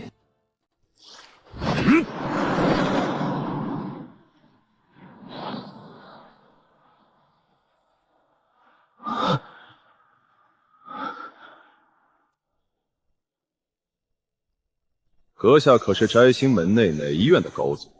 开阳院张九央，亦或是听泉院的文征？左某并非那2院之人。是你，市民院首席左木仙。传闻你已启程前往高宁诸县镇压阴煞魔教分舵，怎么会出现在我陈建屋？本来是要去的，可惜出了些差池，耽搁了行程。对了，我曾在门内听闻，段大当家手中似乎有我门下的一门武技摘星手，可是杀了本门哪位师弟得来的？左首席多虑了，那摘星手乃是几年前段某在沧州进宝会上画真金白银购得的残谱，此事商会皆有记档，左首席大可去查，何必往段某身上泼脏水？那小黎奴怕不是出了什么意外吧？这都快有1个时辰了，还不见回来。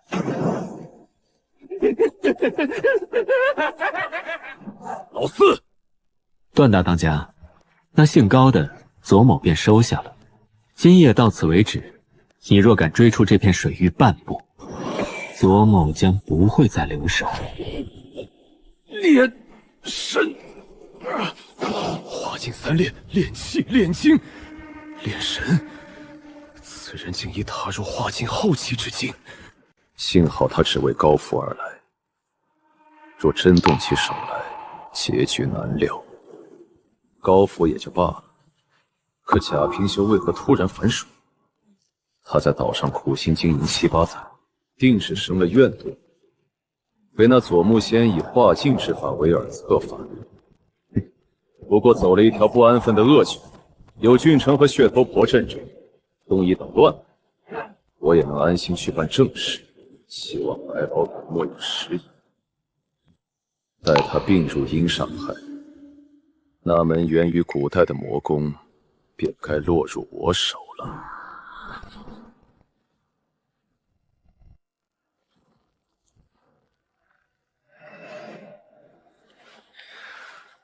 唉，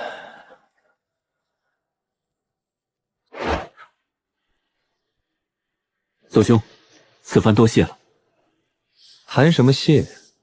各取所需吧。怕了，莫怕，莫怕，莫怕。我摘星门的武技最善折磨人，你这几日有的受了。此番事了，我要连夜赶回石潭县，用此人祭拜舍妹在天之灵，便不多留了。应该的，左兄慢走。至于你提及的8月初那桩大计，我会提前赶到，传输于你。若无变故，便按计划行事。好。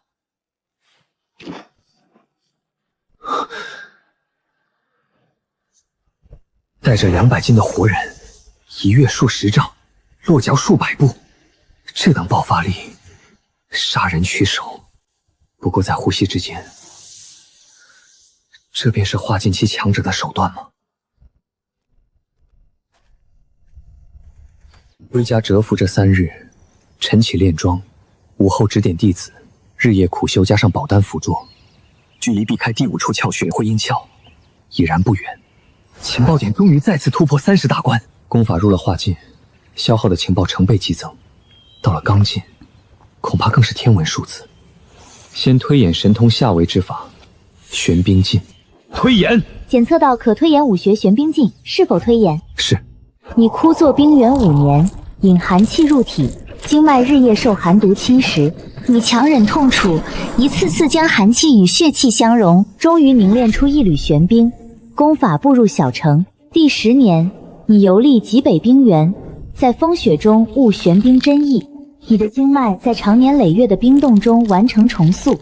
出招时气劲奇寒无比，附带破体冰煞，玄冰镜真至大成。第21年，你体内气劲尽数转化为冰镜，不仅可附着于冰刃、拳脚，更能凝水成冰，化气为霜。你的玄冰镜修至圆满，体内9窍气劲满溢，炼劲为气，辟开丹田，修为步入化境。第30年，你观冰河解冻，领悟水利万物而不争，冰封千里而绝生之真谛。你隐隐察觉，待修为破入化境圆满，便可凝练出一粒玄冰之种。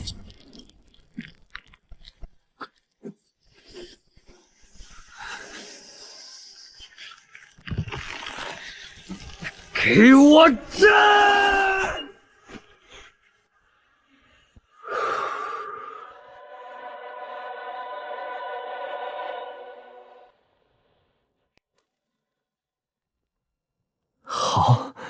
好一门玄冰镜。有了这门手段，与敌人交手时冷不丁使出此招，寒劲透体，迟滞气血，对手仓促之下，定要吃个大亏。蝈蝈，蝈蝈，快喝甜水水！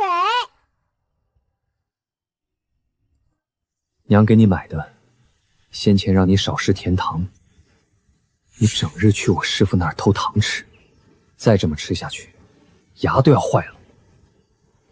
我没偷，那是梅师傅闭关前特意留给我的，我是光明正大的吃。再说了，甜水水是耿叔叔挑来卖的杏酪浆，娘手啃了的，我也能喝。自打梁秀和嫂子在14做了帮厨，老耿便不再干阿扎活计。如今盛夏炎炎，他挑着扁担售卖这物美价廉的杏酪浆，倒是条不错的营生。只是底层百姓用不起冰劲，这浆饮少了些冰镇的风味，冰凉润喉，甜而不腻。这玄冰劲用来冰镇饮品，口感简直脱胎换骨。来，咱俩换换。蝈蝈，你要喝默默的吗？娘说了，大人不准抢小孩子的吃食，你若是非要喝，只能喝一点点哦。小馋猫，谁要抢你的？大兄是让你尝尝我碗里的。哇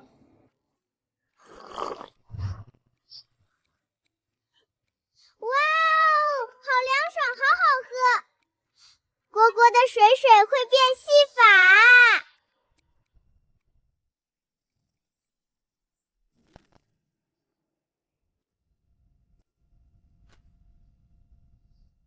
沈爷，我家公子有请沈爷至明玉轩面叙。你家公子是何人？王家玄阳公子。量亲则慕，贤臣则知。你至昏岁，公之明志暗投酒，何必苦目受残秋？罢了罢了，今日弃他投你去，乃与良君也。只愿与君共图霸业，展宏图。赏。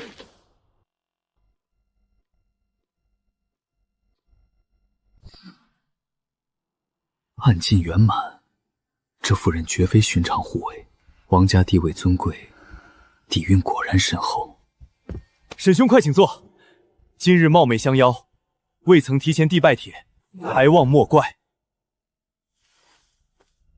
玄阳公子客气了。沈兄弟平日里可好听戏？方才这出弃暗投明，唱腔身段可还入得了眼？果然，借戏喻人，暗示季家日薄西山，他王玄阳才是明主。这招揽的手段倒是直白，沈某粗人一个，听不懂这等咿咿呀呀的辞藻。平日里除了在武馆操练，便是归家打熬器械，让公子见笑了。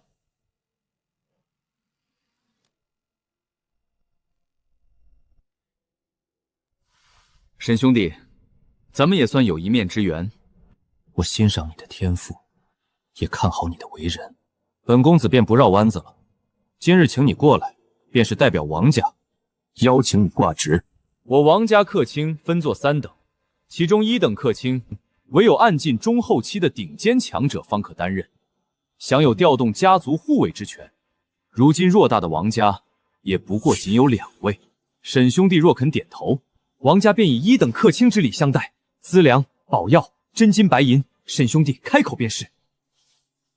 除了王家嫡系单传的核心功法，其余武技装功，皆可供沈兄弟翻阅参详。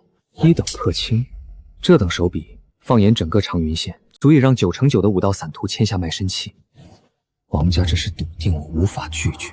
当然，我家也有一个小小的条件，那便是请沈兄辞去季家挂职，从今往后与季家划清界限，专心为我王家做事，这很简单，对吗？沈兄弟是个聪明人，当知良禽择木而栖的道理。长云县中虽说有5大家族，但你我心知肚明，唯有华晋坐镇，才配得上大族2字。某些家族，就算商号开遍了府城，生意做得再大，甚至砸下重金在府城找了靠山，可自身没有足以镇压底蕴的实力。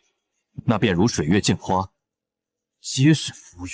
风浪一来，别说商号生意绷不住，就连家里偶然蹦出来的小天才，都未必护得周全。更何况区区一个外姓挂职了。王宣阳话里的暗示，简直快摆到明面上了。有人要搞季家，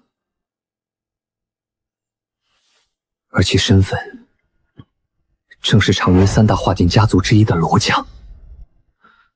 昔日龙翔午宴前夕，季中深夜造访，授意我在擂台上对罗家人略施惩戒，2家明争暗斗，早成水火之势。如今王家这般信誓旦旦，罗家的底牌定然大到足以将季家连根拔起。先抛出泼天富贵，再以大节相携，最后指明避风港。这世家大族御下的手段，玩的倒是炉火纯青。只可惜，你算盘打得再精，却看错了人。季家待我不薄，师父又与季书隐关系莫逆，于是便弃船跑路。我沈修涵做不出。退一万步讲，真到了刀兵相见那一步，谁先翻谁的船，还犹未可知。多谢王公子提点，沈某愧不敢当。只是此事关乎身家性命，容在下回去思量几日，再给公子答复。思量几日？这不就是委婉拒绝吗？他一个毫无背景的泥腿子，怎敢拒绝我王家的招揽？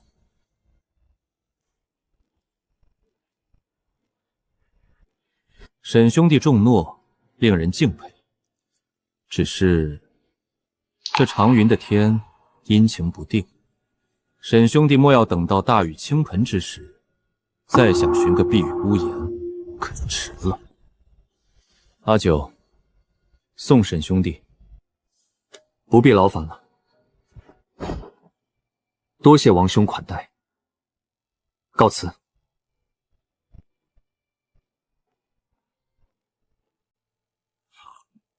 不知好歹，好言难劝，欠死鬼！既然你非要跟着季家一起寻死，便随你去吧。三少爷，此子不像表面那么简单。朕以此话何意？三少爷是知晓的，老身修习的洞玄瞳最善旺气观脉，能感受他人体内气血运行，窍穴开合，方才我暗中感应一番，发现此子体内窍穴朦胧模糊，似乎被某种手段有意遮盖了，看不真切。哦，敛气法门，一个外城泥腿子，倒有几分韵道。真乙可曾探出他究竟是何修为？洞玄童晦涩难经，老身苦修10余载，也不过堪堪小成。若想完全看破他的底细，尚有些力不能及。不过三少爷有言在先，此子从龙血灌金坛出来时才入暗境，至今不过短短10日，哪怕他根骨不凡，日夜吞服宝药苦修，顶天了也不过再劈开一枚窍穴，翻不出什么大浪。两窍，暗尽两窍，在长云县年轻一辈中，倒也算得上爬迁。可放眼府城，不过尔尔。既是个不识抬举的将死之人，便不必再在他身上浪费心思。眼下当务之急还是萧武，他上回大摆筵席，招揽各路天骄，却刻意避开我，想来是对我王家还有几分顾虑。不过他昨日到底是送了密信，邀我明日一叙。若大伯推测不错，萧武此番定然是要拉我入局去商讨白家之事了。白家这座戏台足足大了10多年，如今万事俱备，就等着命数子登台唱一出大展神威、斩妖除魔的大戏，好将他那一身命数催熟拔高。唯有他命数鼎盛、气运中天之时，我才能借风化龙，得上一份通天造化。和季仪说了罗家的事后，他行事果决，连夜召回2名安静客卿死守季府，又派人快马加鞭去府城寻摘星门的贺图南求援。可惜伤人重利，贺家收些孝敬解决小麻烦尚可，但罗家背后站着怒海派，真要见血搏命，这靠山根本靠不住。可季仪明知贺家不可靠，却死守不退。宋兄，月后积分。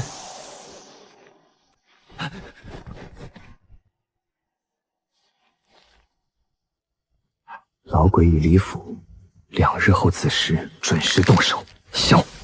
白家陈建武一笔笔血债，触目惊心。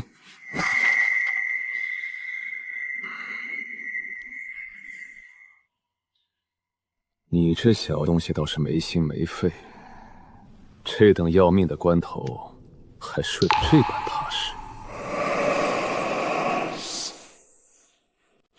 大兄，公子，说，人手与计划皆已布置妥当。2日后子时，季宁兄会亲自带人去切断白府后山的密道，韩礼兄则与我等会合，直接从正门杀进去。沈兄那边也已通了气，他自会单刀去取白扶风的项上人头。公子，王玄阳那边是否？不必管他，王玄阳心不诚，届时行动，将他带在身边，贴身盯着，莫叫他坏了事便好。至于王家，那王之道心思向来狡诈，不过他既应下帮我封锁内城各处出入口，截杀白家漏网之鱼，尚且用着便是。反正有唐英在暗中督战，我信得过他。行了，下去准备吧。此战，白家家主白碧骥由我亲自动手，其余白府嫡系守株白晶、白秀安、白扶风这3人，我要见其首级。另外，白家那几位暗境武士，连同植物堂豢养的那群死士，同样一个不留。至于其余旁系妇孺，若有敢反抗者，皆同罪，格杀勿论。是。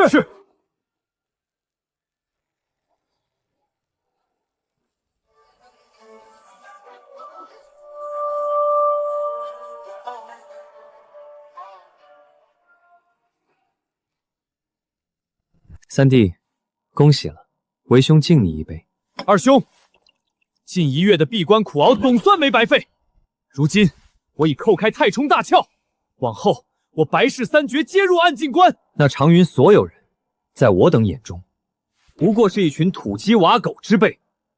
三弟眼界浅了，待大父从广武归来，我白氏立起阴煞分舵，区区长云县，哪配入眼？二兄所言极是，但有一个我却非杀不可。哦，何人？那个姓沈的，二兄有所不知，我与他有血债，只是那小子被蒙在鼓里，当年大杀沈三槐之事，绝不能留半点首尾。此子出身卑贱，天赋却邪门得很，短短10日便走到这般境地。若再放任他成长几年，说不定还真让他蹦跶起来。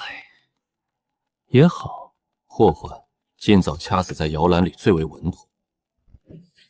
待你调息2日，便去植物堂挑一批好手，再点陈启元、董无2位供奉，布下罗网，务必一击毙命。不需2日，明日一入夜，我便去摘了他的首级。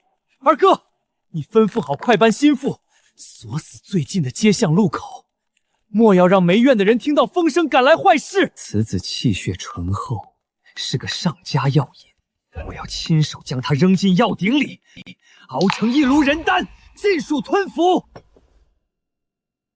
依你便是。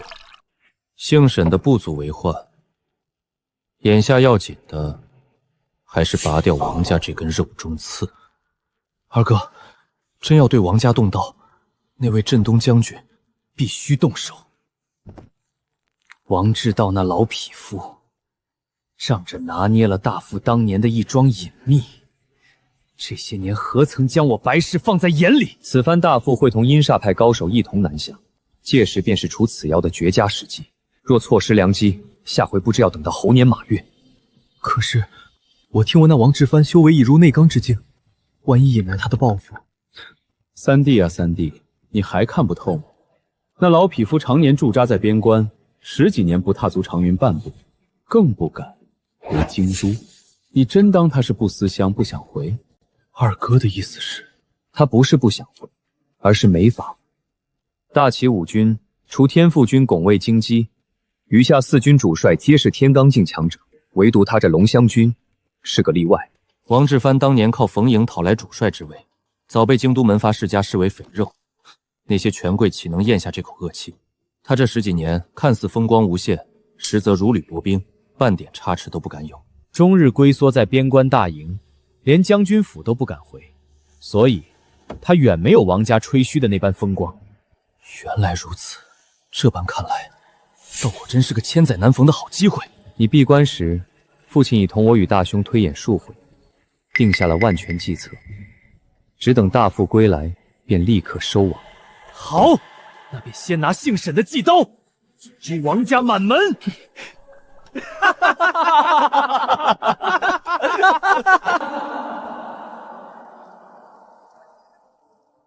苦熬大半月，终入暗进大关，连带着阴魁掌与幻魔指也水到渠成。上古魔尊传下的法门，乍古吸髓，夺天地造化，比那些正道法门快了何止10倍。三弟，速回，府里出事了。二兄，有人敢动我白家，怎么回事？先上车。具体发生了什么，尚不清楚。方才车马刚行至浣花里，我便听见祖宅方向满是兵刃交击的厮杀声与惨叫。二兄，对方既敢挑着大父李府的空档强攻，必然是有备而来。咱们贸然赶回去，岂不是……慌什么？你闭关多日，自然不知大父留了后手。他老人家特意请了陈建屋的段大当家入府坐镇，不出意外，他会先行出府与我等会合，再一同杀回府中。不管今夜来的是哪路牛鬼蛇神，哼，他们这回是踢到铁板了。原来如此，好，今夜定叫这群不知死活的杂碎有来无！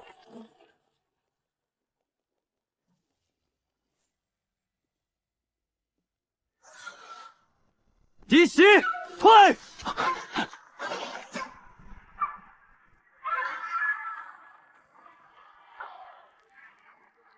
好胆！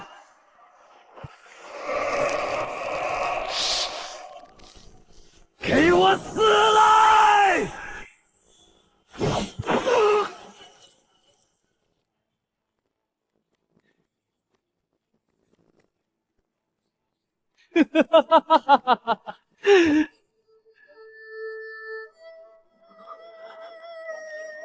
这是